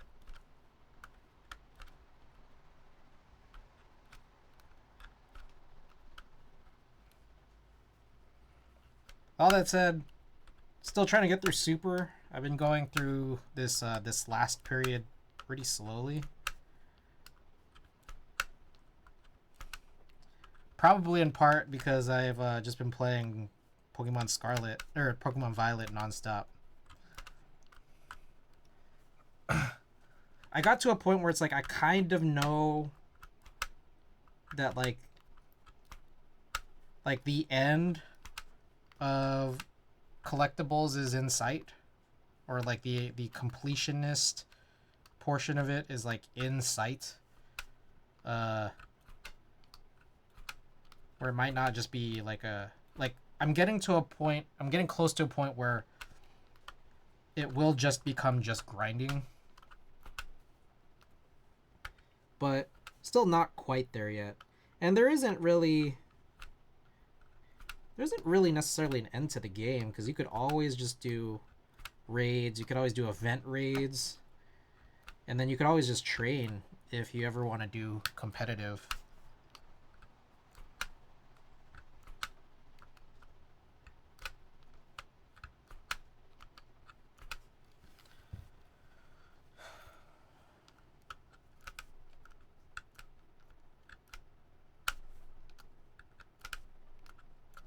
I guess I'm a little curious about the competitive scene.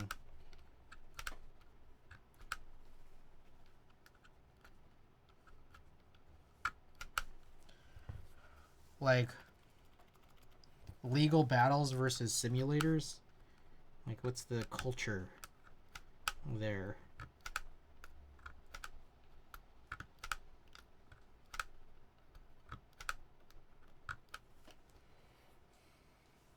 I don't know. I don't know if anyone here has ever been into Pokemon. I think I vaguely got a sense Ricky. I don't know if Ricky's still here, but Ricky's into it, maybe. But I don't actually know.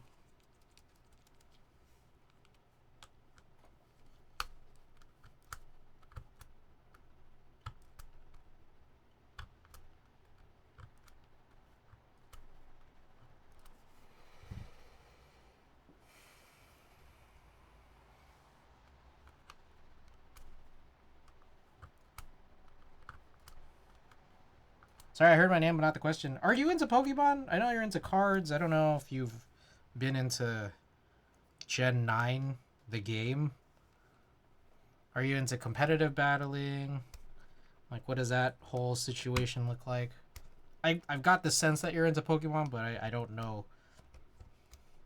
I don't know the extent.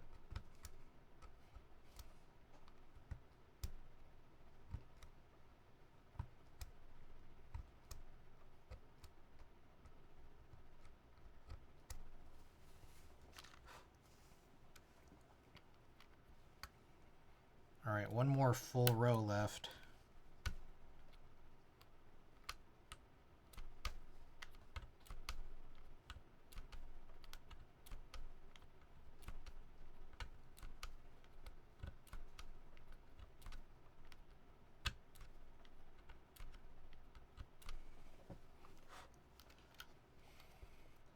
Yeah, very, very much so. I play mostly Pokemon Go, Pokemon Pocket, and some Discord game. I collect actual cards, but I don't play the main series games much. I see.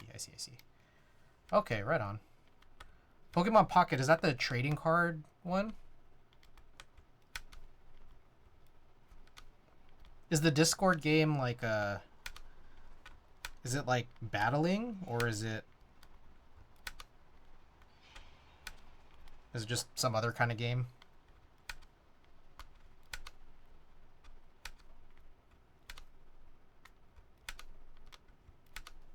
And is it battling like playing cards, or is it like battling like the game, or I don't know.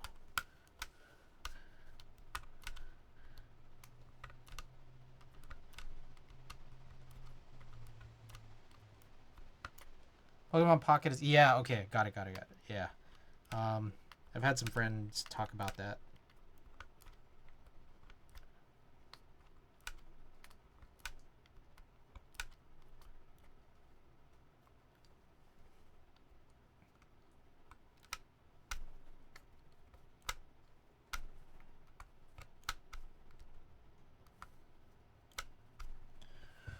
Whew. Discord game is just Poke2 bot that spawns pictures of Mons and you just catch them. There's battling, but I don't play. I see. Okay, got it. Right on. Let's chill.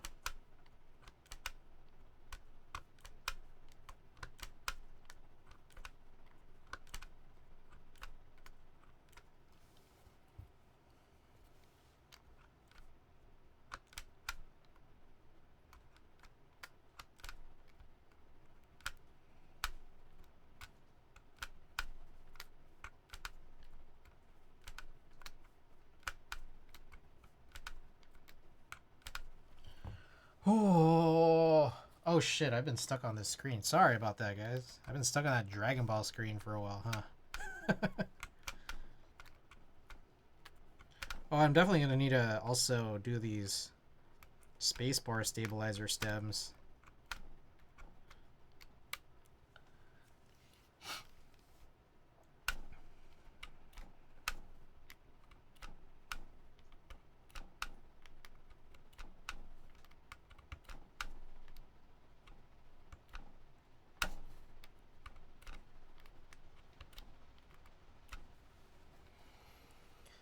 Whew. Have you bought any of those Chinese handheld emulators? You mean like those little pocket devices that have like 500 games on them? I never have, no. If that's what you're referring to, yeah, no, I've never bought. They seem kind of interesting, but I'm just kind of like, I don't know. I kind of just rather. I'd rather play the legit games that like I already own. Like I already owned a bunch of these games when I was a kid, some of which I really enjoyed, some of which I didn't play. So it's like either I would play the ones that I really enjoyed or ones I didn't play. I don't know that I'd go for an emulator in that sense, because then I just feel like I'd never be playing any of the games. I had one, but the Steam Deck is so much better. Interesting. Alright. Savior, I don't know what that is yet, but I'll go and check that once I finish this row.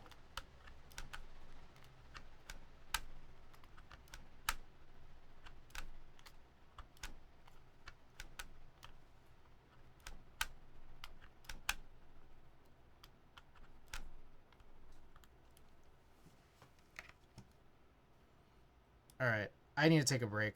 I lied. I'm not finishing the row. Parabolica 60. Ooh. Wait, use the geek hack? Okay.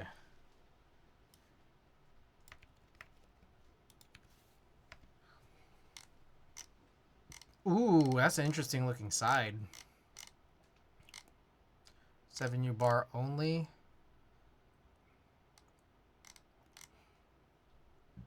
M3 screw and tadpole pin compatible.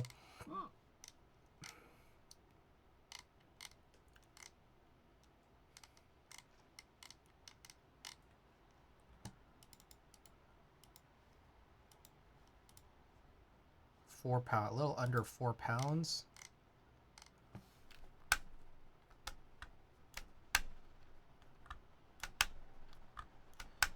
Anything I should look out for specifically, or is it just look cool?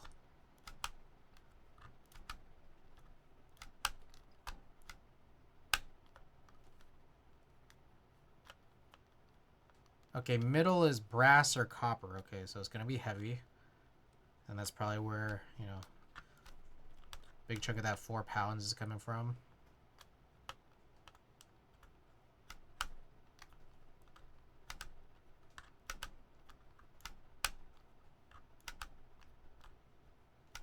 Just look dope.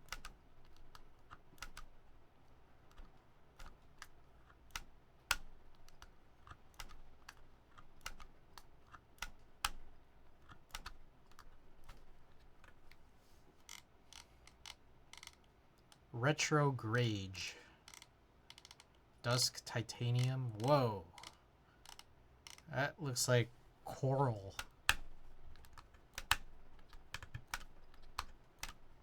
Oh, by the way, we're 5 subs away from this, what is it, NK87 giveaway? Is that where we're on now?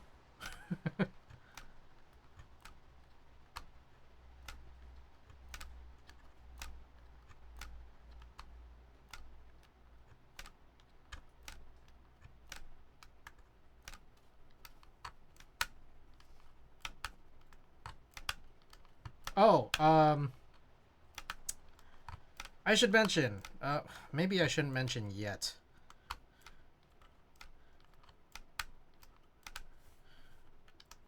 Alright, I'll just give you guys a preview because it's almost 2 a.m.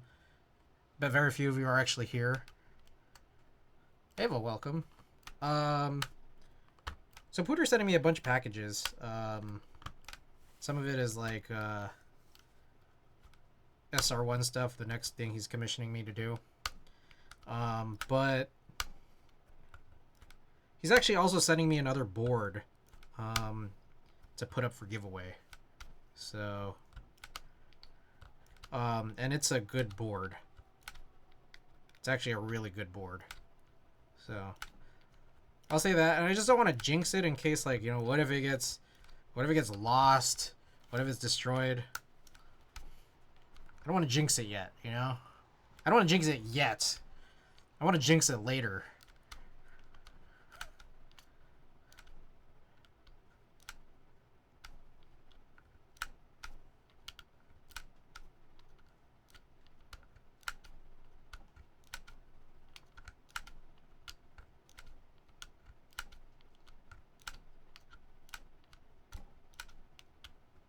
I would venture to say that once I run it, or once I receive it and run it, it would be the, I think it would be the best board I would have ever given away to this point. Gummies took me out at 10. Oh shit, yeah, it really is almost 2 a.m. here.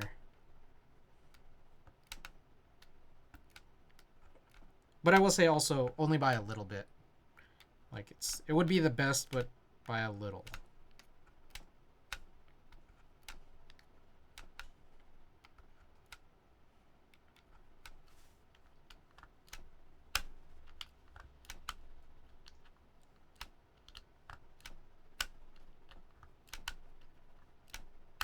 What is the best currently? Oh, I gotta look it up now. Now that you say it. Probably that recent QK60 that Frank won, even though it was like a little scuffed. But let me see if there are others. Can I look at some of my... I gotta look at some of my subathon stuff, don't I? Give 1 second. Maybe I'll peek around for it.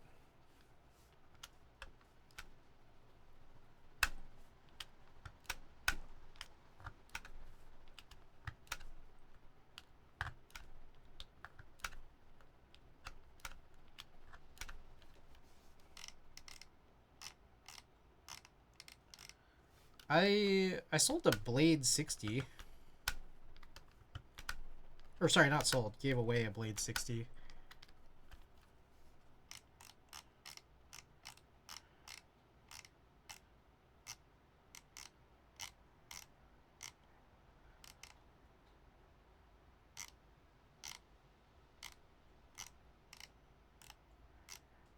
I don't know where I can find some of my giveaway stuff. I'd have to look.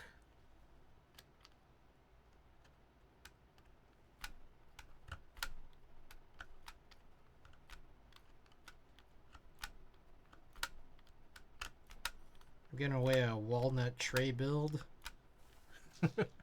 I guess I haven't really given that great board. So yeah, I would venture to say, yeah, this is probably the best one I will have given. Oh, the D60 Lite. I think we did the D60 Lite back in 2023, maybe.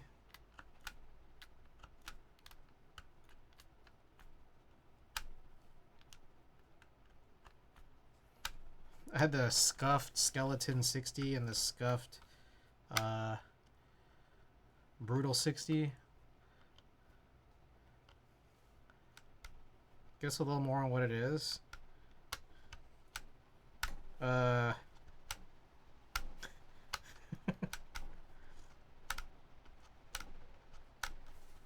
You may or may not have had one.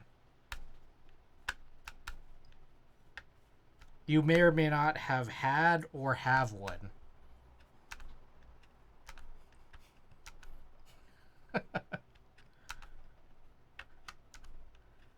I'm eyeing an emulator called Retroid Pocket 4 Plus. Has PS2 games I'm looking for. Ooh. Like, what are good PS2 games? NBA Live 2007. Great games such as that. Nuke Zoned, welcome back. Alright, I think we're like finishing up here. Alright, that only took like 30 minutes. So I got an idea now.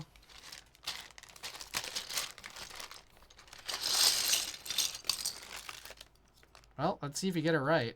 I need a spacebar spring.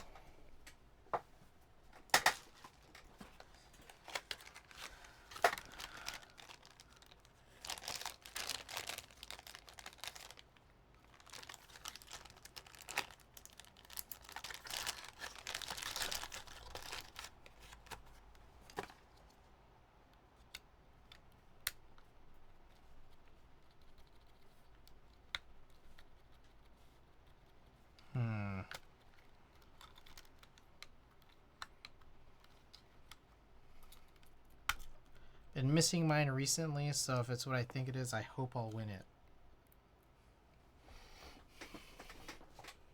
I'm not sure if we're on the same page. We might very well not be.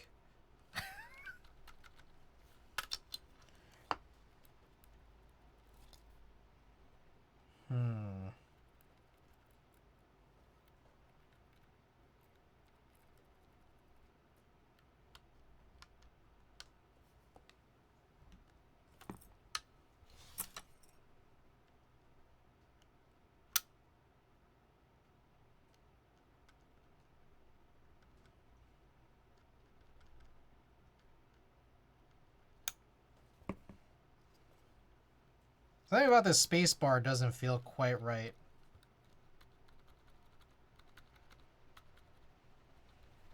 Like, I'm not sure if it's just, is the dome too light? I don't know, are these domes in general too light?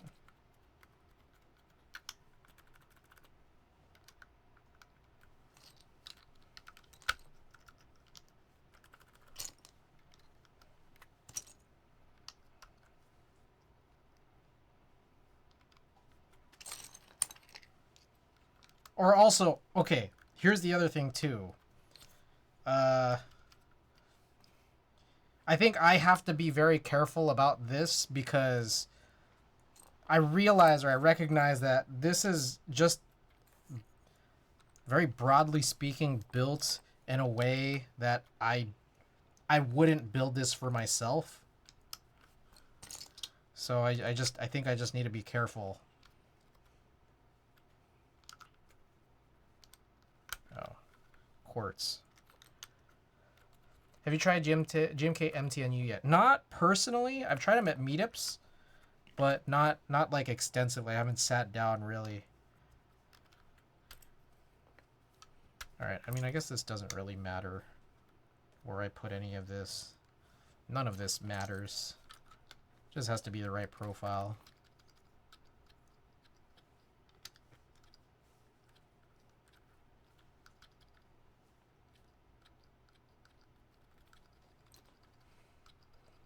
All right.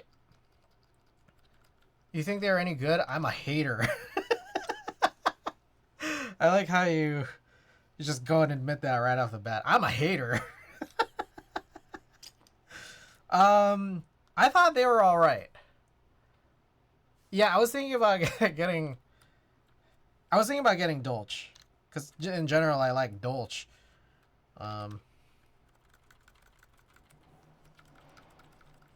Yeah.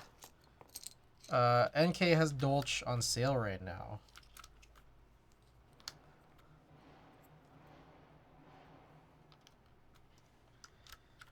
Alright, there is a chance here, Topper, that you may be right about all this. I'm not sure about these landing pads, but let me get all these on.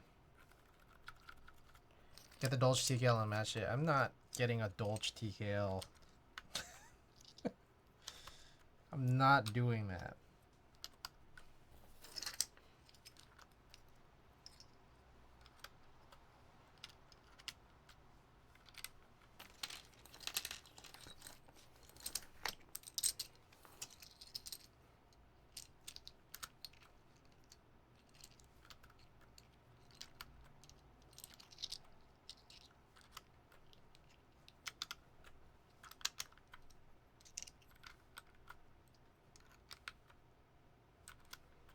Okay.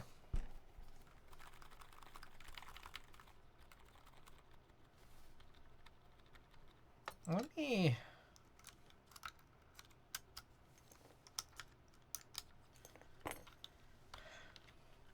Oh, God. What the hell? Okay, it feels like I shaved this pretty good, and then it's still really tight.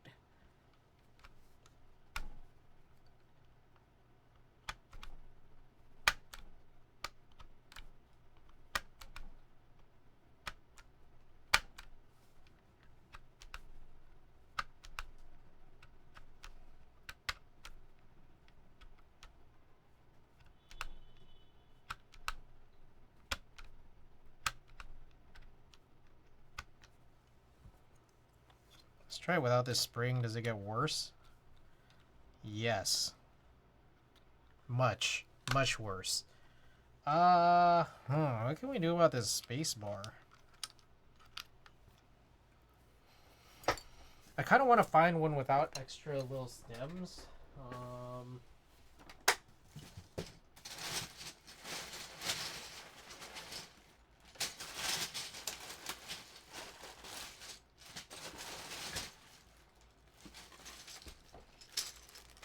Okay, here's Creative. I think this is Creative Black.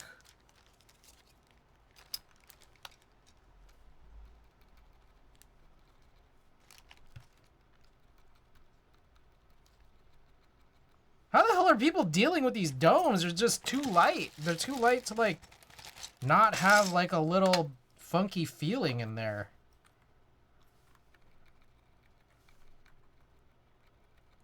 I think BKA like would work better with dome gaskets air trapped in or something, hard to say. This spacebar is really particularly bad. This also is not really landing softly. This control. And also...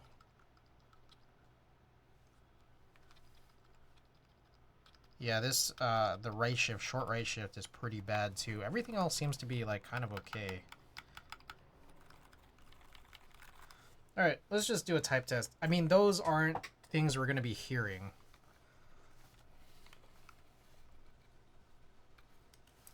Also, my thought here too, what I could do, I mean, maybe I could rebuild this tomorrow or next week or whenever I might be getting back to it. Tomorrow I'm actually supposed to be building Tina's Neo 7. God damn, this fucking... I'm supposed to be building Tina's Neo 75 CU. Hopefully that shouldn't take too crazy long because the switches are already done. Doesn't have... I don't think it has more stabilizers than... Jesus, just dropped the spring.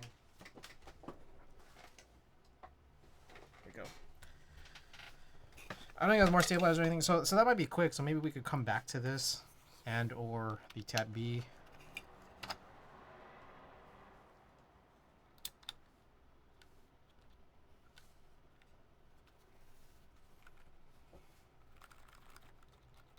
$60 bar is kind of sad though. Yeah. So anyways, one thing I could do, I could come back, remove all the dome gaskets, maybe. Like as an option. Another thing too is I could change this dome out because I just do have extra spare Deskies domes that are a little bit heavier than this one that might just fare better. So we could try this stuff tomorrow or next week. But in the meantime, I guess we could run a type test.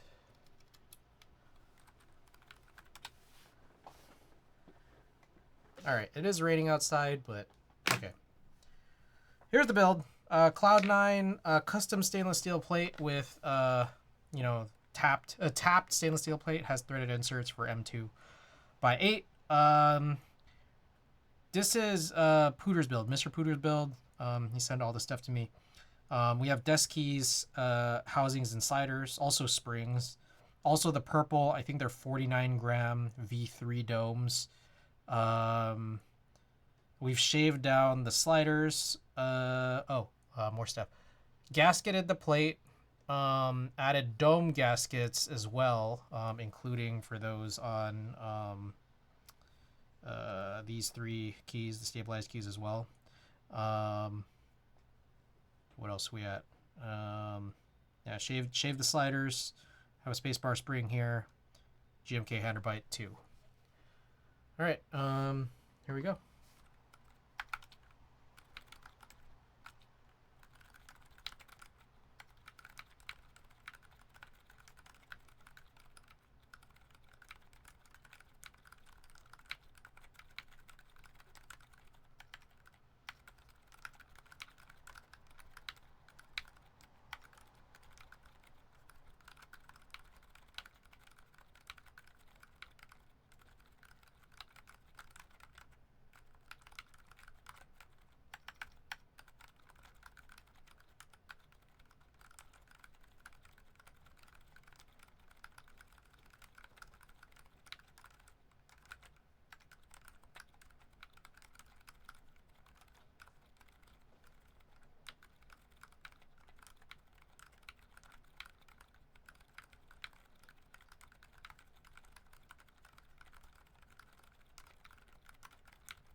Very silent as fire. Okay.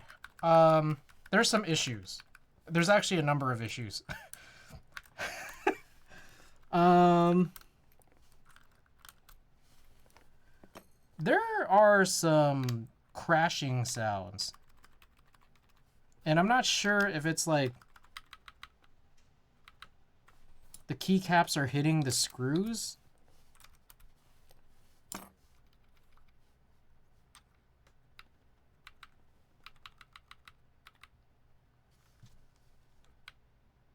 No, it's not.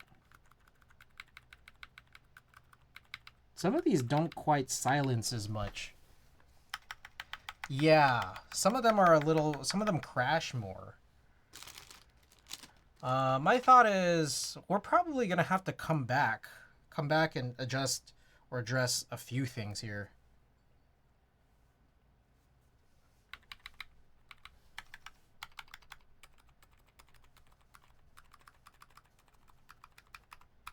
Like L?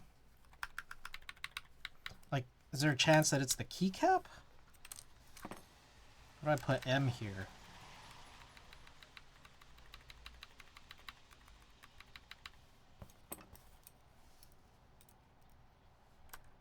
Sounds like some, exactly, yeah. See, I'm gonna have to do some investigating.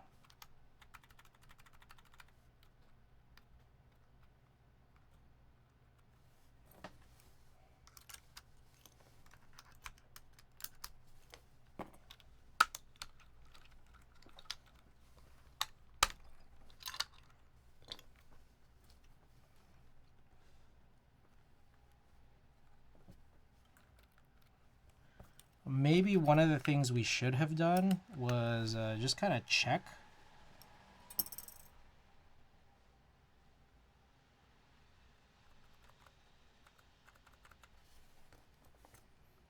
Check to see if everything is aligned from the side before I put all these keycaps on.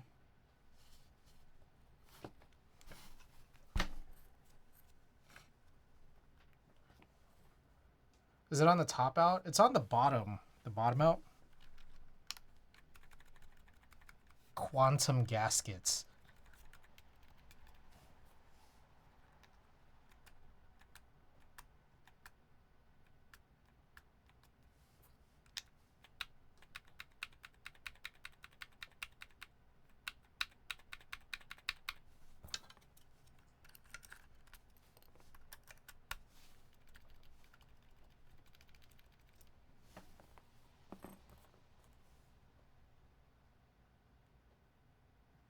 Yeah, I'm not sure.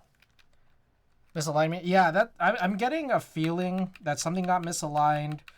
I could also probably check some of these individual keys that are having this specific type of issue as well.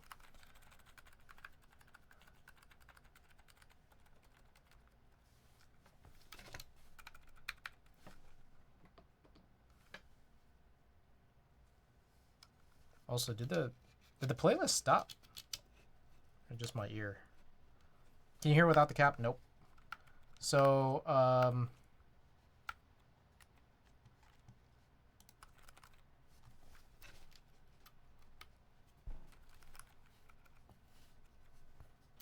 yeah, there's a lot of weirdness to all of this. On top of that, yeah, we are having issues registering the R. And there's seemingly no calibration feature that I see on VIA. So I think there's, again, just like a little bit of hunting. There's a little bit of hunting with a lot of these issues. So let me actually go and write all this stuff down. Because there's a lot. Okay.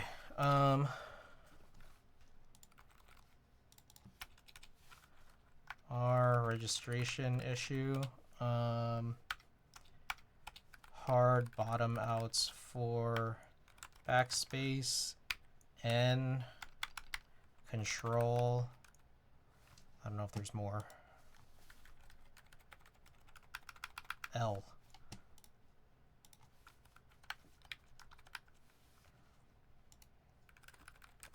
Maybe, I don't know, a ring came out. Maybe a gasket. Yeah, a gasket could have got misaligned. Could be the keycaps. I need to swap some stuff around more. What else do we need? Possible dome gasket removal.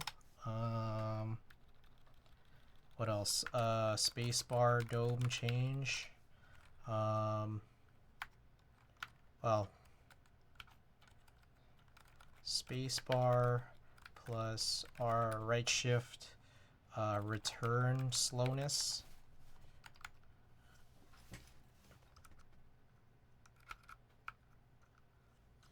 Also,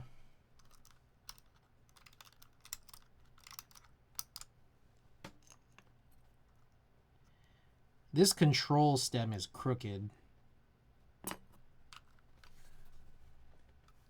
Like, some of these are a lot more crooked than others.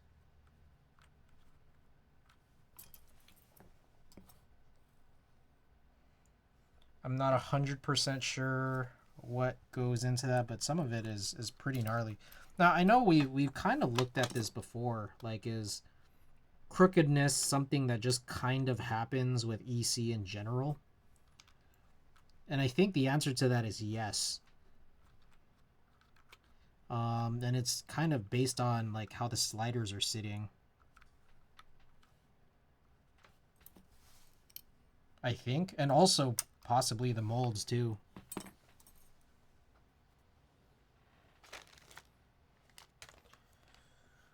Where is the stem shaver? All right, let's close that up. That could get kind of hairy.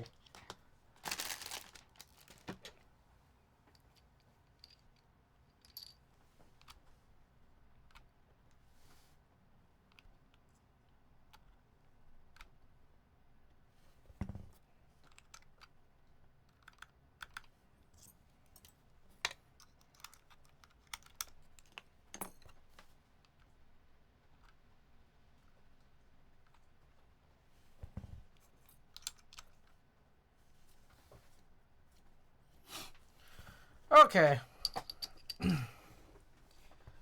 I think I'm good. I'll probably take a look at some of this stuff just daytime tomorrow when I just have some free moments. That way I have some info, some knowledge of what we're getting into by the time I stream. If I do stream, sometimes the rain cuts my connection out. So again, I'm planning on streaming tomorrow the Neo 75CU build.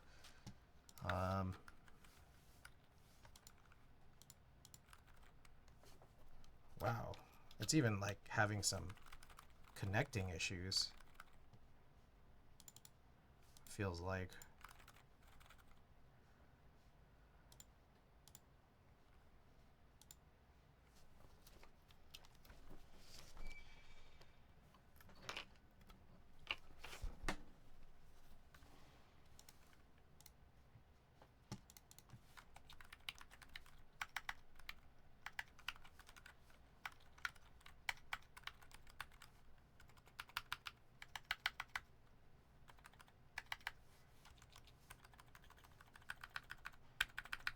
Oh, Y also, even though it says Z right there.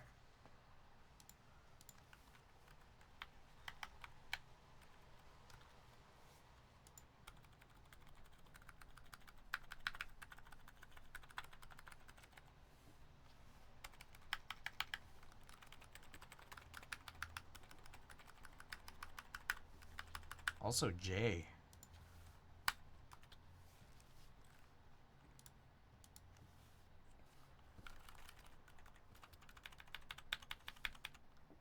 X. So it's like there's varying degrees.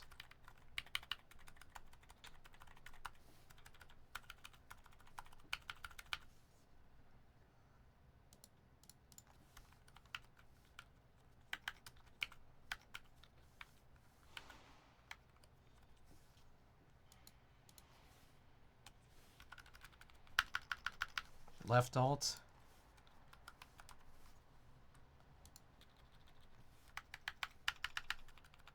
And right alt. God damn, there's a lot.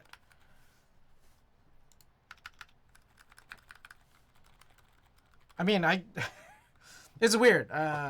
I didn't give you guys really that much of a type test. I mean, I only give you guys like one, but it's like it's pretty inconsistent sounding. So yeah, this is gonna need a few more adjustments, I think. But you know, it's kind of late. Oh, you've been streaming almost 5 hours. Oh my god. All right, let's do one more test.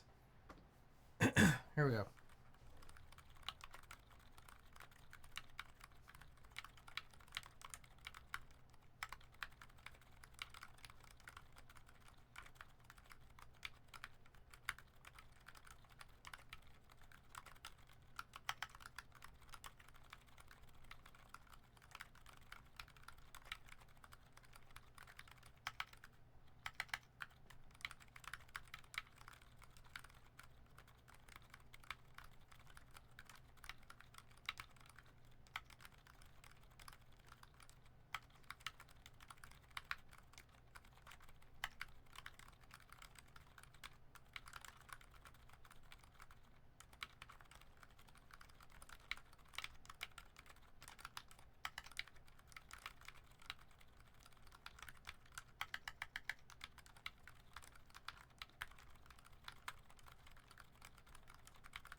Part two, yeah, definitely gonna have a part two for this. Yeah, we got some changes to make. Okay, let's wrap up here. I'm gonna run a print.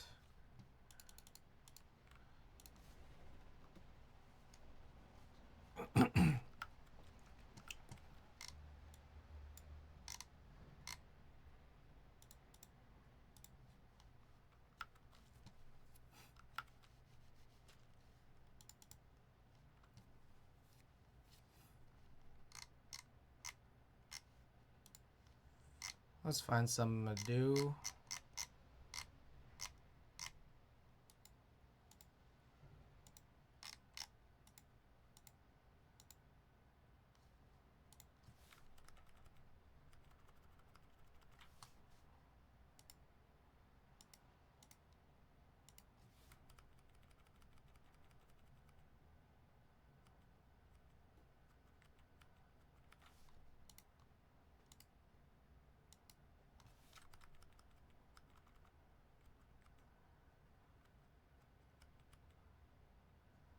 Found a picture of a chicken.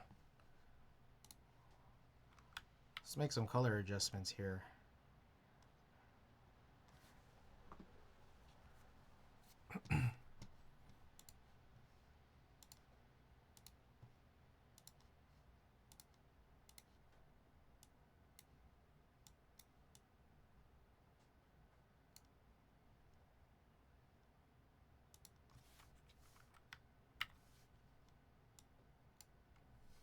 Modern day dinosaur. True. Whoa. This inversion looks really nice. I don't think I caught this before. This kind of inversion.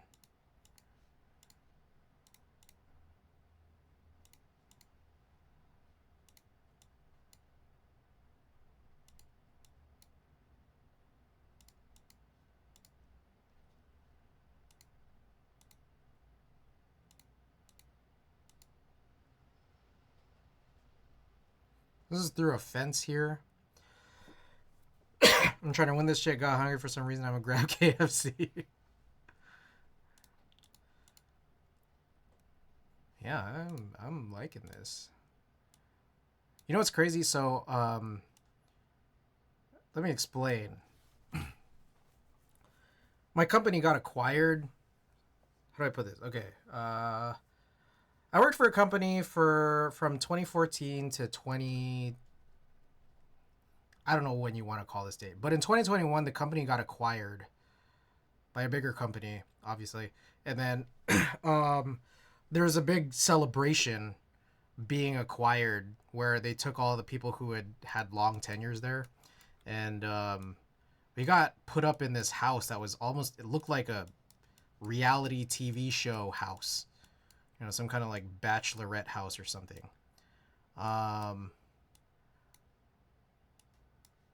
And so it was a pretty surreal experience just being in one of these, because I just never been in anything like this before. It was like a giant mansion, but the kicker is that it was in Malibu, and there's a chance that this house might not exist anymore because of the wildfires that happened, what, in like January?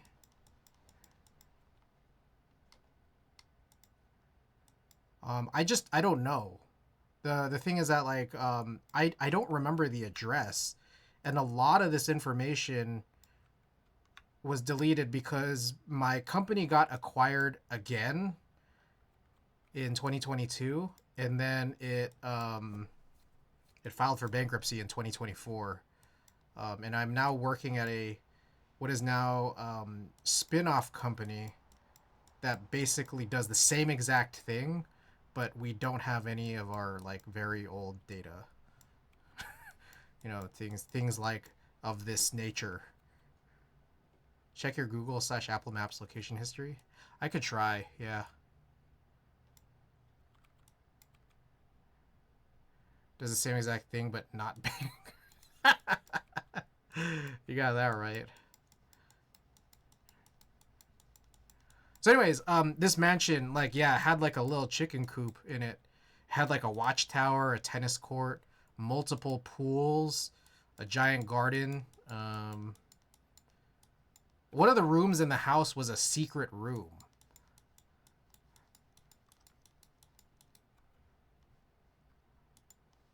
All right. Anyways, let's print out this. One of the chickens also like looked like it was kind of messed up. Like it kind of had like an injury or something.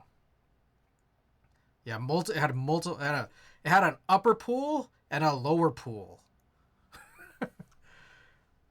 Yeah. And a bunch of people just slept outside because it's Southern California, like kind of like in the late summer. So it's like you can just do that. And like it was just super nice.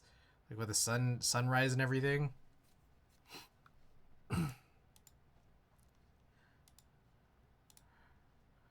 Yeah, and there was like, I don't know, there were these little like outdoor, they weren't like beds, but they were like kind of like outdoor beds. So now a bookshelf door. Yeah, it was that. It wasn't, it didn't spin, but it just like the bookshelf opened.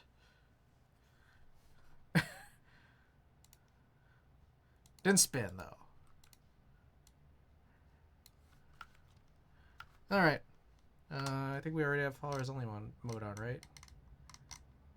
Yes. Hear me out, Frigidor room. Okay.